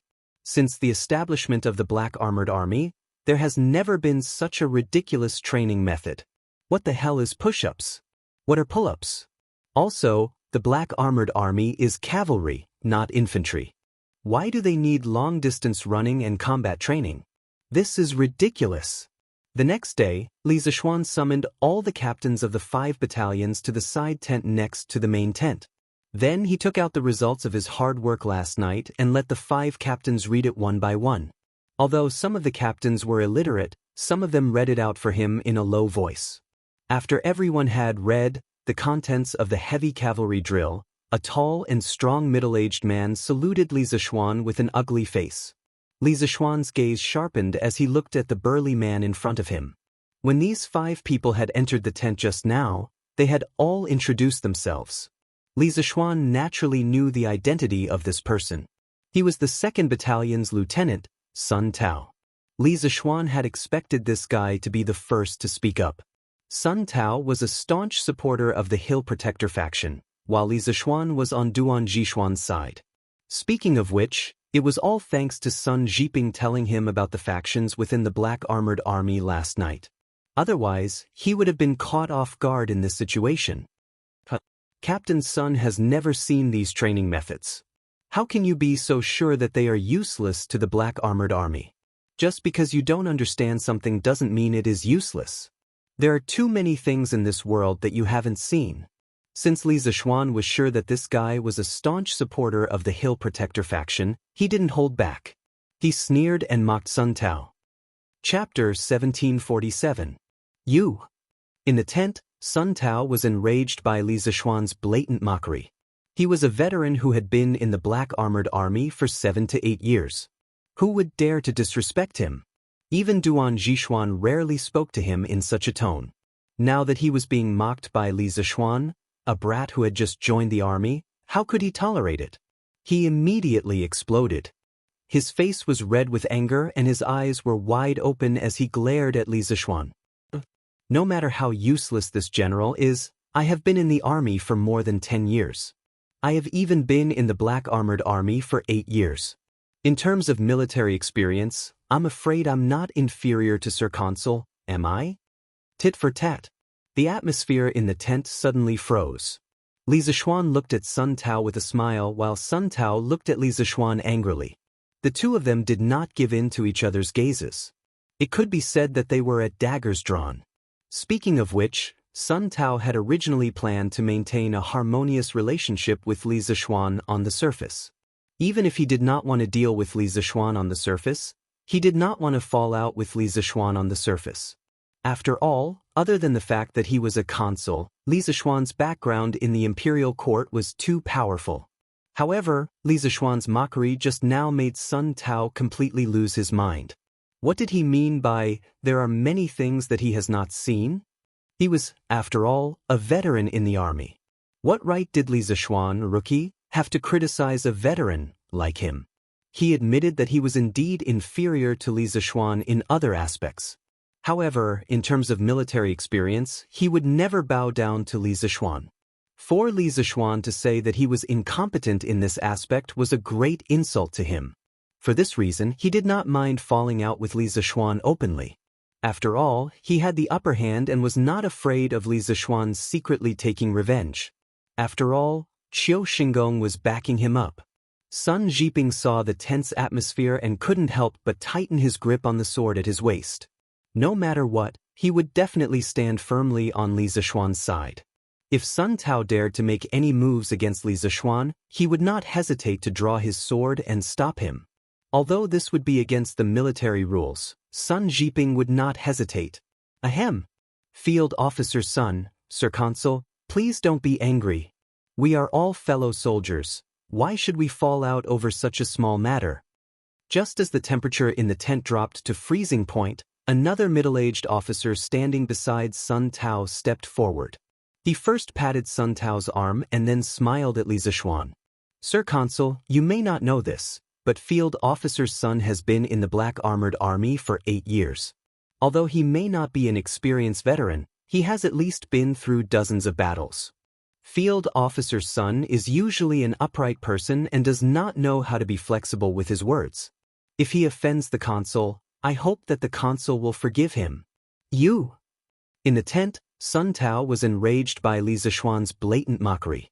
After all, he was a veteran who had been in the Black Armored Army for 7 to 8 years. Who around him dared to disrespect him? Even Duan Zhishuan rarely spoke to him in such a tone. Now that he was being mocked by Li Zishuan, a brat who had just entered the army, how could he tolerate it? He immediately exploded. His face was red and his eyes were wide open. He glared at Li Zishuan and said, "Umph. No matter how incompetent I am, I have been in the army for more than 10 years. I have even been in the Black Armored Army for 8 years. In terms of military experience, I am afraid that I am not inferior to the consul." Tit for tat. The atmosphere in the tent suddenly froze. Li Zishuan looked at Sun Tao with a smile while Sun Tao looked at Li Zishuan angrily. The two of them did not give in to each other's gazes. It could be said that they were at loggerheads. Speaking of which, Sun Tao had originally planned to maintain a harmonious relationship with Li Zishuan, this parachuted recruit, on the surface. Even if they didn't want to deal with each other in secret, he didn't plan on falling out with Li Zishuan on the surface. After all, other than his identity as a recruit, Li Zishuan's background in the imperial court wasn't too powerful. However, Li Zishuan's mockery just now made Sun Tao completely lose his mind. How could it be called, "There are many things that he has not seen"? He was, after all, a veteran in the army. What right did Li Zishuan, a new recruit, have to criticize him, a veteran? He admitted that he was indeed inferior to Li Zishuan in other aspects. However, in terms of military experience, he would definitely not lower his head to Li Zishuan. Li Zishuan saying that he was not good in this aspect was a great insult to him. For this reason, he did not mind falling out with Li Zishuan on the surface. In any case, he was in the position and was not afraid of Li Zishuan secretly taking revenge. After all, Qiu Xingong was supporting him. Sun Jiping, who was at the side, saw the tense atmosphere and could not help but tighten his grip on the sword at his waist. No matter what, he would definitely stand firmly on Li Zishuan's side. If Sun Tao dared to make any moves against Li Zishuan, he would not hesitate to draw his sword and stop him. Although this move would violate the military rules, Sun Jiping still did not hesitate. Cuff. Field Officer Sun, Sir Consul, please do not be angry. We are all fellow soldiers. Why should we harm our relationship over such a small matter?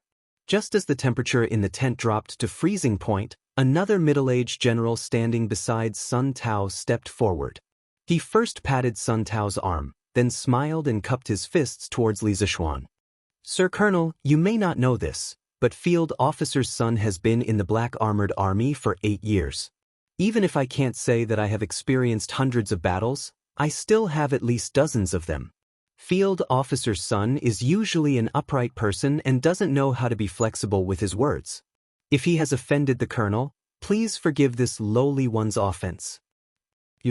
In the side tent, Sun Tao was enraged by Li Zishuan's blatant mockery. He was a veteran who had been in the Black Armored Army for 7 to 8 years. Who around him did not respect him.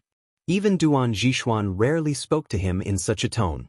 Now that he was being mocked by Li Zishuan, a brat who had just entered the army, how could he tolerate it? He immediately exploded. His face was red and his eyes were wide open. He glared at Li Zishuan and said, "Umph. No matter how useless I am, I have been in the army for more than 10 years. I have even been in the Black Armored Army for 8 years. In terms of military experience, I am afraid that I am not inferior to Sir Consul." Tit for tat. The atmosphere in the tent suddenly froze. Li Zishuan looked at Sun Tao with a smile, while Sun Tao looked at Li Zishuan angrily. The two of them did not give in to each other's gazes. It could be said that they were at daggers drawn. Speaking of which, Sun Tao had originally planned to maintain a harmonious relationship with Li Zishuan on the surface. Even if he did not want to deal with Li Zishuan on the surface, he did not want to fall out with Li Zishuan on the surface. After all, other than his identity as a consul, he did not want to offend Li Zishuan on the surface. However, Li Zishuan's mockery just now made Sun Tao completely lose his mind. What did he mean by, "There are many things that he has not seen"? No matter what, he was still a veteran in the army. What right did Li Zishuan, a new recruit, have to criticize a veteran like him? He admitted that he was not as good as Li Zishuan in other aspects. However, in terms of military experience, he would definitely not lower his head to Li Zishuan. Li Zishuan saying that he was not good in this aspect was a huge insult to him. For this reason, he did not mind falling out with Li Zishuan on the surface. After all, he was in the position and was not afraid of Li Zishuan secretly taking revenge. After all, Qiu Xingong was supporting him. Sun Jiping, who was at the side, saw the tense atmosphere and could not help but tighten his grip on the sword at his waist. No matter what, he would definitely stand firmly on Li Zishuan's side. If Sun Tao dared to make any moves against Li Zishuan, he would not hesitate to draw his sword and stop him. Although this move would violate military rules, Sun Jiping still did not hesitate. Cuff. Field Officer Sun, Sir Colonel, please don't be angry. We are all fellow soldiers. Why should we harm each other over such a small matter?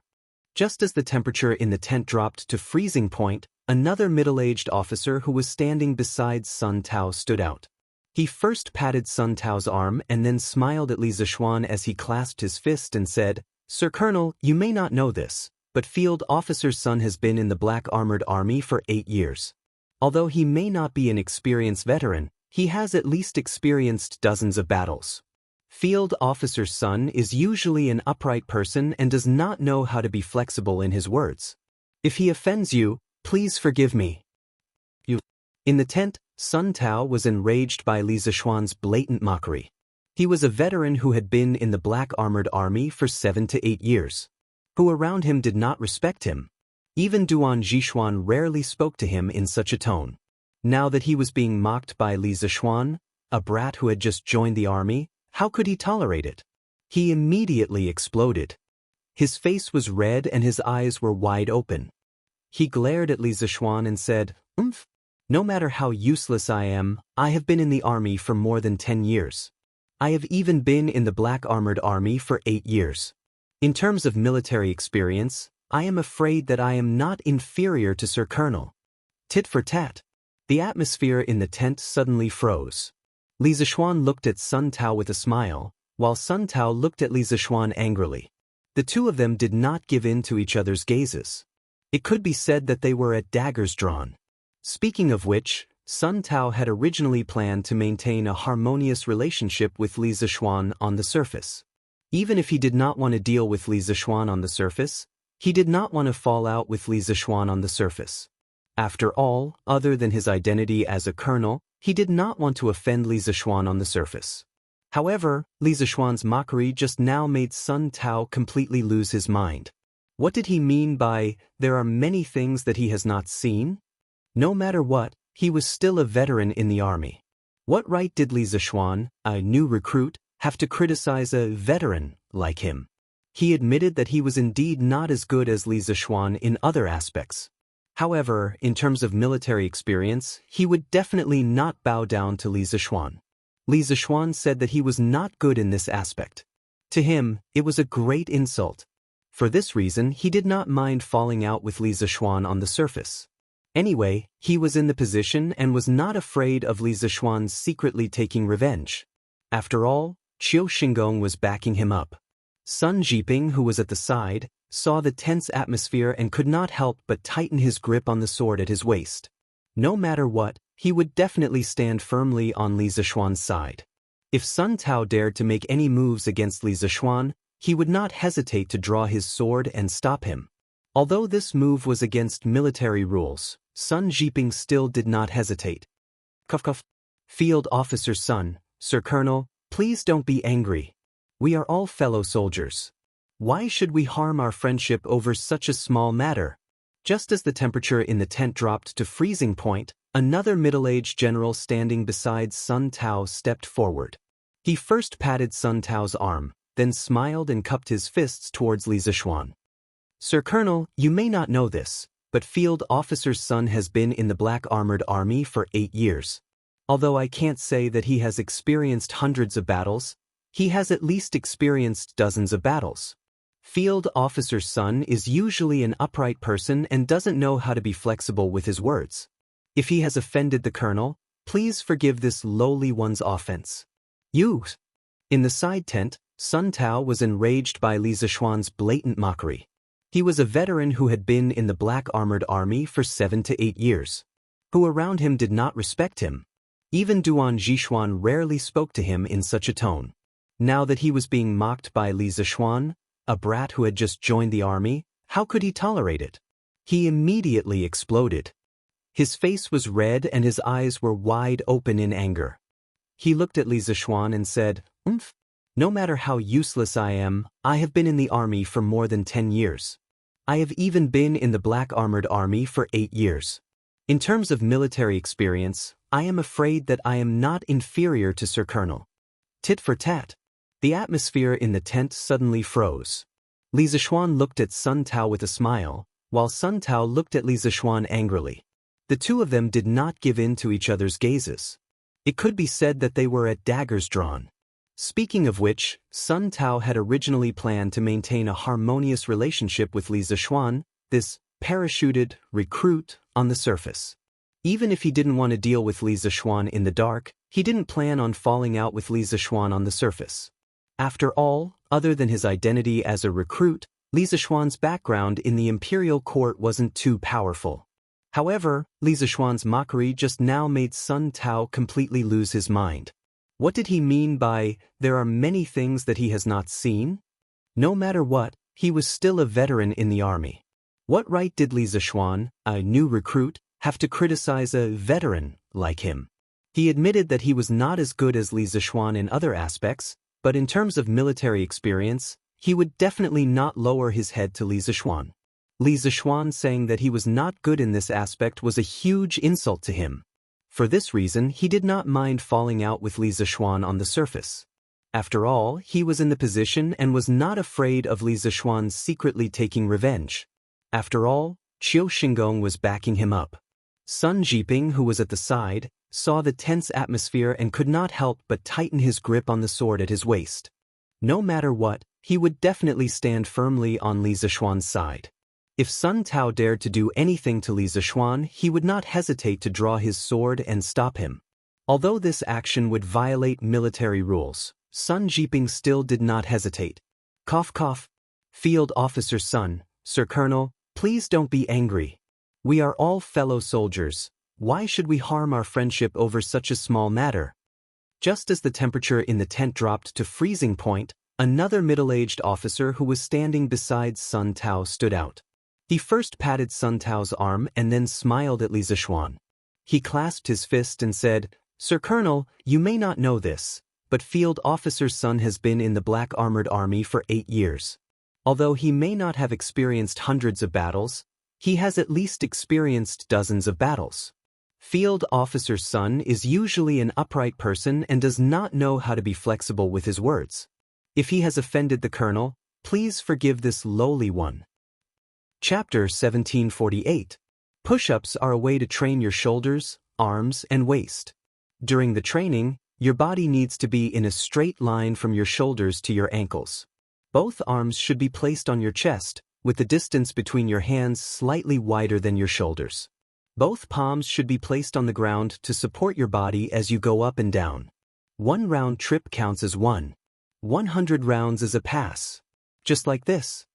In the tent of the Black Armored Army, Li Zishuan was explaining the essentials of the push-ups to Zhang Shige, Sun Tao, and the rest while demonstrating it himself. It was the first time for everyone to see such a strange movement. They couldn't help but widen their eyes. Because none of them had personally experienced such a training method, they didn't know how effective it would be. For a moment, no one commented on it. After all, the scene of Li Zishuan berating Sun Tao and Zhang Kangyan was still fresh in their minds. At this moment, no one was willing to put themselves in danger. As for pull-ups, you need to grab onto a fixed beam with both hands. The beam should be slightly taller than your height. After grabbing onto the beam, you need to rely entirely on the strength of your arms to pull your body up. Similarly, 1 round trip counts as 1 round. 15 rounds is a pass. Seeing that no one spoke, Li Zishuan continued his explanation. However, there was no horizontal bar in the tent, so he couldn't demonstrate it himself. He could only use words and some simple body movements to explain it. Push-ups are a way to train your shoulders, arms, and waist. During the training, your body needs to be in a straight line from your shoulders to your ankles. Both arms should be placed on your chest, with the distance between your hands slightly wider than your shoulders. Both palms should be placed on the ground to support your body as you go up and down. 1 round trip counts as 1 round trip. 100 rounds is a pass. Just like this. In the tent of the black armored army, Li Zishuan was explaining the essentials of the push-ups to Zhang Shige, Sun Tao, and the rest while demonstrating it himself. It was the first time for everyone to see such a strange movement. They couldn't help but widen their eyes. Because none of them had personally experienced such a training method, they didn't know how effective it would be. At this moment, no one commented on it. After all, the scene of Li Zishuan berating Sun Tao and Zhang Kangyan was still fresh in their minds.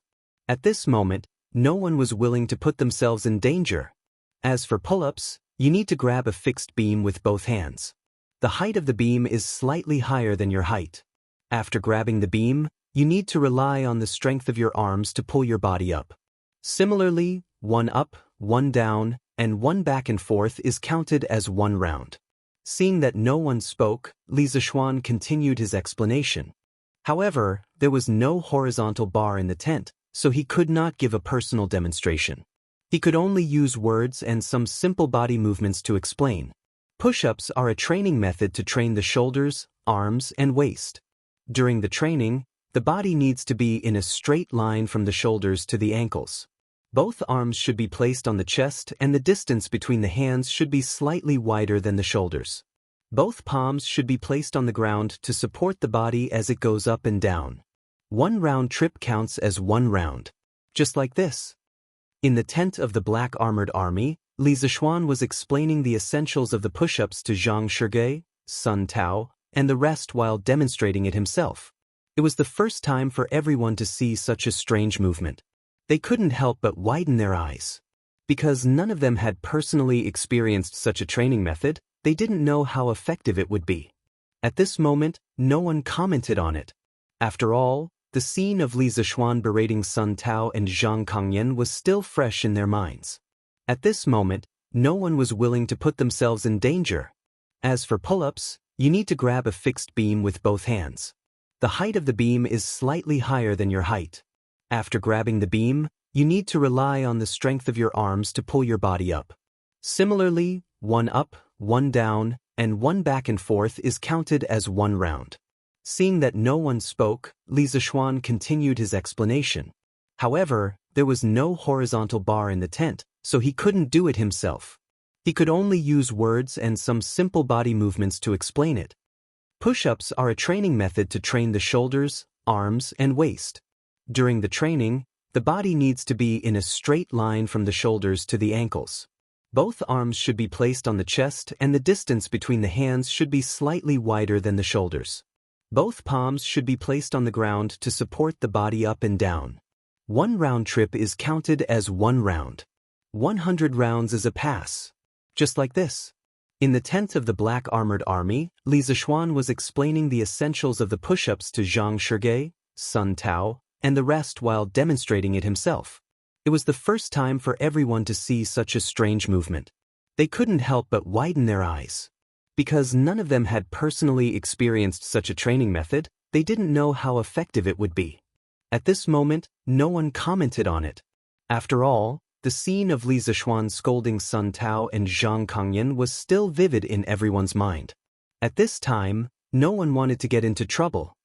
As for pull-ups, you need to grab a fixed beam with both hands. The height of the beam is slightly higher than your height. After grabbing the beam, you need to rely on the strength of your arms to pull your body up. Similarly, 1 up, 1 down, and 1 back and forth is counted as 1 round. Seeing that no one spoke, Li Zishuan continued his explanation. However, there was no horizontal bar in the tent, so he couldn't do it himself. He could only use words and some simple body movements to explain it. Push-ups are a training method to train the shoulders, arms, and waist. During the training, the body needs to be in a straight line from the shoulders to the ankles. Both arms should be placed on the chest and the distance between the hands should be slightly wider than the shoulders. Both palms should be placed on the ground to support the body as it goes up and down. 1 round trip counts as 1 round. Just like this. In the tent of the black armored army, Li Zishuan was explaining the essentials of push-ups to Zhang Shige, Sun Tao, and the others. At the same time, he demonstrated it himself. It was the first time for everyone to see such a strange movement. They couldn't help but widen their eyes. Because none of them had personally experienced this training method, they didn't know how effective it was. For a moment, no one made any comments.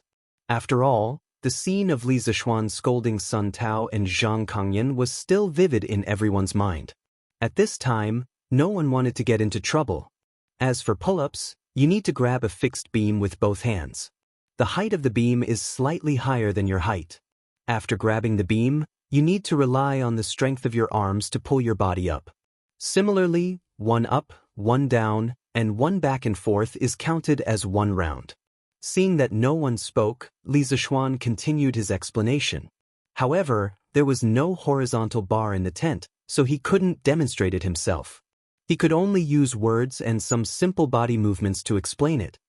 Push-ups are a training method to train the shoulders, arms, and waist.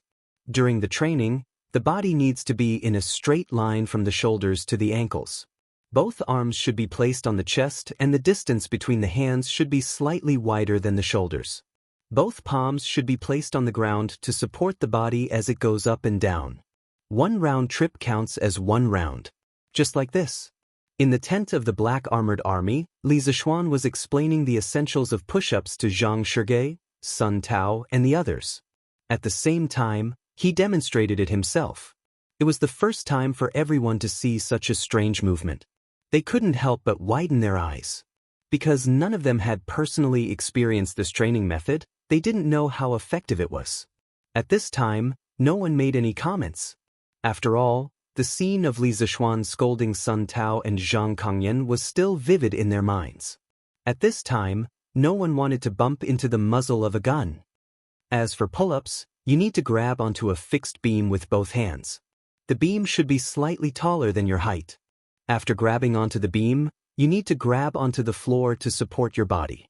One round trip counts as one round trip. 15 rounds counts as one round trip. Seeing that no one spoke, Li Zishuan continued his explanation. However, there was no horizontal bar in the tent, so he couldn't demonstrate it himself. He could only use words and some simple body movements to explain it. Push-ups are a training method to train the shoulders, arms, and waist. During the training, the body needs to be in a straight line from the shoulders to the ankles. Both arms should be placed on the chest and the distance between the hands should be slightly wider than the shoulders. Both palms should be placed on the ground to support the body as it goes up and down. One round trip counts as one round. Just like this. In the tent of the Black Armored Army, Li Zishuan was explaining the essentials of push-ups to Zhang Shige, Sun Tao, and the others while demonstrating it himself. It was the first time for everyone to see such a strange movement. They couldn't help but widen their eyes in surprise. Because none of them had personally experienced this training method, they didn't know how effective it would be. For a moment, no one made any comments. After all, the scene of Li Zishuan scolding Sun Tao and Zhang Kangyan was still vivid in their minds. At this time, no one wanted to bump into the muzzle of a gun. As for pull-ups, you need to grab onto a fixed beam with both hands. The beam should be slightly taller than your height. After grabbing onto the beam, you need to grab onto the floor to support your body. One round trip counts as one round trip. 15 rounds counts as one round trip. Seeing that no one spoke, Li Zishuan continued his explanation. However, there was no horizontal bar in the tent, so he couldn't demonstrate it to everyone. He could only explain it with words and some simple body movements. Push-ups are a training method to train the shoulders, arms, and waist. During the training, the body needs to be in a straight line from the shoulders to the ankles. Both arms should be placed on the chest and the distance between the hands should be slightly wider than the shoulders. Both palms should be placed on the ground to support the body as it goes up and down. One round trip counts as one round. Just like this. In the tent of the Black Armored Army, Li Zishuan was explaining the essentials of push-ups to Zhang Shige, Sun Tao, and the others while demonstrating it himself.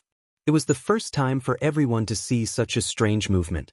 They couldn't help but widen their eyes in surprise.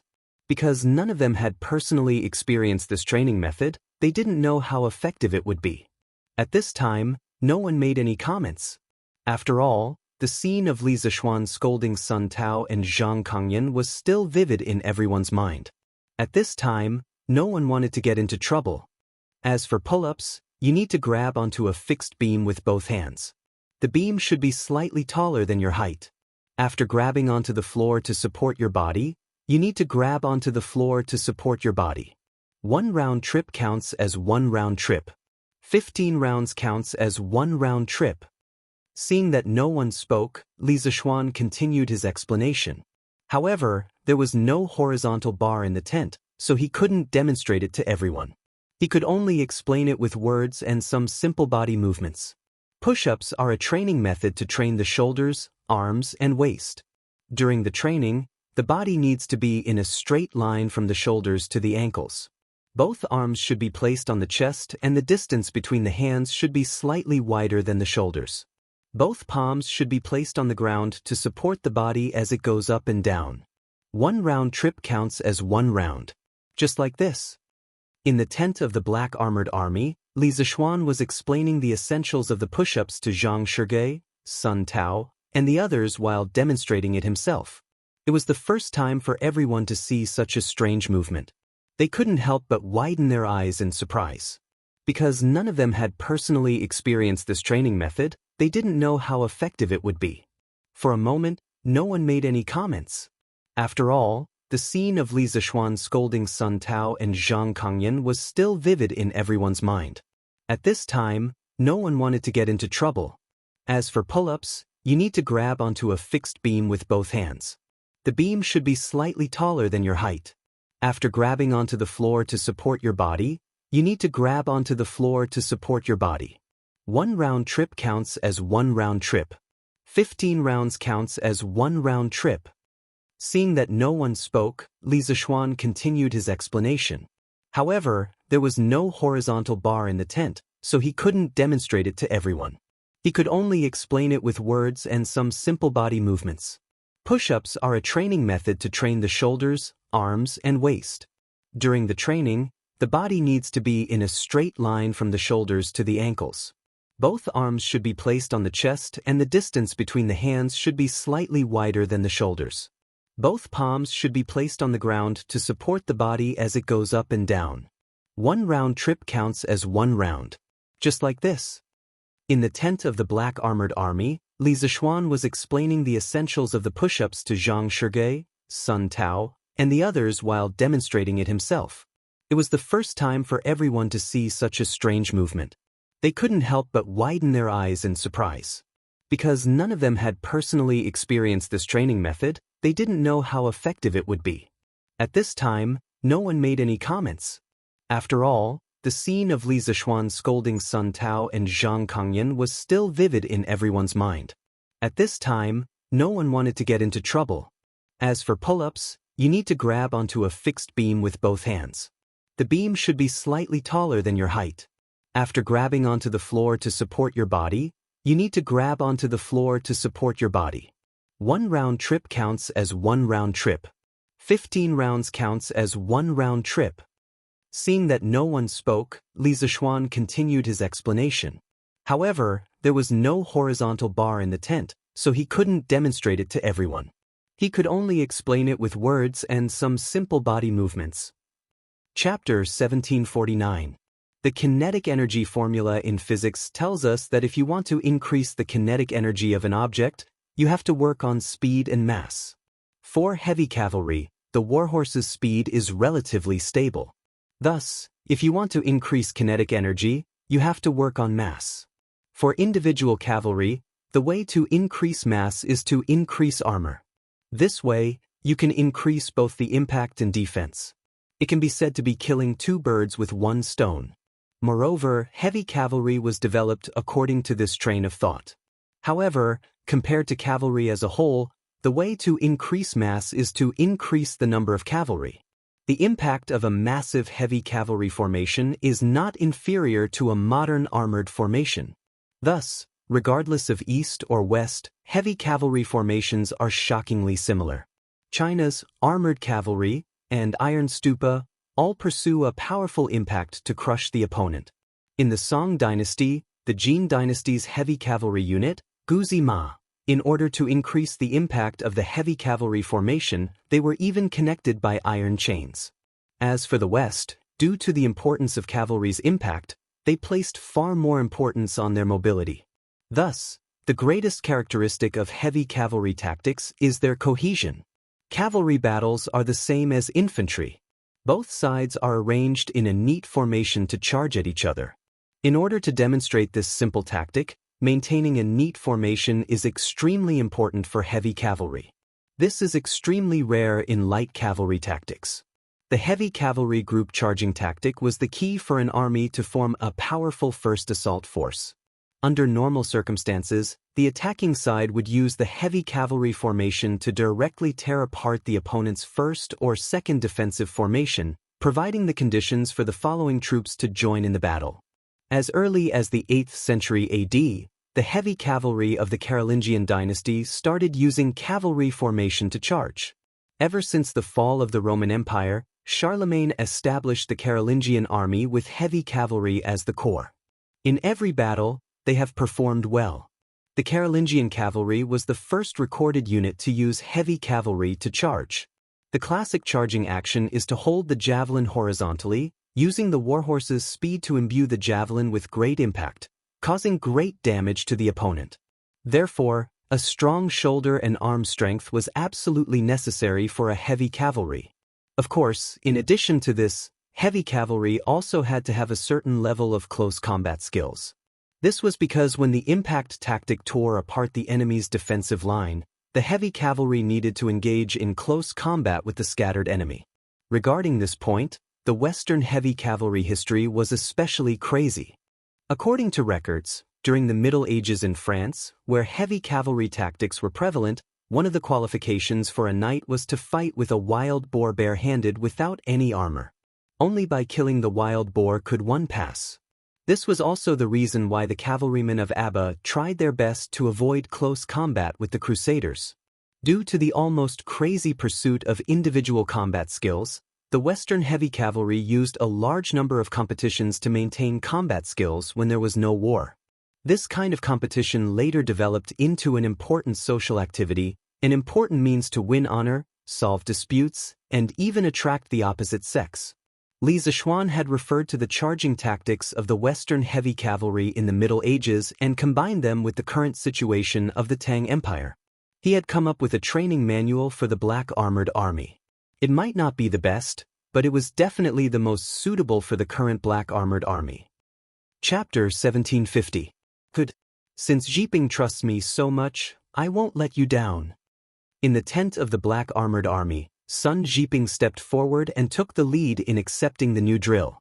Although this was a prearranged scene, Li Zishuan still clapped his hands excitedly and said, "From today onwards, all the soldiers of the Wu battalion will start training according to the new drill. I will supervise and guide the whole process. I believe that in less than half a month, the results will be seen." Sir. Sun Jiping clasped his fist and said loudly. Li Zishuan glanced at Sun Jiping and Sun Tao and Zhang Kongyan and said, "2nd and 3rd battalions will train according to the previous method. After half a month, we will see the results of the Wu battalion's training. Then you too can decide if you want to accept the new drill. Even though I won't force you on this matter, I still have to remind the two of you that the black armored army has only been expanded for a short period of time. The training will affect the reputation of the black armored army over the past decade. The war 2 months later will affect the survival of the Great Tang. I hope that the two of you won't mix your personal feelings with this matter and ruin the reputation and glory of the black armored army over the past decade." Li Zishuan's words clearly had a hidden meaning. Sun Tao and Zhang Kongyan's expressions froze when they heard this, their faces filled with embarrassment. But at this time, they couldn't say anything, because this kind of matter would only make things worse. Li Zishuan looked at Zhang Shige and Lu De. These two didn't belong to any specific faction and should be able to persuade them. He thought for a while and said, "General Zhang, Lieutenant Lu, what's your decision?" In the tent, everyone's eyes focused on Zhang Shige and Lu De. After a moment of silence, Zhang Shige clasped his fist and said, "I think the new drill is feasible. I'm willing to accept the new training method on behalf of the soldiers of the 1st Battalion." As one of the earliest generals of the black armored troops, Zhang Shige was still able to differentiate between the importance of the situation. Although most of the soldiers in the A Battalion were veterans of the black armored troops, they were all wearing the new plate armor and wielding vanadium steel horse lances. Different equipment would lead to different training methods and battle strategies. Zhang Shigui thought about it seriously and realized that if the black armored troops wanted to quickly adapt to the new equipment, they would have to follow Li Zishuan's training methods. That was why he stood out to support Li Zishuan. Li Zishuan's spirit shook as he nodded approvingly. Seeing that Zhang Shigui had expressed his stance, Lu De also bowed to Li Zishuan and clasped his fist. I'm willing to accept the new training method on behalf of the soldiers of the 4th Battalion. Lu De was considered a veteran of the Black Armored Army. However, the 4th Battalion under him were almost all new recruits who had just joined the Black Armored Army. New recruits and new equipment. If they wanted to quickly develop their combat strength, they had to use the new training method. Of course, the most important thing was that Lu De had always respected Zhang Shigui. Since Zhang Shigui had agreed to the new drill method compiled by Li Zishuan, then what was there to hesitate about? As long as it could help the soldiers of the 3rd Battalion increase their combat strength, there was nothing that Lu De couldn't agree to. He wasn't loyal to Qiu Xingong, nor was he loyal to Duan Zhishuan. He was only loyal to Li Er. Seeing that Lu De had also stood out to express his willingness to accept the new drill method, Li Zishuan couldn't help but be overjoyed. Before this, he had already prepared for the worst, which was that only Sun Zhiping stood out to support him. The other 4 strongly opposed the new drill method. But he didn't think that the final result would far exceed his expectations. Out of the 5 captains, 3 of them were actually willing to support him. How could he not be overjoyed? I am indebted to the 3 of you for your trust. Since that's the case, then from today onwards, the soldiers of the Black Armored Army's 1st Battalion, 4th Battalion and 5th Battalion will all strictly implement the new drill method. Those who train diligently will be heavily rewarded. Those who slack off and cheat will be severely punished and will not be tolerated. Li Zishuan was energized. Looking at the crowd, he spoke with full vigor. As you wish. Zhang Shigui, Lu De and Sun Zhiping clasped their fists and replied in unison. Good. Then everyone will follow your own plans and return to the barracks to arrange the training for the soldiers. Li Zishuan waved his hands and ordered them to leave. The main thing was that it was getting late and the soldiers should be training. Yes. The 5 of them each had their own thoughts as they clasped their fists and left. Half an hour later, all the soldiers of the Black Armored Army gathered on the drill ground once again. A day of training had begun. But today's training was a little different. All soldiers of the 1st Battalion, attention! Turn to the left. Run 5 laps around the drill ground. If you don't finish within half an hour, you will be punished with 2 extra laps. In the past, at this time, the soldiers of the Black Armored Army would start their training in formation. But today was different. Following Zhang Shigui's series of orders, all the soldiers of the 1st Battalion were stunned. Run 5 laps around the drill ground? What's going on? Why do we have to run today? But we are all wearing armor right now. How are we going to run? The Black Armored Army's drill ground took up a huge area. 1 lap was at least 2 miles long. 10 laps would be more than 10 miles long. Logically speaking, 10 miles of running wasn't a difficult task for the soldiers of the Black Armored Army. But they were all wearing heavy armor right now. How are we going to run? Hence, the soldiers of the 1st Battalion looked at each other, not knowing what to do next. What are you all standing there for? Do you think it's too long? Everyone, record down. If you don't finish the 5 laps in half an hour, you will be punished with 2 extra laps. If you don't finish after 2 laps, you will not be allowed to eat lunch. Zhang Shigui's face was cold as he shouted loudly in the face of the soldiers' discussion. Yes.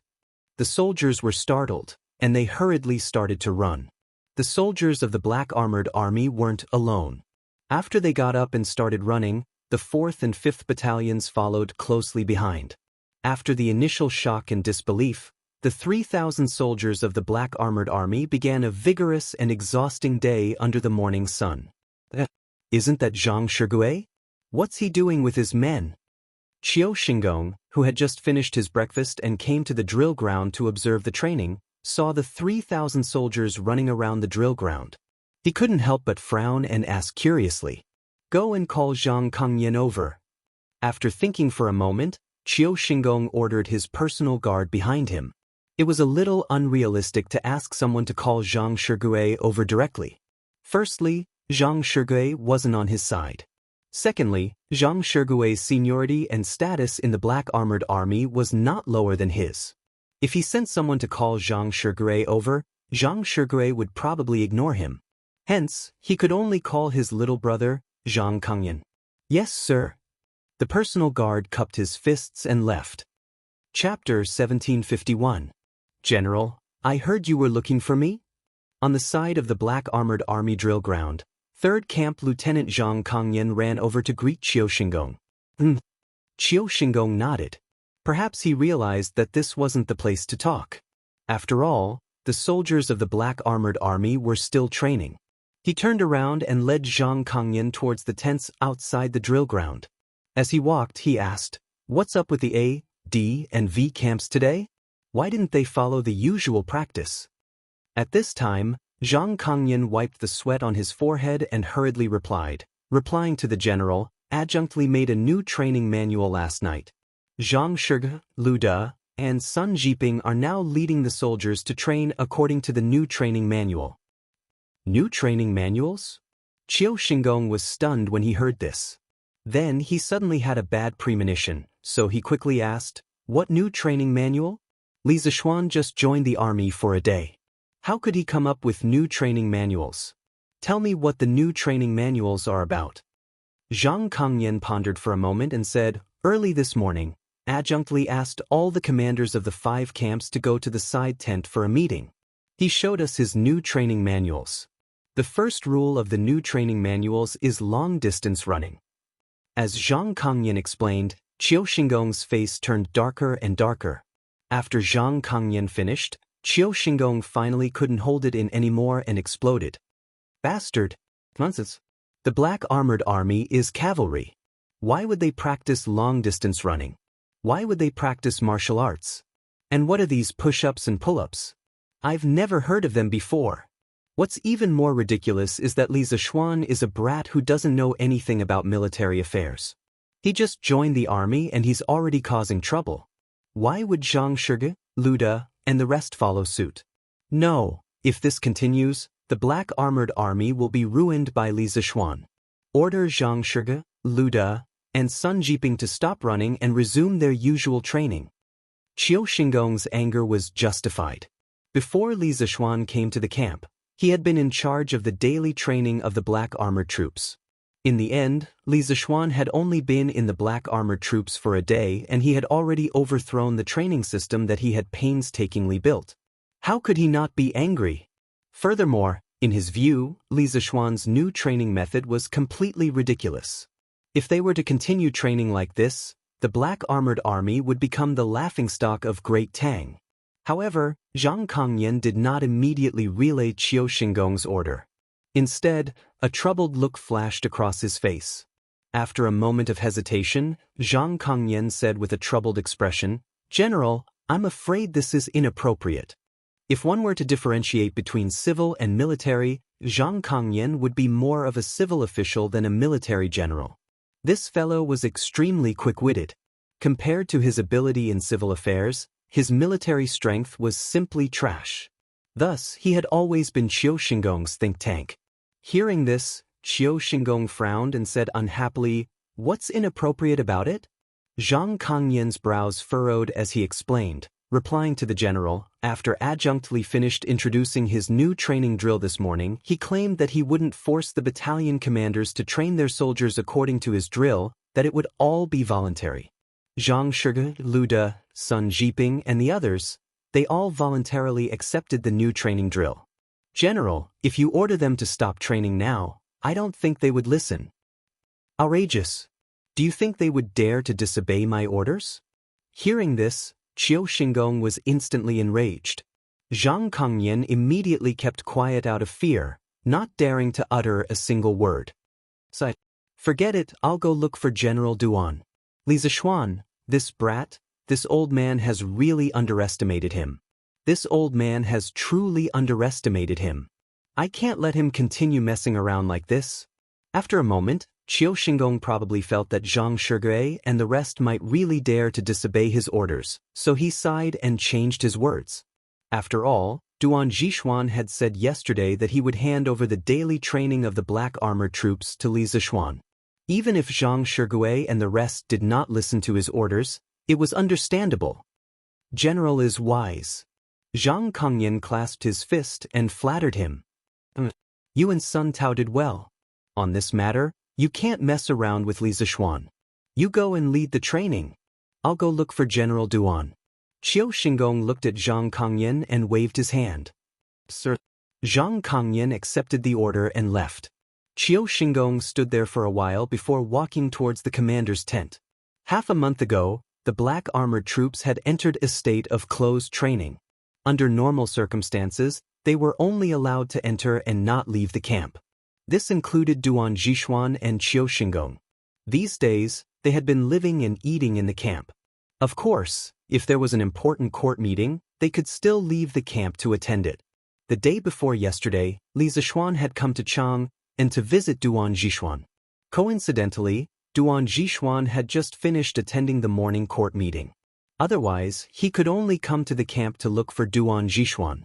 At this moment, Duan Zhishuan was staring blankly at a map in the command tent. Qiu Xingong did not wait for the guard to come in and announce his arrival and strode in. Lawless. Simply lawless. General Duan, go and see what Li Zishuan has done. If he continues messing around like this, the black armored troops will be completely crippled. Qiu Xingong shouted at Duan Zhishuan, who was sitting at the head of the table, in a flustered and exasperated manner.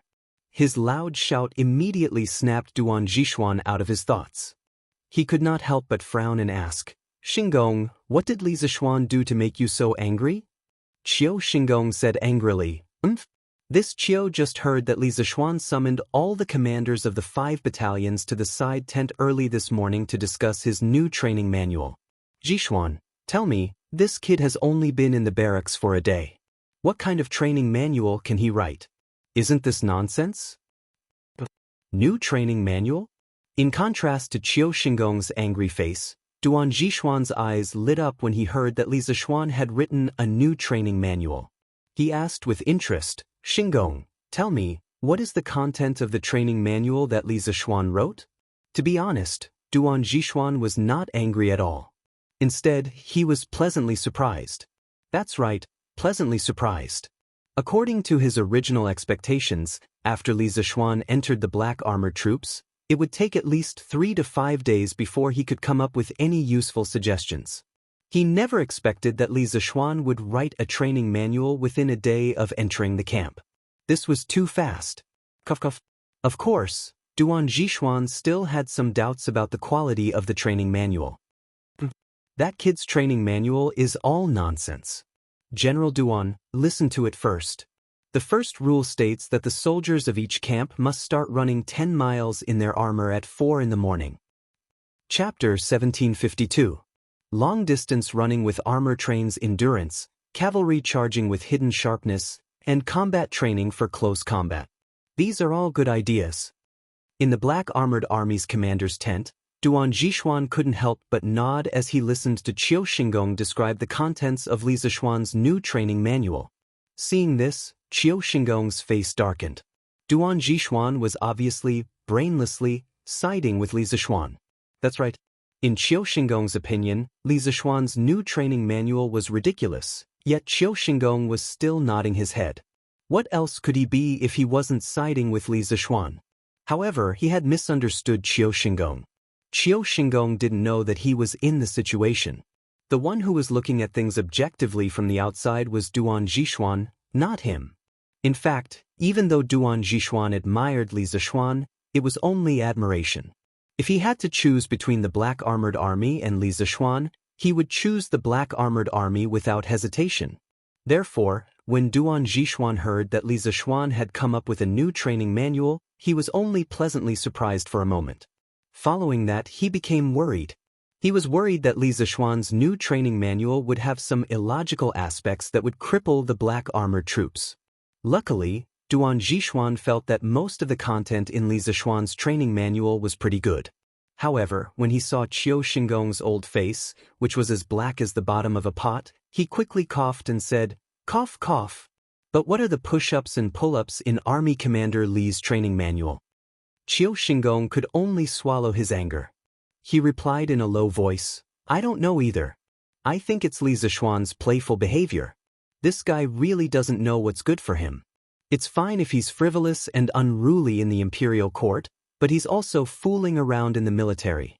General, if you don't stop him, the black armored army will be completely destroyed." Long-distance running with armor trains endurance, cavalry charging with hidden sharpness, combat training for close combat. These are all good ideas. In the black armored army's commander's tent, Duan Zixuan couldn't help but nod as he listened to Qiu Xingong describe the contents of Li Zixuan's new training manual. Seeing this, Qiu Xingong's face darkened. Duan Zixuan was obviously, brainlessly, siding with Li Zixuan. That's right, from Qiu Xingong's point of view, Li Zixuan's new training manual was so ridiculous, yet Qiu Xingong still nodded his head. If this wasn't brainless, standing on the side, then what was? However, he had misunderstood Qiu Xingong. Qiu Xingong himself didn't know that he was in the situation. The person who was looking at things objectively from the outside was Duan Zixuan, not him. In fact, even though Duan Zixuan admired Li Zixuan, it was only admiration. If he had to choose between the black armored army and Li Zixuan, Duan Zixuan would choose the black armored army without hesitation. Therefore, when Duan Zixuan heard that Li Zixuan had come up with a new training manual, he was only pleasantly surprised for a moment. Following that, he became worried. He was worried that Li Zixuan's new training manual would have some illogical aspects that would cripple the black armored troops. Luckily, Duan Zixuan felt that most of the content in Li Zixuan's training manual was pretty good. However, when he saw Qiu Xingong's face, which was as black as the bottom of a pot, he quickly coughed and said, "Cough, cough. But what are the push-ups and pull-ups in Army Li's training manual?" Qiu Xingong could only swallow his anger gloomily and replied with a muffled voice, "I have no idea about that either. I think Li Zixuan is just fooling around. This guy really doesn't know what's good for him. It's fine if he's frivolous and unruly in the imperial court, but he's also fooling around in the military. General, if you don't stop him, the black armored army will be completely destroyed." Chapter 1753. Greetings, Grand General. Zhang Kangyan and Sun Tao were led by Duan Zixuan's personal guard to the black armored army's drill ground. They cupped their fists and greeted Duan Zixuan. The two of them were bowing so they couldn't see Duan Zixuan's expression. However, they had a bad feeling about being called over at this time. Sun Tao, Zhang Kangyan, you two are the captains of the black armored army. Do you know what is the most important thing in the black armored army? Duan Zixuan didn't ask them to stand up after they finished their greetings. Instead, he snorted coldly and asked. Zhang Kangyan and Sun Tao's heart skipped a beat. They knew that the situation was not good, but the two of them still braced themselves and replied, "Reporting to the Grand General, in the black armored army, military orders are the most important. Military orders are like mountains." Good. It's good that you two still remember. Duan Zixuan sneered. Then let me ask you too. Yesterday morning, when we were at the drill ground, didn't I say that Adjunct Li will be in charge of the black armored army's daily training? Adjunct Li's orders are military orders and my orders. No one, no matter what position they hold, can disobey? The two of them snapped out of their daze and roughly understood why Duan Zixuan was angry. Zhang Kangyan hurriedly bowed and apologized. Please calm down, Grand General. You did say that yesterday. Today, because our training philosophy is different from Adjunct Li's, we disobeyed him. Please forgive us, Grand General. Different philosophy? Duan Zixuan's expression was frosty as he reprimanded them mercilessly. In the black armored army, military orders are like mountains and must be obeyed. I've already said that Adjunct Li's orders are military orders. How dare the two of you disobey a military order just because of a difference in philosophy? Even if Adjunct Li's new training regimen is full of loopholes, the two of you should follow it unconditionally and not rashly criticize it. You don't have the right to do so. Duan Zhishuan's words could be said to be stern. He didn't give any face to Sun Tao and Zhang Kangyan because he wanted to help Li Zishuan establish his might. Li Zishuan had just arrived at the Black Armored Army. If he, as the commander-in-chief, did not support Li Zishuan would not be able to do anything. He wanted to use this opportunity to build up Li Zishuan's prestige. Drag Sun Tao and Zhang Kangyan away and flog them 50 times as a warning to others. Duan Zhishuan waved his hand and shouted. Zhang Kangyan's face immediately turned pale, while Sun Tao's face flushed red. Although he could withstand 50 beatings, this would make him lose face in front of his subordinates. Old Sun still had some sense of shame. General Duan, since this is their first offense and they did it for the good of the soldiers under their command, please give them a lighter punishment. Since his own underling was beaten up, Qiu Xingong, as the big brother, naturally had to stand up and plead for leniency. Otherwise, he wouldn't be able to continue being the big brother in the future. Lighter punishment? Duan Zhishuan glanced at Qiu Xingong and said, Xingong, you have been in the Black Armored Army for more than 10 years. You should know the consequences of disobeying a military order. I have already shown mercy by not chopping off their heads. Do you still want me to let bygones be bygones? That's impossible. Duan Zhishuan was determined to build up Li Zishuan's prestige today. He didn't even intend to give Qiu Xingong any face. Qiu Xingong's expression froze. Although he was furious, he knew that Duan Zhishuan was right. The Black Armored Army was the trump card of the Tang Empire's cavalry. Their military discipline had always been strict. Disobeying a military order here was punishable by death. What are you all waiting for? Drag the two of them away. Seeing that Qiu Xingong was speechless, Duan Zhishuan glared at the two bodyguards beside him and ordered sternly. Sir. The two bodyguards responded and immediately rushed towards Zhang Kangyan and Sun Tao. Zhang Kangyan and Sun Tao didn't dare to resist. They could only let Duan Zhishuan's bodyguards drag them away. Seeing that the matter was settled, a voice suddenly came from outside the training ground. Wait. The two personal guards stopped in their tracks, and everyone looked towards the source of the sound. They saw a young general in silver armor walking towards them. As the visor on his helmet was lifted, everyone quickly recognized the person. Who else could it be but Li Zishuan? General, please wait. Can you allow me to say a few words? Li Zishuan was originally training with the soldiers of the Wu Battalion. The new training manual was proposed by him. He felt that he had to set an example and follow the soldiers to train according to the manual. This was because only by personally training could he make targeted improvements. Li Zishuan felt that as the person who made the training plan, he should be the one at the bottom and experience it personally. He shouldn't just be an armchair strategist from a high position. Although the soldiers of the Wu Battalion were all new to the Black Armored Army, they were all elites among the 12 guards of the capital. In terms of physical fitness, every one of them was still very outstanding. Therefore, even though the training of running 10 li with their armor on was a bit strenuous for them, most of them still managed to complete it within the time limit of half an hour. As for Cheng Chumo and Yuqi Baolin, they were both martial arts experts in the Qi transformation realm. Although they hadn't received such high-intensity military training before, they still had a good foundation in martial arts. Moreover, the military training at the beginning of the academy last year had also improved their physical fitness by a lot. Therefore, Cheng Chumo and Yuqi Baolin also completed the 10 miles in armor within half an hour. However, after the run, the two boys were as tired as dogs. They could only pant heavily and couldn't say a word. As a grandmaster, Li Zishuan naturally still had energy left after the run.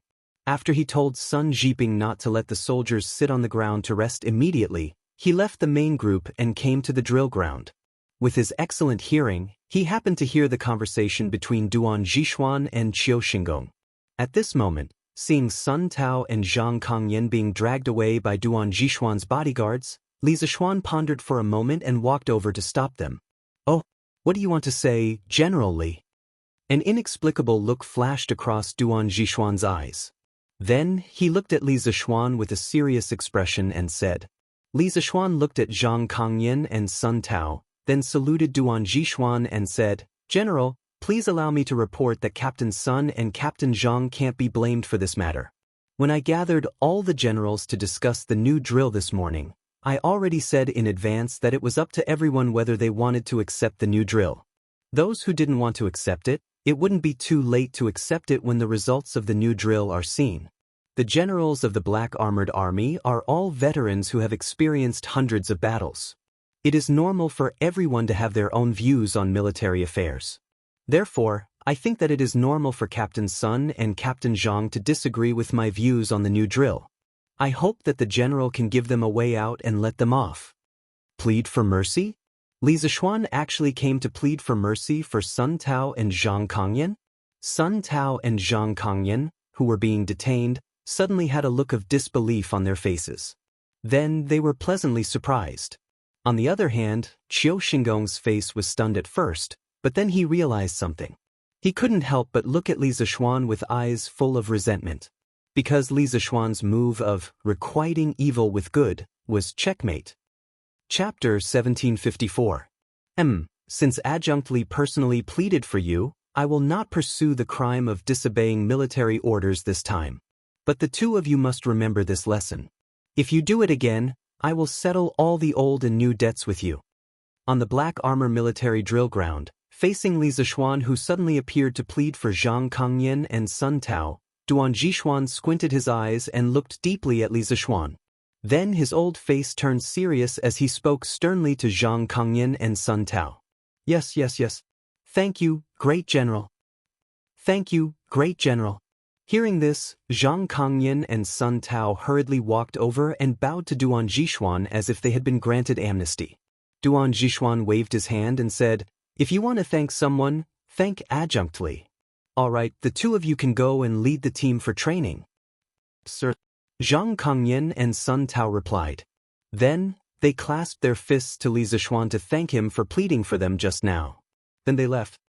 "General Duan, I am going to the A Battalion to take a look at Adjunct Li's new training method. I will not accompany you." At this moment, Qiu Xingong clasped his fists to Duan Zhishuan and said with a dark face. Previously, when he pleaded for Zhang Kangyan and Sun Tao, Duan Zhishuan did not give him any face at all. But when Li Zishuan came, he only said a few words and asked Duan Zhishuan to let Zhang Kangyan and Sun Tao go. Such obvious favoritism made Qiu Xingong very angry. Of course, what made him even more angry was that Li Zishuan had used Duan Zhishuan's favoritism to sell Zhang Kangyan and Sun Tao a favor. Zhang Kangyan and Sun Tao were his loyal followers. Li Zishuan was trying to steal his men. Even if he didn't succeed in poaching this corner, he had still planted a seed of suspicion between Qiu Xingong, Zhang Kangyan, and Sun Tao. Just imagine, after this incident, would Sun Tao and Zhang Kangyan still stand firmly on Qiu Xingong's side in the future? Even if they did, Qiu Xingong would not dare to completely trust the two of them like before. This was because he could not guarantee that the two of them would not betray him. Therefore, Qiu Xingong felt as disgusted as if he had eaten *T. He couldn't stay here any longer. Duan Zhishuan obviously knew that Qiu Xingong was unhappy in his heart right now, but it wasn't good for him to point it out to his face. He could only nod and say, "All right, Xingong, you can go back to your work." Qiu Xingong cupped his fists and turned around to leave, not even sparing a glance at Li Zishuan. Li Zishuan didn't mind at all. After Qiu Xingong left, he cupped his fists towards Duan Zhishuan and said, "General Duan, if there's nothing else, this general will go and instruct the soldiers in their training. After all, the new drill has just been introduced today. Many soldiers, including the commanders of the various battalions, still don't know the specific movements. I can only rest assured if I watch from the side." Duan Zhishuan nodded and said with a smile, Good. This general still has some doubts about the contents of your drill. I'll go take a look with you." Even though Duan Zhishuan was on Li Zishuan's side when it came to Zhang Kangyan and Sun Tao, Duan Zhishuan still had his doubts about the new training manual. If he didn't clear up his doubts, he wouldn't be at ease to fully implement Li Zishuan's training manual in the Black Armored Army. "Good. Grand General, please." Hearing this, Li Zishuan made a sound of agreement and made an inviting gesture. He had originally planned to wait a few days before letting Duan Zhixuan see the results of the drill. But since Duan Zhixuan wanted to see it now, he had no reason to refuse. It was a good opportunity for Duan Zhixuan to give him some advice and prevent him from going astray. Old Master! Old Master! His Highness King of Shu is here. South of Chang and City, Lin family's front hall. Lin Wenyuan was having breakfast with his wife in the front hall. Suddenly, a servant rushed in and bowed to Lin Wenyuan. What? His Highness King of Shu? Why is His Highness King of Shu here? Lin Wenyuan was stunned. His right hand, which was holding chopsticks, couldn't help but tremble. Although he was doing well in the business world with the help of the flame-yellow Chamber of Commerce, Lin Wenyuan was still very respectful of the imperial power. He had never thought that he would have any interaction with the imperial family one day. Old Master, it's true. His Highness King of Shu is outside the courtyard. He said that he has something to discuss with you. The servant's face was still in shock. Obviously, Li Ke's arrival had a great impact on him. Old Master, His Highness King of Shu is now a student of Yanhuang College. My Hao is also going to Yanhuang College. In that case, they can be considered classmates. Do you think that His Highness King of Shu is here to look for Hao? Madame Lin said at this time. Lin Wenyuan frowned. After a while, he nodded and said, Madame Lin is right. Men, go to the backyard and wake up that unfilial son. Wake Hao up. Come to the front yard to meet the guest. It was early in the morning. It was time for breakfast, but Lin Hao was not at the table. As for where he went, was there a need to ask? He was probably still sleeping. A few days ago, the academy released the results. Lin Hao was unexpectedly admitted to Yanhuang College. In the days before school started, this guy had been completely indulging. His indulgence was not the same as the indulgence of other rich young masters. This guy took out all the novels he had accumulated in the past 6 months and read them every day and night. He went to bed very late every night, so he usually couldn't get up in the morning. Lin Wenyuan was too lazy to say anything about this. Old Master.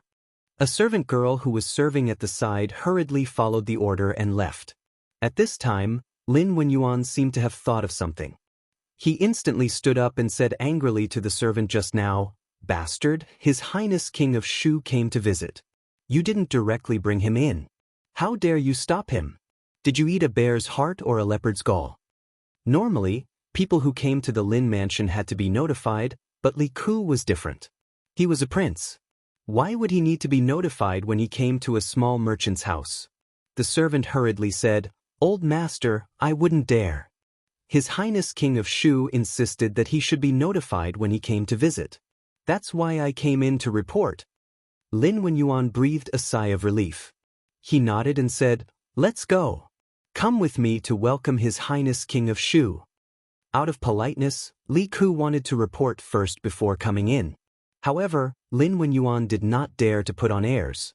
He was not qualified, so he had to go out to welcome him personally.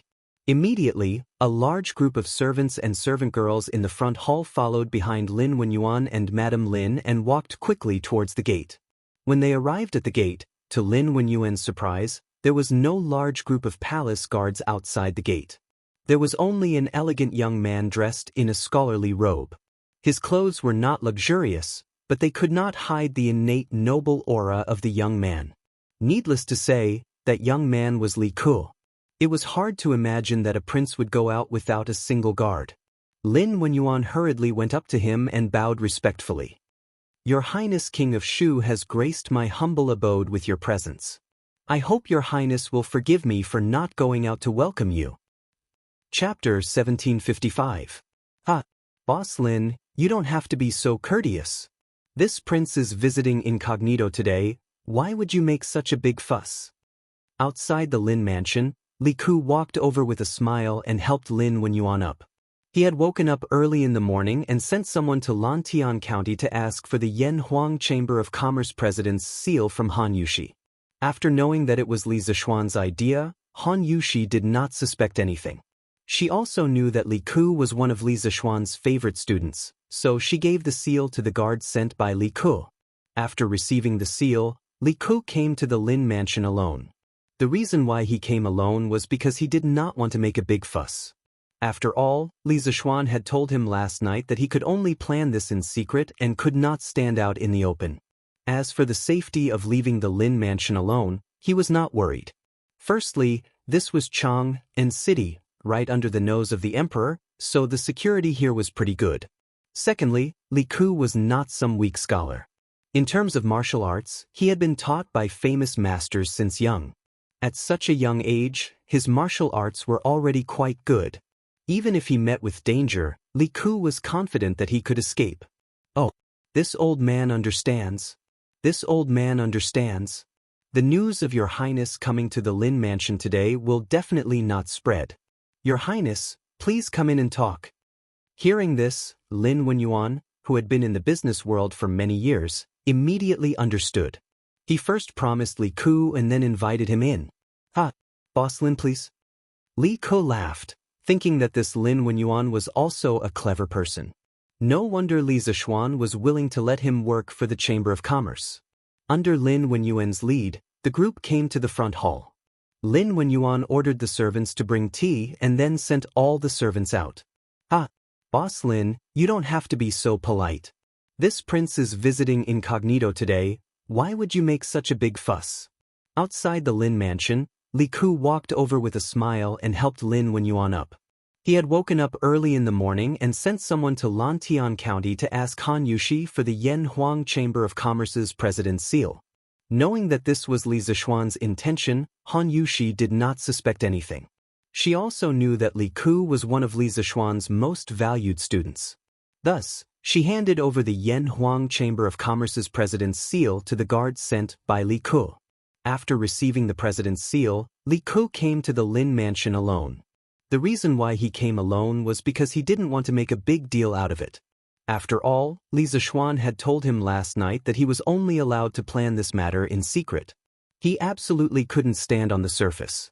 As for the safety of leaving the prince's mansion alone, he was not worried. Firstly, this was Chang and city, right under the emperor's nose, so the security was pretty good.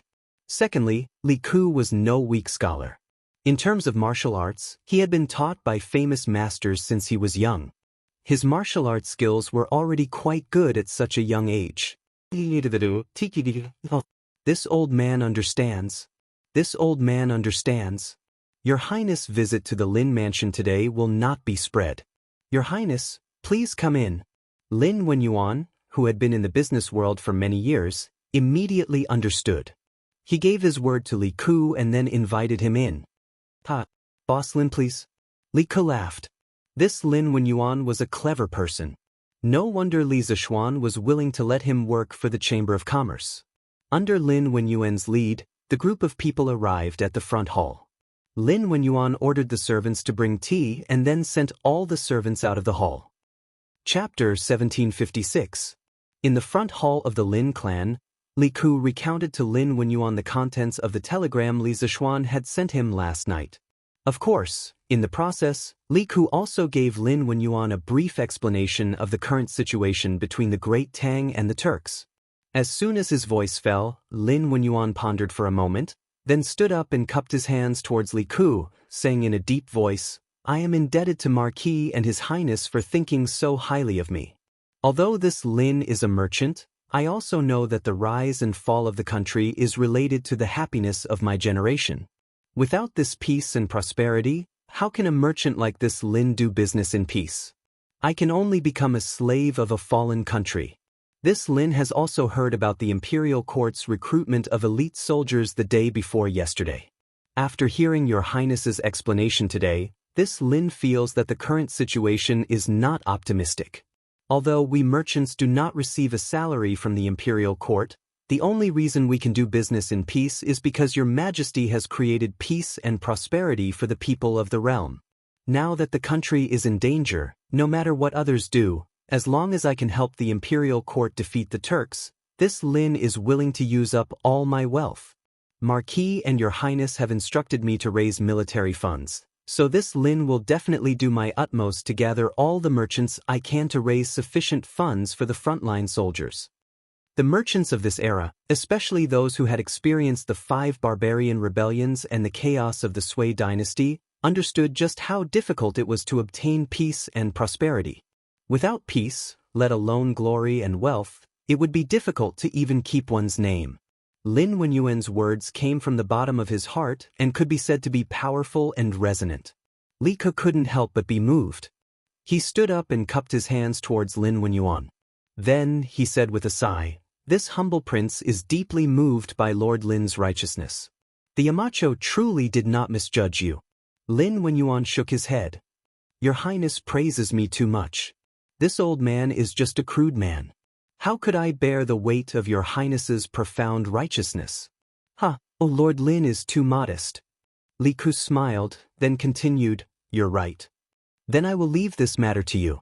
Later on, I will go to the Datang Daily's editorial department and ask Liu to publish a notice from the Yanhuang Chamber of Commerce calling for merchants to raise funds for the military. Old Master Lin, you will use the name of the Yanhuang Chamber of Commerce to mobilize all the personnel and resources within and outside the Chamber of Commerce. 3 days later, we will hold a donation gathering in hopes that the Chamber of Commerce will be able to raise enough funds for the imperial court." "Yes, Your Highness." Lin Wenyuan cupped his hands and accepted the order. This was the first time the Lin family had accepted a mission from the imperial family. Lin Wenyuan immediately felt that he was shouldering an extremely glorious mission. If he succeeded, then the Lin family's status among the common people would rise, and he, Lin Wenyuan, would become the ancestor of the Lin family. No matter what, this matter had to be done beautifully. Lin Wenyuan said to himself in his heart. Li Ke brushed his sleeves and cupped his hands to bid farewell. "Yamacho's message has been delivered. I will leave the rest to Boss Lin. I still have to make a trip to the workshop, so I will take my leave now." Lin Wenyuan hurriedly said, "Farewell, Your Highness." Li Ke smiled and said, "No need to send me off. I came here quietly, so I will leave quietly. There is no need to make a fuss. Here, this is the Wang residence's token. If you encounter any problems that you cannot solve during this period, you can use this token to find me at the Wang residence." As he spoke, Li Ke took out a token and handed it to Lin Wenyuan. Li Zishuan had left this matter to him, and whether this matter could be done well depended on Lin Wenyuan's ability. Therefore, Li Ke was very willing to help Lin Wenyuan within the limits of his ability. Lin Wenyuan was flattered and hurriedly took it with both hands. He said in fear and trepidation, "Thank you, Your Highness." "No need." Li Ke waved his hand and turned to leave. He really came here quietly and left quietly. After leaving the Lin residence, Li Ke rode his horse towards the east gate of Chang'an City. After dealing with Lin Wenyuan, his next stop was to deal with the editorial department of Datang Daily. He could just send a guard to explain to Liu and let Liu handle the rest. After all, Liu was in charge of the editorial department of Datang Daily. However, this was something that Li Zishuan had asked him to do. He was worried that his subordinates would not be able to convey the message clearly. Moreover, Li Ke had his own thoughts on this matter. He felt that it would be better to communicate with Liu face to face. When he reached Yongning Lane, Li Ke suddenly heard the sound of horses galloping behind him. He could not help but rein in his horse and turn around. He saw a black mass of imperial soldiers heading towards his direction. The people in the lead were familiar faces, Dugexin, Duging, and Li Tai. Li Ke could not help but be startled. From the looks of it, people who did not know the situation would think that Li Tai was going to lead troops to the front lines. However, he knew his own situation. With Li Tai's physical fitness, it was already good enough that he could barely ride a horse. How could he lead troops to the front lines? Li Ke let his horse stop at the side of the road. When the troops behind him caught up, he said, "Qingke, where are you going?" As Li Ke had been busy with the formation of the gold-robed guards, he had not entered the palace for a few days. Therefore, he did not know that Li Tai had entered the palace to bid farewell to Li Er yesterday. "But, little Ke, why are you here?" Seeing Li Ke by the roadside, Li Tai was a little surprised and could not help but exclaim in surprise. Seeing that Li Tai did not answer his question, Li Ke had no choice but to reply, "The Yamacho asked me to go to the workshop to do something. I was just about to leave the city." "Qingke, where are you going with so many imperial soldiers?" Li Tai replied, hasn't the Yamacho always wanted to build a telegraph relay station in the north? Yesterday, everything needed for the telegraph relay station was prepared, so today I plan to bring the students and teachers of the Trump Card Project to the north to build the telegraph relay station. Now that the Tang Empire and the Turkic Khaganate are like fire and water, Father and Teacher Wenji are worried about our safety, so they have added so many guards. Hey, little Ku, you go to the workshop. I'm going to the academy now. It's on the way, so let's go together. With that, the little fatty kicked the belly of the horse and waved his hand to signal for the team to continue moving. Li Ku hurriedly urged his horse to follow. He looked at Li Tai and said with some dissatisfaction, of course I know about the telegraph relay station, but I didn't expect Qin Ke to leave today. Why didn't you tell me about such an important matter in advance? If I had known, I would have gone with you to the north today.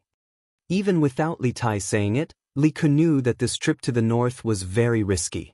If not for the fact that he had to take on several positions, he would definitely have gone with Li Tai. Hearing the concern in Li Ku's words, Li Tai's heart warmed. He smiled and said, Hey, do you think I don't know that little Ku has a lot of things to do? Don't worry, with General Dugu and the others escorting us, there won't be any danger. Just wait for our good news in Cheng. Chapter 1757. The two brothers chatted along the way and soon arrived at Yun Mountain. Li Ke had originally planned to go to the Datang Daily editorial office in the workshop, but now that he heard that Li Tai was going to lead the academy's research team, north, how could he, as a brother, not send them off? As for finding Li Yu to discuss publishing a notice to raise military funds in Datang Daily, this matter was not urgent, because the Datang Daily that was sold in the market today had already been finalized yesterday. The notice to raise military funds would definitely not be published in time, so it could only be published in tomorrow's newspaper. Mr. Kongge, Mr. Wenji, everyone is here. The Academy Auditorium. Li Gang, Yen Silu, and the other senior members of the Academy had specially prepared a farewell ceremony for Li Tai and the others when they went north to build a telegraph relay station. At this moment, Mo Huai counted the number of students in the auditorium and then cupped his hands to Li Gang, who was leaning on crutches. Although the old man was now healthy, he was old and his health was deteriorating day by day. If he walked normally without anyone to help him, he would have to rely on crutches. Good. Since the children are all here, Mr. Mo, as the leader of the physics department, you should say a few words to them. In the field of engineering, other than the mountain head, the one they respect the most is you. Li Gang's face revealed a trace of relief and worry.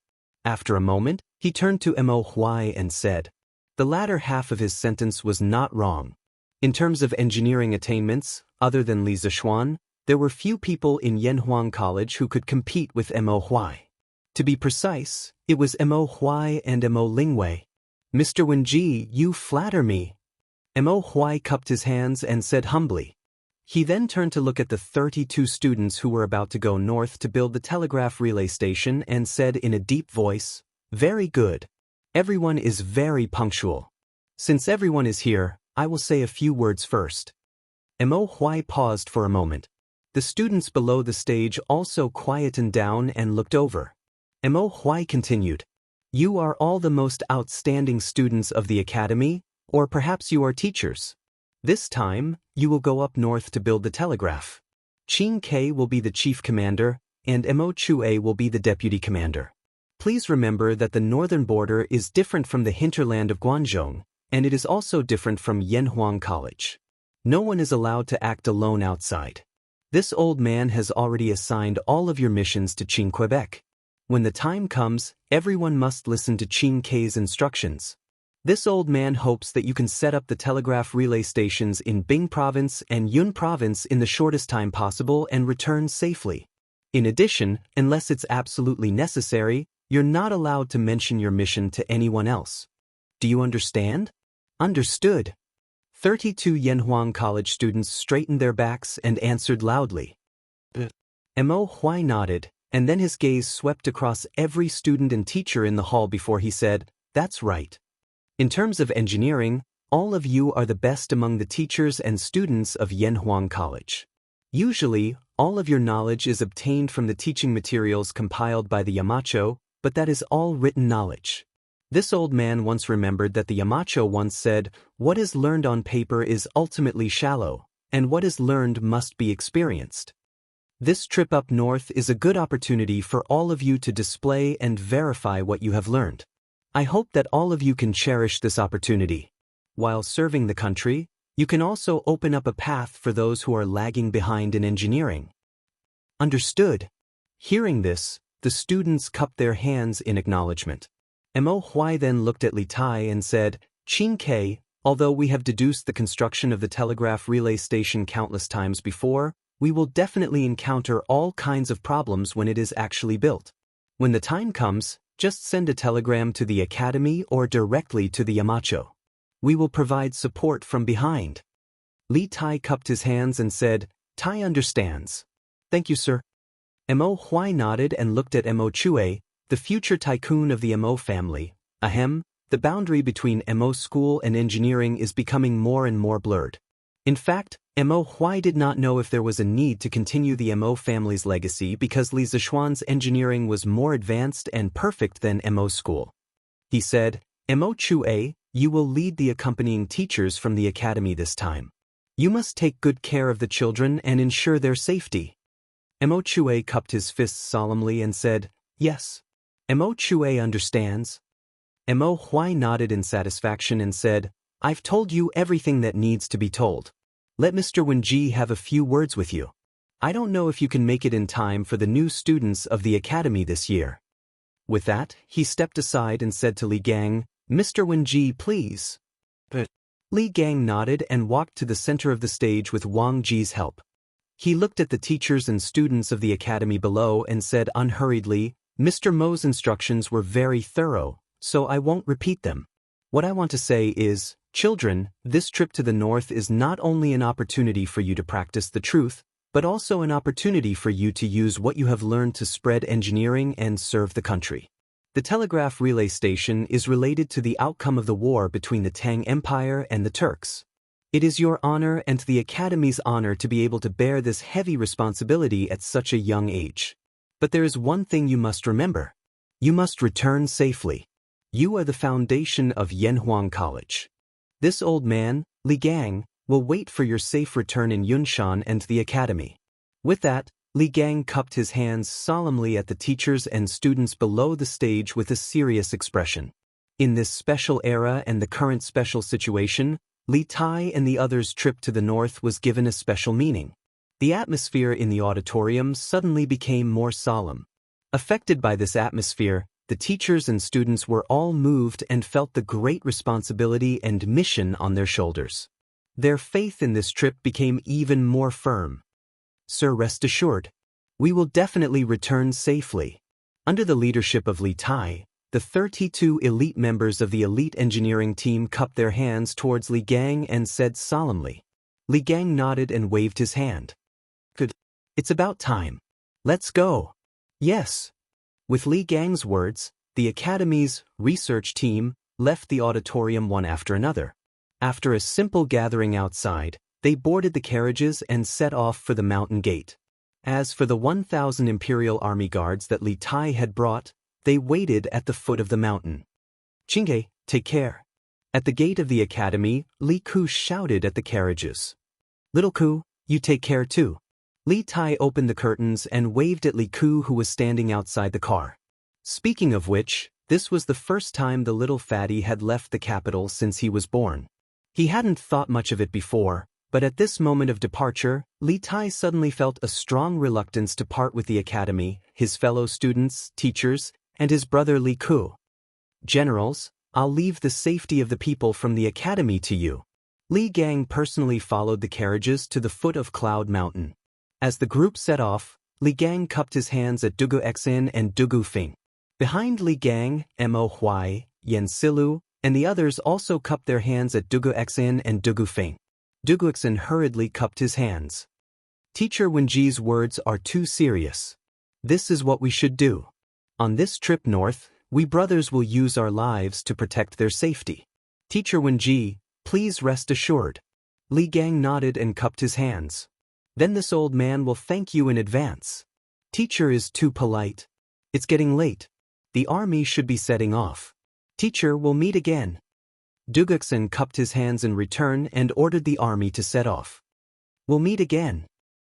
Chapter 1758. The carriages moved and the horses neighed. 12 carriages carrying the teachers and students of the academy, as well as the necessary machinery and parts to build the relay station, headed northeast under the protection of more than 1,000 soldiers from the palace. Isn't that the Prince of Wei? Where are they going? Yunshan was located in the south of Lantian County. The group of people from the academy had to pass through Lantian County on their way north. When the group entered the city, they attracted the attention of many passers-by. When Li Tai opened the curtains and looked out, he was recognized by someone. It was Qin Shuazhen, who had gotten up early to buy the newspaper.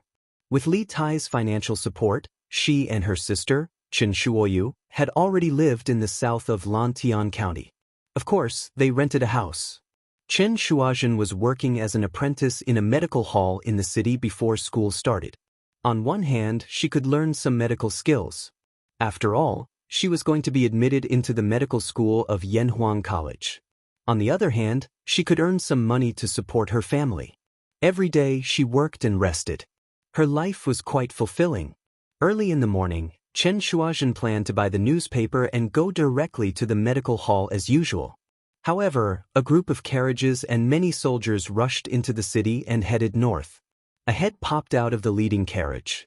Coincidentally, it was someone she knew. Li Yu was puzzled. Of course, she knew Li Tai's identity. He was the Prince of Wei and also the most outstanding student in Yanhuang College. However, what were they doing? Were they going to fight a war? But why would it be Li Tai's turn to fight a war? She had never heard that the Prince of Wei knew martial arts. Coincidentally or not, Li Tai, who had stuck his head out of the carriage, also saw Qin Shuazhen in the crowd. It wasn't that Qin Shuazhen was a beauty that could captivate the birds and beasts, but there was a saying that when enemies meet, their eyes would turn red. Perhaps there was some kind of power that pushed the two of them to notice each other. Stupid girl, it's you?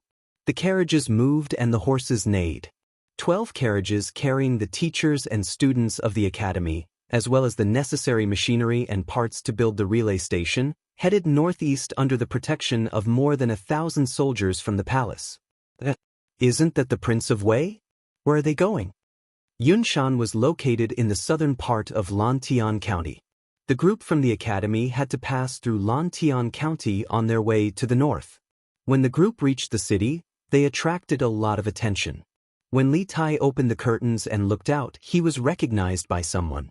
It was Qin Shuazhen, who had gotten up early to buy newspapers. With Li Tai's financial support, she and her sister, Qin Shuoyu, had long since settled down in the south of Lantian County. Of course, they rented a house.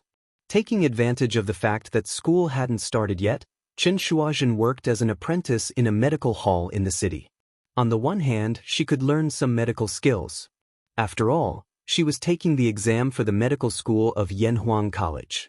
On the other hand, she could earn some money to support her family. Every day, she worked from dawn to dusk. Her life was quite fulfilling. Early in the morning, Chen Shuazhen planned to buy newspapers and go to the medical hall directly as usual. Unexpectedly, a group of carriages and many soldiers rushed into the city and headed to the north gate. A head popped out of the leading carriage. Coincidentally, it was someone she knew. Li Yu was immediately confused. Of course, she knew Li Tai's identity. The Prince of Wei was also the most outstanding student in Yanhuang College. But what was with such a big lineup? Were they going to war? But why would it be Li Tai's turn to go to war? She didn't hear that the Prince of Wei knew martial arts. Coincidentally or not, Li Tai, who had stuck his head out of the carriage, also saw Qin Shuazhen in the crowd. It wasn't that Qin Shuazhen was a beauty that could captivate the birds and beasts, but there was a saying that when enemies meet, their eyes would turn red. Perhaps there was some kind of power that pushed the two of them to notice each other. Stupid girl, it's you? Chapter 1759. Not only did Adjunct Li bring the unparalleled armor and the peerless godly weapon to the Black Armored Army, but he also brought all these training equipment. As the general of the Black Armored Army, I must thank Adjunct Li. In the Black Armored Army, on the second day of the new drill, many carriages loaded with goods arrived at the gate of the Black Armored Army early in the morning. Li Zishuan had sent a telegram to ask the workshop to customize the horizontal bars for the soldiers to do pull-ups. There were 200 horizontal bars in total. Although they were far less than the 5,000 bars in the Black Armored Army, they were enough for the soldiers to take turns doing pull-ups. Duan Zhishuan couldn't help but smile at Li Zishuan beside him as he watched the carriages of military supplies being transported in. So what if he has some filthy money? He is just the son of a businessman after all. Qiu Xingong couldn't help but roll his eyes when he saw Duan Zhishuan praising Li Zishuan like this, and he mocked in his heart. He did not have a good impression of Li Zishuan to begin with. On top of that, Li Zishuan had managed to turn the tables on him yesterday. He could not wait to find a chance to kick Li Zishuan out of the black armored troops. General, you are too kind.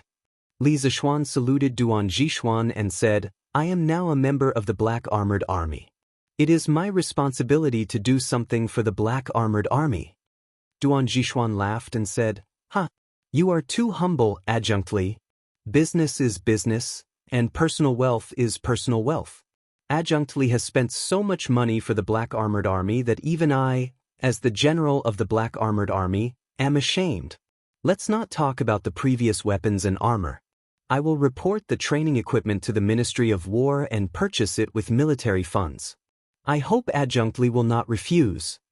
The vanadium steel armor and the vanadium steel horse lance were specially made for the Black Armored Army by Chitsu Pavilion's new workshop.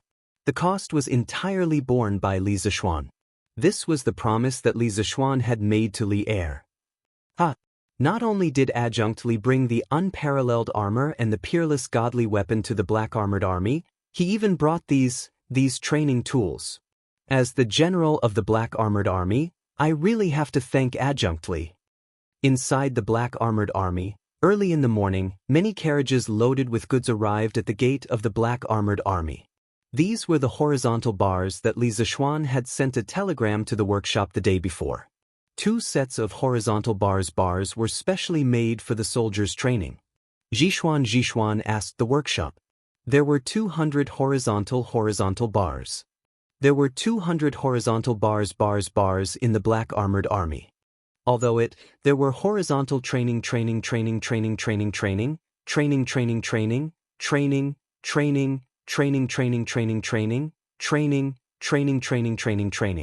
there were 200 bars. The Zhishuan soldiers have the Zhishuan training. Junked godly man. Qiu Xingong rolled his eyes at Duan Zhishuan's praise of Li Zishuan. He mocked Duan Zhishuan in his heart. He did not have a good impression of Li Zishuan to begin with. On top of that, Li Zishuan had managed to turn the tables on him yesterday. He could not wait to find a chance to kick Li Zishuan out of the black armored troops. General, you are too kind. Li Zishuan saluted Duan Zhishuan and said, I am now a member of the Black Armored Army. It is my responsibility to do something for the Black Armored Army. Duan Zhishuan laughed and said, You are too humble, Adjunct Li. Business is business, and personal wealth is personal wealth. Adjunct Li has spent so much money for the Black Armored Army. Even as the general of the Black Armored Army, I am ashamed. Let's not talk about the previous weapons and armor. This time, I will report the training equipment to the Ministry of War. I hope Adjunct Li will not refuse. The vanadium steel armor and the vanadium steel horse lance were specially made for the Black Armored Army by the new workshop of Chitsu Pavilion. The cost was all borne by Li Zishuan himself. This was the promise that Li Zishuan made to Li Er. Chapter 1760. Chumo, Baolin, we have been in the Black Armored Army for 2 days now.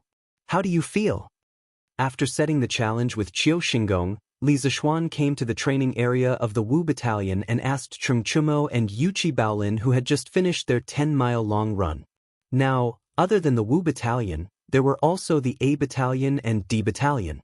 However, from a personal point of view, Li Zishuan was closer to the Wu Battalion. On one hand, the soldiers in the Wu Battalion were all new recruits and he was also a new recruit. Naturally, the relationship between the two new recruits would be closer. Secondly, he knew a lot of people in the Wu battalion. Sun Jiping aside, there was also Cheng Chumo and Yuchi Baolin. This made Li Zishuan even more biased towards the Wu battalion. How do you feel, Xiaoxian? I don't think I can stay in the black armored troops any longer. The first day was still okay, but yesterday I was so tired. I woke up early in the morning and had to do a 5-kilometer long run. After the run, I had to do combat training. If I wasn't careful, I would be beaten black and blue. That's not all. After that, I still have to do formation training, cavalry charging, mounted archery training, and after dinner, I still have to run 5 kilometers. Oh no. I really can't stay in the black armored army anymore. At this moment, Cheng Chumo was lying on the grass with stars in his eyes. He had just finished the 10-mile run not long ago. When he heard Li Zishuan's question, he couldn't help but complain. It was just that the voice of this ridicule was so weak. Yesterday was the first day of the new training in the Wu battalion. Almost everyone was tortured half to death. Among them, there were more than 10 people who failed the training and were punished by not having lunch. After experiencing the pain of not eating at noon, Cheng Chumo and Yuchi Baolin put in extra effort, especially during the 10-li long-distance run. Their legs were almost broken from running, and only then did they barely make it through. Chumo, Baolin, we have been in the black armored army for 2 days now. How do you feel? After setting the challenge with Qiu Xingong, Li Zishuan came to the training area of the Wu battalion and asked Cheng Chumo and Yuchi Baolin, who had just finished the 10-mile long run. Now, besides the Wu battalion, there were also the A battalion and D battalion. However, Li Zishuan was closer to the Wu battalion from a personal point of view. Firstly, the soldiers in the Wu battalion were all new recruits, and he was also a new recruit. Therefore, the relationship between the two new recruits would naturally be closer. Secondly, there were many familiar faces in the Wu battalion. Not to mention Sun Jiping, there were also Cheng Chumo and Yuchi Baolin. Therefore, Li Zishuan couldn't help but be more biased towards the Wu battalion. How do you feel, Xiaoxian? I don't think I can stay in the black armored troops any longer. The first day was still okay, but yesterday I was so tired. I had to run 5 kilometers with my armor on. After the run, I have to do combat training. If I'm not careful, I'll be beaten black and blue. That's not all. After that, there's formation training, cavalry charging, mounted archery training, and after dinner, I still have to run 5 kilometers. I've never been so tired in my entire life. Oh no. I really can't stay in the black armored army any longer. Cheng Chumo was lying on his back on the grass with stars in his eyes. He had just finished the 10-mile long run. When he heard Li Zishuan's question, he couldn't help but complain. It was just that the voice of this ridicule was so weak. Yesterday was the first day of the new training in the Wu battalion. Almost everyone was tortured half to death. Among them, there were more than 10 people who failed the training and were punished by not having lunch. After experiencing the pain of not eating lunch at noon, Cheng Chumo and Yuchi Baolin put in extra effort, especially during the 10-li long-distance run. Their legs almost broke from running, and only then did they barely pass the hurdle. Chapter 1761. Your Highness, Wen Hao told me yesterday that he would be going north with his classmates today and would only be back in a few months. However, he did not tell me the details. Does Your Highness know? In the new workshop of the Strange Interest Pavilion, in the side hall of the Datong Daily editorial office. Li Ku, who had achieved his goal, was about to leave when he was stopped by Li Yu and asked by her. Li Ku paused and frowned. After a moment of silence, he turned to Li Yu and said, I do know a thing or two about this matter. However, this matter is a secret of the Academy and should not be leaked. Wen Hao did not tell you for your own good, and also for the sake of the teachers and students of the Academy. I hope Miss Li you can understand. He had memorized the Academy's confidentiality management regulations. The telegraph relay station was the Academy's second trump card project. It was a top-secret research project. Of course, it could not be told to outsiders. Li Yu's eyes flashed, but her expression was normal. She bowed to Li Ku and said, Li Yu understands. Thank you, Your Highness, for being honest with me. However, Your Highness, please tell me if the journey north is dangerous? Meng Wenhao was Li Yu's best friend. She could not ask about the details of the mission, but she wanted to know if it was dangerous. Li Ku paused and replied, Miss Li Yu, you don't have to worry about safety. There will be 1,000 Imperial guards escorting them. Besides, Wenhao is carrying out a mission in the Tang Empire. The local provincial government will also protect them. Hearing this, Li Yu breathed a sigh of relief and said, Then I'm relieved. Thank you, Your Highness. I should be able to draft the notice before the hour of the afternoon. When the time comes, I'll send someone to deliver it to Your Highness. Li Ku smiled and waved his hand. There's no need for that. The fact that the Yamacho handed over the editorial office to Miss Li Yu proves that your ability is outstanding. I believe in your ability. After the notice is written, just put it on the Datang Daily tomorrow. I'll take my leave first. He was going back to Chang and to deal with the Golden Robe Guard's official business. Sending the notice back and forth would affect his efficiency. Li Yu smiled sweetly and said, Thank you, Your Highness, for your trust. Your Highness, take care. Your Highness, Wenhao told me yesterday that he would go up north with his classmates from the academy to do something today and would not return for a few months. However, he did not tell me the details. Does Your Highness know? In the side hall of the editorial department of Datang Daily in the new workshop of the Strange Interest Pavilion, Li Ku, who had achieved his goal, was about to leave when Li Yu suddenly called out to him. Li Ku paused and frowned. After a moment of silence, he turned to Li Yu and said, I do know a thing or two about this matter. However, this matter is a secret of the academy and cannot be leaked. Wenhao didn't tell you for your own good, and for the sake of the academy's teachers and students going north. I hope Miss Li Yu can understand. He had memorized the regulations of the academy on confidentiality management. The telegraph relay station was the second trump card project of the academy. It was a top-secret research project. Of course, it could not be told to outsiders. Li Yu's eyes flashed, but her expression remained the same. She bowed to Li Ku and said, Li Yu understands. Thank you for your honesty, Your Highness. However, Your Highness, please tell me if the journey north is dangerous? Meng Wenhao was Li Yu's best friend. She could not ask about the specific mission of the academy's teachers and students going north, but she wanted to know if this mission was dangerous. Li Ku paused and replied, Miss Li Yu, you don't have to worry about safety. This trip will be escorted by 1,000 Imperial guards. Moreover, Wenhao and the others are carrying out a mission in the Tang Empire. The local soldiers and horses will also protect them. Hearing this, Li Yu heaved a sigh of relief and said, Then I'm relieved. Thank you, Your Highness. I should be able to draft the notice for collecting military funds before 3 p.m. I'll send someone to send it to Your Highness. Li Ku smiled and waved his hand. There's no need for that. The fact that the Yamacho handed over the editorial department to Miss Li Yu proves that your ability is outstanding. I believe in your ability.